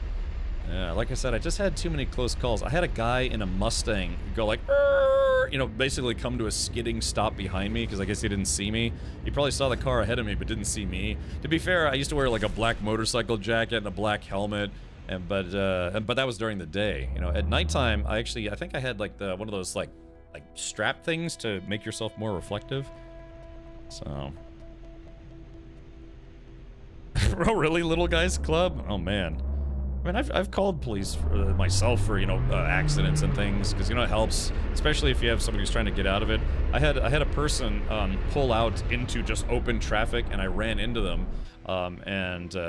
thankfully a person stopped. But yeah, they were trying to say, like, it's like, hey, why'd you hit me? You know, this is your fault. You know, you need to give me your insurance. I was like, dude, you pulled out, it was a lady actually, pulled out just into traffic, because one side, like the one side was stopped traffic due to, you know, traffic jam, but the other side was going full speed. This person tried to cut through that traffic and then just pull right out into, you know, like just running traffic, and I just smashed right into her, totaled my car. But yeah, she was trying to get out of it, and I found out why. She didn't have any insurance. She had canceled her insurance before she'd moved to where where I lived, and yeah, so she was desperately trying to get out of it. Yeah, that turned into a hot mess. Thankfully, I didn't have a camera in my car or anything, but thankfully, for some reason, the person behind me actually decided to stop and give a witness testimony and say, and I remember they said, she's like, yeah, this person just literally pulled out into oncoming traffic. So, so yeah, that person, they didn't have insurance, and then two, they were found to be at fault by the police, but then when they wanted to go to court about it and try to fight it, they ended up not showing up in court, so I won by default. And my insurance company paid me for uninsured motorist coverage, and then they went after her. And the last thing you want is like car insurance companies' lawyers going after you. Rusty Beanyard asked, when will No Man's Sky go on sale? It's on sale right now, actually. Yeah, it's 60% off. If you go to Steam, possibly other platforms like, I don't know, PlayStation, Xbox, Nintendo, whatever. It's also on Game Pass. Yeah, it's 60% off right now. It's $24. It's one of the best games you could get for $24.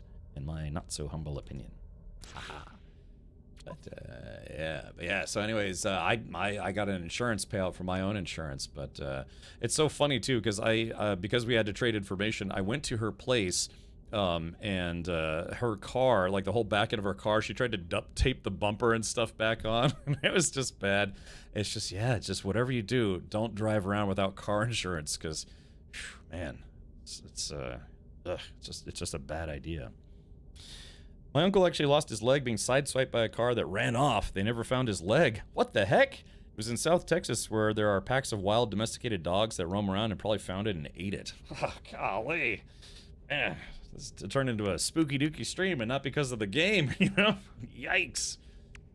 All right, let's keep going here. Let's see. Okay, so we went to Puzakavi. We went to Enve. Let's go to Bibak F. And see if there's some water here, and because we have to land there anyways. Yeah. That's a deal, people. It is a deal. Yeah, it's on sale right now. Okay, let's see. I like flying in first-person view. All right, here we go. And kablooey. I think the person who hit me was probably drinking. I even got security footage of it from the corner store. Oh, did they... I mean, I guess there's always like there's the criminal element, and then there's the civil suit. Did you file like a civil suit or anything? What kind of racing are you trying to do? Oh, in real life, in the Champ Car series. So yeah, if you see my hat, yeah, it's the Champ Car series. It's basically kind of like an entry-level endurance racing league. But it actually is real wheel-to-wheel racing, where you have to have your car fully caged. Oh, let's see if I can find some photos. Yeah, like I said, you have to have your car fully caged, fire suppression system, FIA-rated belts, seats, that kind of thing. Yeah, so it's the real deal. I race a Volkswagen R32, so yeah. So I'm trying to, yeah. I mean, I'm still very much a rookie. I've only done two actual wheel-to-wheel races, and in both instances, the car broke down both times. So yeah. Yeah, Rogues, I don't doubt it, man. Rogues, they, you know, No Man's Sky, Hello Games, they just, you know, they keep putting out free updates for the game, so, I mean, yeah. Couldn't get a license plate for my footage. Ah, okay. So they hit you and just left. I mean, that's a crime, you know. Leaving the scene of an accident is, in the state of Florida, it's a misdemeanor. It depends on severity, but I believe it's a misdemeanor. All right, so let's see. We are still headed to Bibakf. What the heck is Bibakf? Oh, there it is. Okay. Ah, so it's a water world.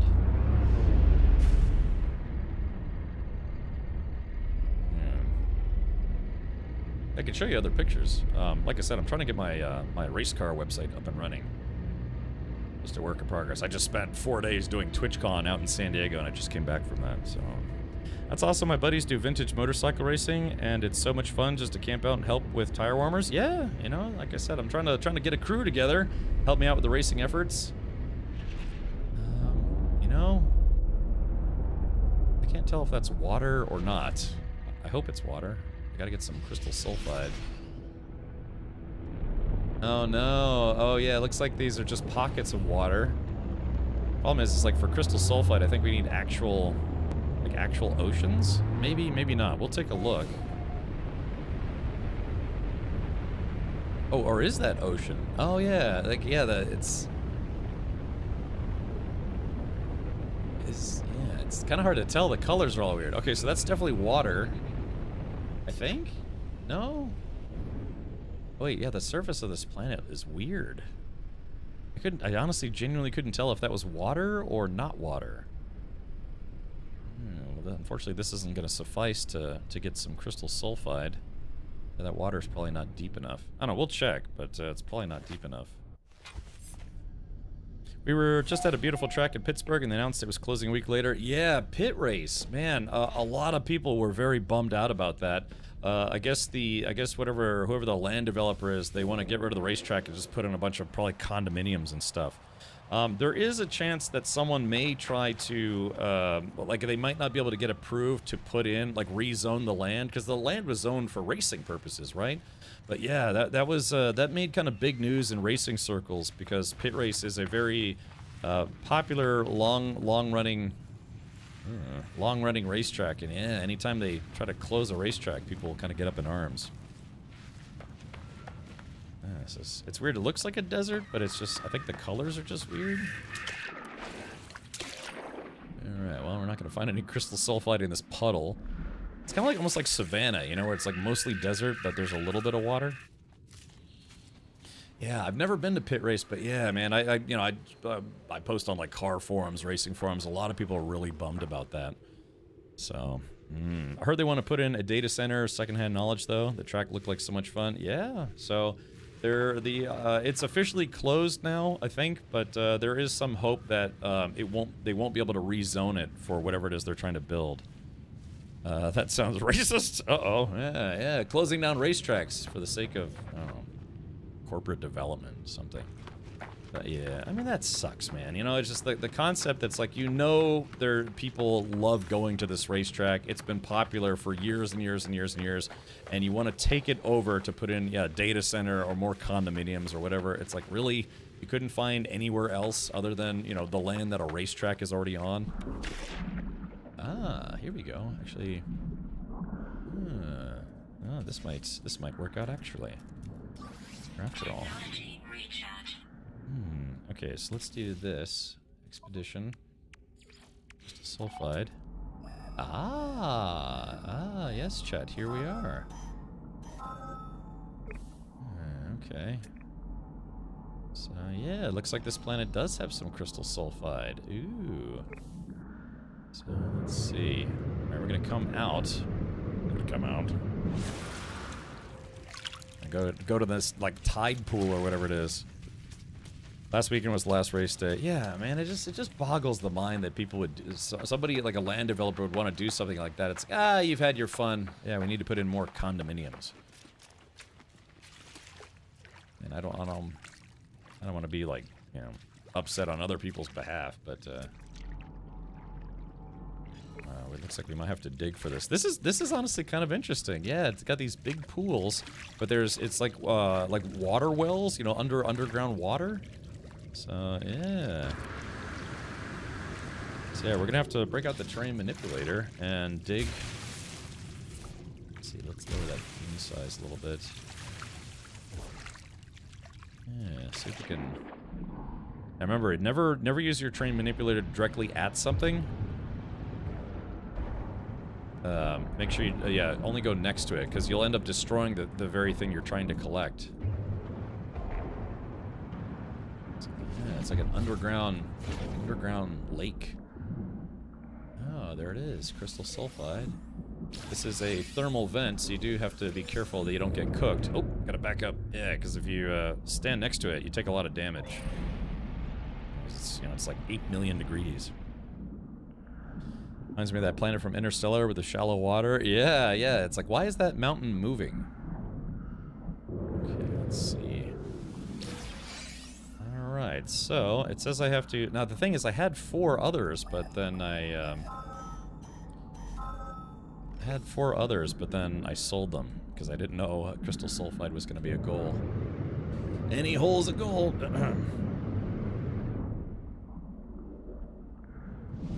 Yeah, this is, yeah, like I said, this is the fun part about No Man's Sky to me, is like you have to go find weird things. Yeah, weird like this planet looks like it just has shallow pools, but turns out there's a whole network of water underground. That one's kind of far. Let me see if I can find a different one. Anything? No? Okay. That's what I'm going to do is I am going to... Let's target that, and then we're gonna blast our way out of here. Oops. And blast our way back to the surface. You. Yeah, isn't that neat? And then yeah, it looks like it's just a big puddle, but turns out there's a whole underground water network. Like I said, that's why I like this game. It really is kind of a fun exploratory adventure. You know, a lot of stuff is kind of similar that you find here and there, but. Ooh, it is a fun exploratory adventure nonetheless. Yeah, so I started blasting, right. Okay, so, let's see, where was that? So I'm directly above it. Let's see, so yeah, I guess I'm just gonna have to, let's see, where was it? I lost it. Okay, it's right below me, so we're gonna have to... Yeah, so there we go. It's like underwater caverns. Do this in first-person mode. Yeah, like I said, you don't want to dig directly at the thing you're going after, because the terrain manipulator it doesn't care. You know, it won't protect things you're trying to collect. Ah, there it is. Ah, yeah, very neat, right, chat? Yeah. Uh-oh. Ow! Oh crap! Ouch! Oh god, bad timing on that one. Let's see. Recharging my aquatic life support here. Yeah, you see, it almost took off all my shields. Okay, there we go. Thermal power. We are done. Yeah, that was interesting. Yeah, very, very interesting. Problem is, it's like now I gotta find the hole that I just came out of. Ah, screw it. I'll just make a new one. Yeah, back to the surface we go. Oh, I'm stuck. I need to make the hole bigger. Use. Ta-da! All right, there we go. Oh yeah, I was just a little off. So cool. Yeah, very, very fun. That was kind of a fun one. All right, thermal power. Prepackaged optical drill. That's a drill improvement. Just info. Yeah. Dune Awakening added, I think, 3 or 4 more Twitch drops. So yeah, like I said, I still haven't finished Chapter 2. And I want to get to it, but gosh, like I said, there's just so many awesome games and updates and DLCs that are coming out. It's hard to keep track of. There's a joke in there someplace about holes. Yeah, okay, 3 new drops. So I'll collect them. But yeah, I gotta get back into Dune Awakening. Yeah, it's that's something that's bugged for me for years, is that kelp sacks don't recharge extra air tanks. You know, for I Am a Gentleman, I've actually seen that bug myself. I am aware of that one. I guess you could log in and try again. Alright, well, yeah, interesting planet. This is actually technically a moon, I believe. Yeah, this is called Bibakf. So we just have to land on 2 more moons, and then we'll be finished with another expedition waypoint. Yeah, radiant shards. Let's do this. Yeah, spacewalk into a black hole. No time for caution. Wow, that's gonna be a fun one. Let's visit the other moons first. Okay, where's my ship? Yeah, this is neat. Yeah, they just look like shallow. Remember, I was very confused when I was flying, and I was like, "What's going on here?" But it turns out it's got a big water network underground.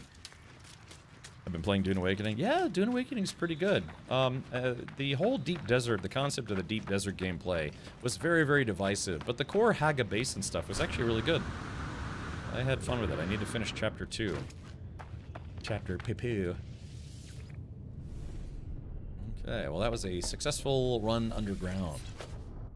Hatch door is one of the rewards. Interesting. Yeah, they have some, it's mostly ship parts are your expedition rewards this time. I like this like subtle brownish shade. Oh yeah, there you go. There we go. The color's coming back now.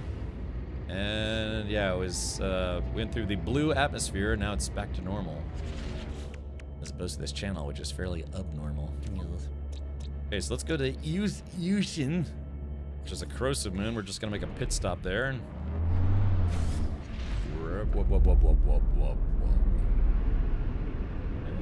alright, marked moon, we're on our way.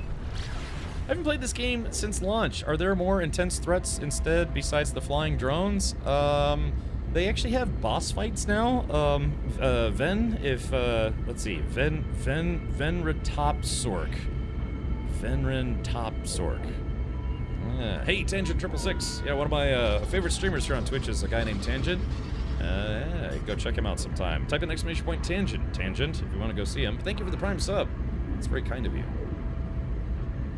Yeah, this game has really come a long way since launch. I mean, they've added, I think, gosh, there have been what 30 or 40 expansions and expeditions. So there's a whole bunch of content. Yeah, I mean, it's been 9 years, and all of the DLCs are completely free too. All the expansions, it's all been free. They don't charge extra for it. Let's do this. Let's go to the sunny side. So right now, I'm guessing you probably never played any of the expeditions either. Let's see here. Just real quick. Let's see. List of No Man's Sky updates. I'm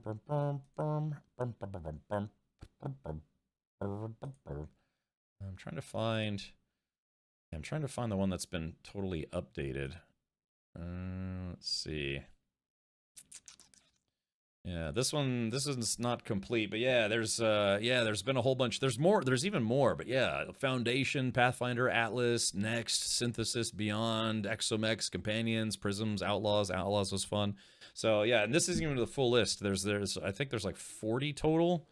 So yeah, if you own it, you own it. And again, their business model has been pretty awesome. It's like they say, yeah, people just keep buying the game, and that gives us the ability to continue making DLC content or expansion content for the game. So yeah, if you haven't played since launch, since 2016, there is a whole lot to check out. It's you could almost argue it's not even the same game anymore, and I mean that in a good way. Yeah, you can build your own bases, you can build your own small ships, you can build your own larger ships. Like, I actually made this ship. I mean, it's not much of a ship, but I'll show you if I can beat the expansion maybe tomorrow, or the expedition tomorrow. I've got a few bigger ships, so I made this ship. I made it.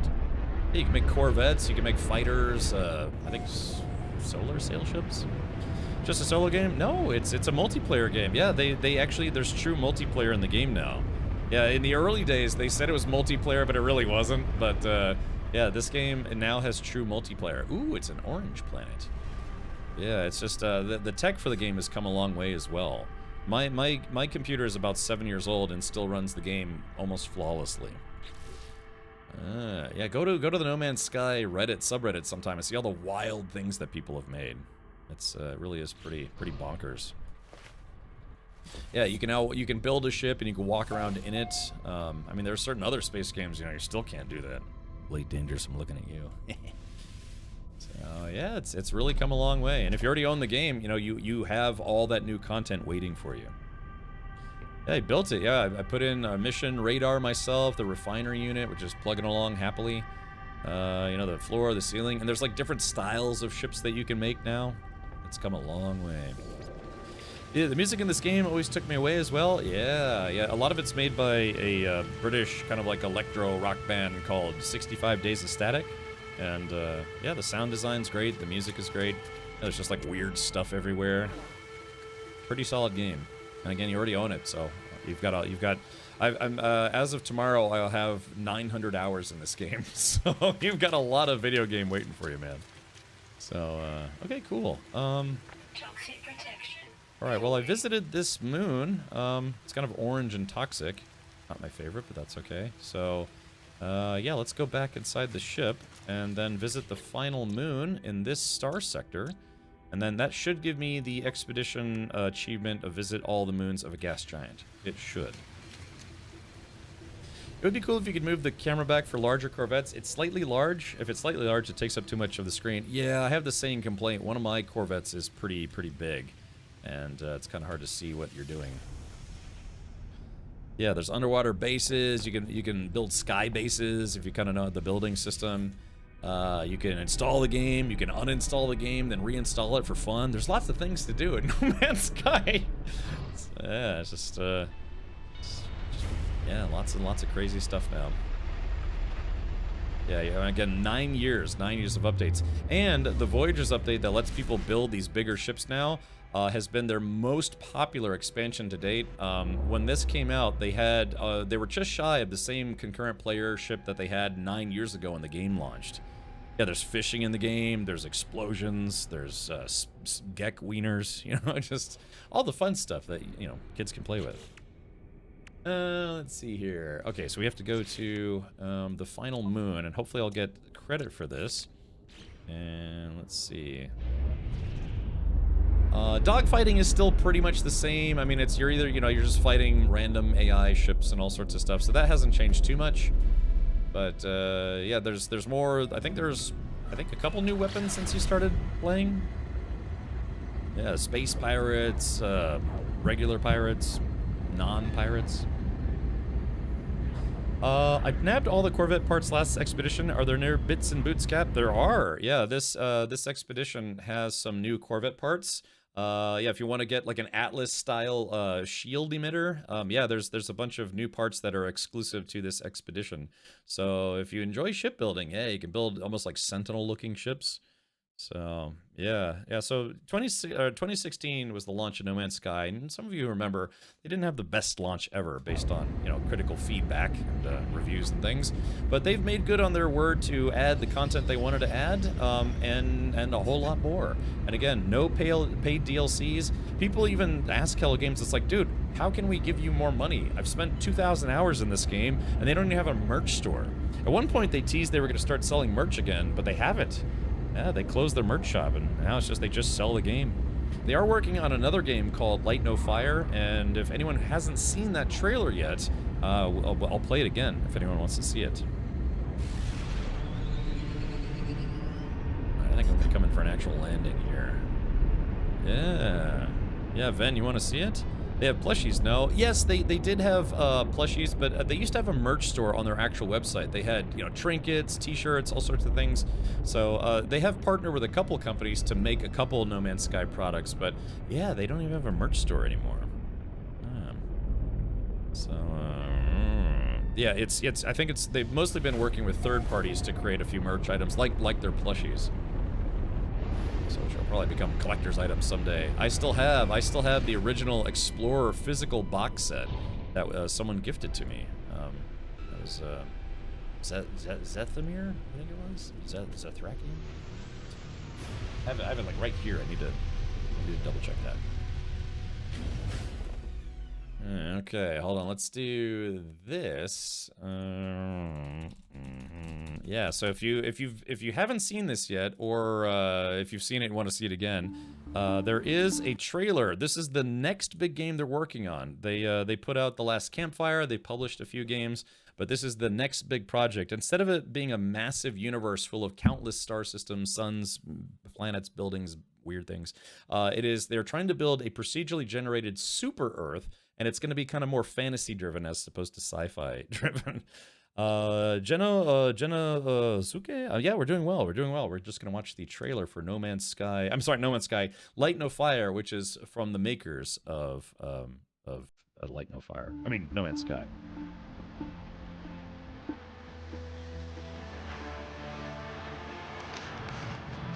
A little loud here.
So there you go. Yeah, that is the trailer for Light No Fire, next big project. We haven't actually had a lot of major updates about Light No Fire since they announced it almost 2 years ago at the Game Awards. They've just mentioned a couple things in some of their No Man's Sky updates that they're like, yes, we're still working on Light No Fire, but we haven't had any substantial additional trailers. They haven't really been taking a lot of interviews about it. I think based on, their history of launches, they kind of want to keep mum on it and not like overpromise and underdeliver, which is kind of what happened with the launch in 2016 of No Man's Sky. I mean, I had fun with it straight from the get-go, but yeah, there were some things missing and a lot of stuff that was missing that they intended to have in the game that just didn't make it in on launch.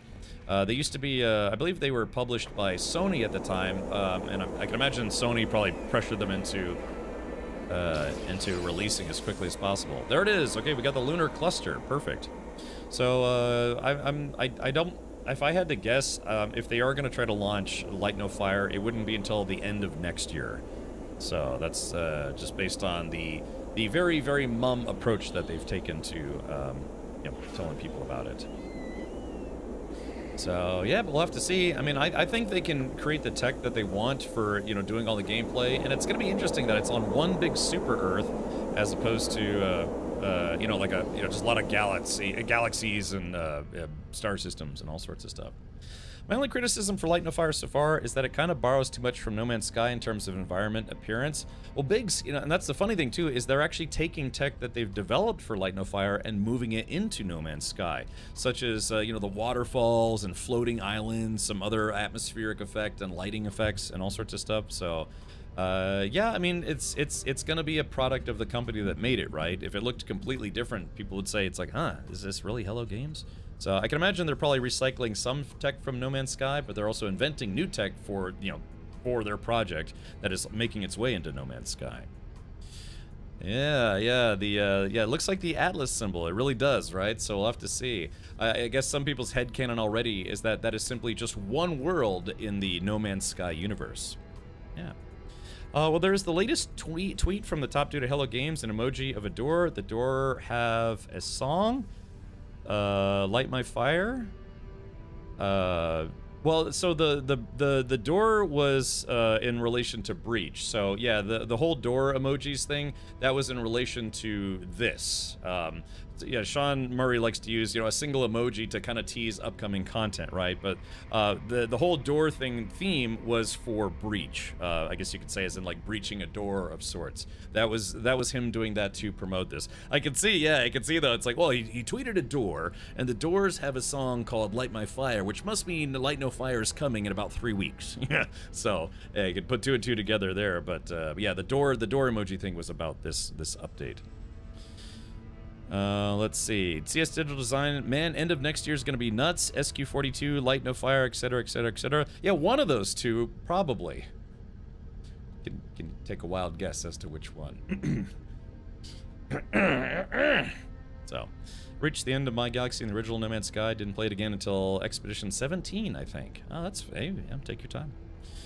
I have not touched No Man's Sky since launch. I just jumped back in for this expedition. I'm blown away by how much there is to do now. Yeah, just wait till you get back to your main save, or continue. If you start the game, the expedition as its own save, then you can convert it to a normal save and then just keep playing. It's really nice when they do expeditions where you unlock all of the runes or the glyphs. It makes traveling a lot easier. So. Yeah, like Greycap says, don't fix what's not broken, right? So, I mean, I think there's going to be, I think thematically it'll be significantly different to where people won't just accuse it of being a recycle of No Man's Sky. So, let's see, not entirely true. Look at the Pal World devs. They are releasing a horror game. Oh, you mean about the concept of like, well, hey, if they're making a game that's completely different, there are game companies that do that, Bethesda games have a Bethesda feel, right? But there are other game companies, sure, that have made games that feel entirely different. So, for instance, Hello Games, they put out The Last Campfire, which doesn't look or feel like No Man's Sky at all. It's kind of like this very cutesy, it was a fun game. I played through it. It's kind of this cutesy, like, adventure puzzle game. Which I think they said only like 3 or 4 of their employees worked on it in their spare time. So it was actually a fun game. No Man's Sky's current underwater stuff is from Light No Fire. Yeah, like I said, all the floating island stuff and a couple other things. So, all right, well, yeah, Creepy Jar is working on a new game. That game is, it's weird because I've played a lot of Green Hell. I can kind of see the evolution of some of their designs in that game. So. Yeah, but chat, it's about that time for me, so why don't we do the following? All good things must come to an end, so I'm gonna wave to you, and we are going to save one more time, and we will finish the expedition tomorrow. We'll have some fun with the rest of Phase 4, and then finish Phase 5, and like I said, at the end of expeditions, I try to, set up like a fireworks show. We do that at the end of Twitch drops as well, but yeah, I think that is where we are going to pause for tonight. And you can swim and dive in Enshrouded. Yeah, I think it's called Water Boner or something like that. Their next update. I hope to be streaming it amongst all the other hundreds of games that's coming out in November. What game do you think has more to do, SC or No Man's Sky? And No Man's Sky by a long shot, but the thing that SC has over No Man's Sky is that it takes a somewhat more realistic approach. I mean, there's going to be arcadey elements to it, but they take a more of a sim approach, whereas No Man's Sky, although in my opinion it looks good, it's a very arcadey-ish experience with the graphics to boot. A lot of the stuff is procedurally generated, and it looks good, but you can just kind of tell where a lot of stuff in SC is handcrafted. They use procedural generation tech as well in SC, but it just has a more finely high fidelity feel to it. So it depends. If you want a more simulation type space game play, 6 Degrees of Freedom, all sorts of stuff, play SC. But if you're just want more to do and kind of more adventures to go on, and definitely a lot further space travel, No Man's Sky wins in that category by a Texas mile, so to speak. So yeah, it just all depends. If you want a good space sim, check out games like SC or Elite Dangerous. If you want more arcadey space games, or X4 for sims. If you want arcadey experience, try No Man's Sky, Everspace 2, and so on and so forth. So just all depends on what you want to do. There's nothing wrong with enjoying both games for what they do. So yeah. Let's see. Colin says, "What is SC? Not heard of that? Star Citizen. It's a permanent alpha. It's a very ambitious space game that is trying to create a very high fidelity, high tech space sim experience. After 13 years, it's still an alpha, and yeah. So there, your mileage may vary on that one. Okay, let's do this. Yeah, we're gonna log off for today, and that has been more of the Breach Expedition. Thank you for hanging out with me for today. We'll wrap this up tomorrow, although I'll be a little sad because one of the things I really like about streaming No Man's Sky is that we have a lot of enthusiasts who are either have played thousands of hours of No Man's Sky, or people coming back after only playing 20 hours, 30 hours 9 years ago. And then everything in between. This is one of those games where I like hanging out with all of you as much as I like playing and streaming the game, because you guys make it fun for me, even beyond the game. Just chat about just anything under the sun. We talked about motorcycle accidents and race cars and explosions and Mexican restaurants and all sorts of fun stuff that we just kind of hang out. Shoot the goo or shoot the breeze or whatever they call it while we're playing some No Man's Sky. Sean Drakale says, Sean Murray and my nephew are and have been lifelong friends, and I met him quite a few times before he got in the industry. I can explain Sean's mindset quite easily, especially where it comes to the release debacle of No Man's Sky. The guy is hardcore ADHD, emphasis on the hyperactive, big heart, bigger dreams, very full on in the way he approaches things. Well, again, proof is in the No Man's Sky pudding. They have created a phenomenal experience that has blown everybody away as to how far from the launch it's come. Some people, they see a game that has a botched launch and they write it off permanently. But Hello Games was not content to sit on their hands and just accept the bad reviews. They said, no, we're going to keep working on this. So they've had, like 30, 40, expansions, expeditions total, and they haven't charged for any of it. It's all part of that core, either $60 experience or $24 experience if you want to buy it now on sale. So yeah, hey Drac, have a good night, buddy. But yeah, if you like space and sci-fi games, there is quite a lot to pick from. And again, even I still like Elite Dangerous. I haven't played Elite Dangerous in a while, and Henkin's been streaming it. Makes me want to get back into it. And on sale, that game was like $5 during the Steam sale. But yeah, that game has some of the best sound design I've ever heard in a video game. It's just mesmerizing. Music is pretty good too. So. Kemrick says, speaking of breeze, we have a very nice breeze in Florida right now. Yeah, hopefully it don't. It's technically we're in like kind of hurricane season, right? So hopefully that stays away. Yeah.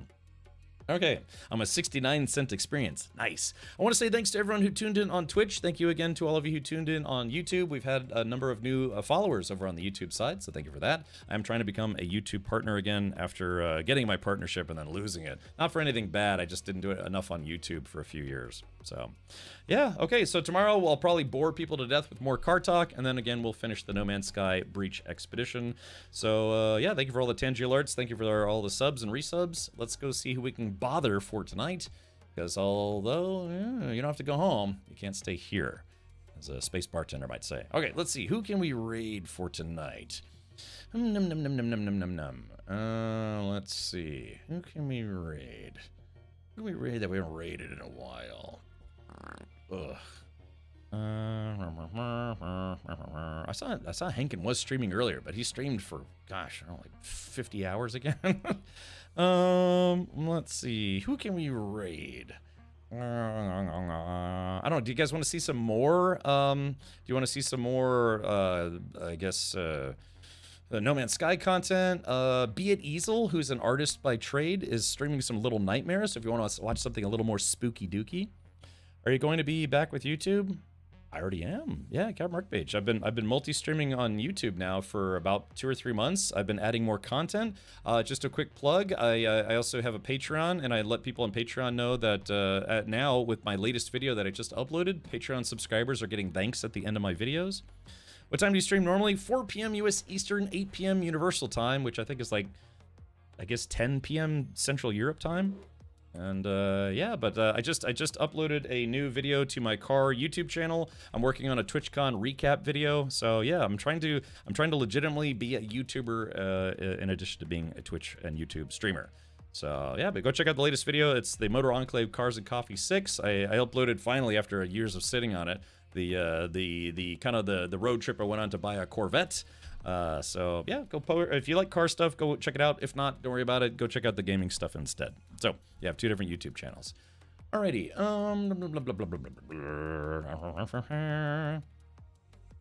Why don't we do this? Zyphon says Wacka is streaming. Okay, yeah, we can go raid Wacka for tonight.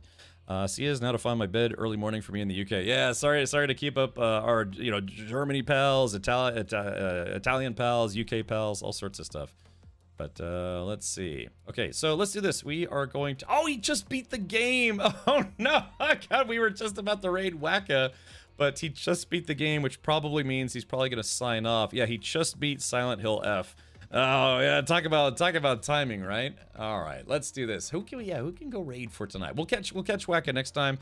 But yeah, he literally just beat the game, so that probably means he's gonna be jumping off momentarily.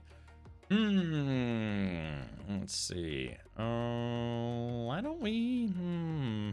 Trying to think of who we can raid for tonight. Let's see. We could. I don't know. It depends on what you guys want to see. We could raid someone who's also streaming more No Man's Sky if you want. Let's do this. Or like I said, raid somebody streaming some Little Nightmares.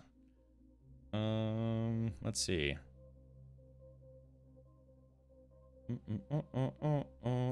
so many people that we could choose. There's so many good streamers out there. Let's why don't we do this? Why don't we go and raid? Let's go raid iCraw Baby. I actually did hang out with iCraw Baby a little bit over TwitchCon, so yeah, we'll go say hi to her. She's doing the No Man's Sky Expedition. We'll have to see maybe what phase she's on. Maybe she's getting ready to beat it. Maybe she just started it. But it's iCraw Baby, and yeah, like I said, I got to hang out with her for a bit at TwitchCon. So yeah, it's weird. I ran into her at GCX in Florida, and then ran into her again in San Diego for TwitchCon. So small world, kind of a small world. So, all right. Well, anyways, yeah, feel free to. What was that? United Nations 42 banner, bespoke personal identification. When did that get added to the game? Atlas Foundation. United Nations 42. Is that new? I haven't seen that one before. Maybe I'll ask her about it. It's 3:17 a.m. Sorry to keep you up, buddy. I'm gonna go eat some leftovers and hang out on iCraw Baby's website and probably work on my car website some more. So, all right. Well, to all of you, please do have a good morning, noon, or night wherever you are in the world. Many salutes to y'all. Sorry about that. And I will see you tomorrow at 4 p.m. U.S. Eastern. We'll play through the rest of the expedition tomorrow. Yeah, get some sleep, buddy. Catmark Beige, and yeah. And yeah, I think it was El Zanta. Yeah, hit me up about the whole car sponsor thing if you're still tuned in. Hankin. Oh, Hankin, I was looking for you. I was going to see if you're live. Hankin, after my stream, I'm going to send you something that I need you to read. Well, only if you want to. But take care, everyone. I will see you on tomorrow's stream. Good night, everybody.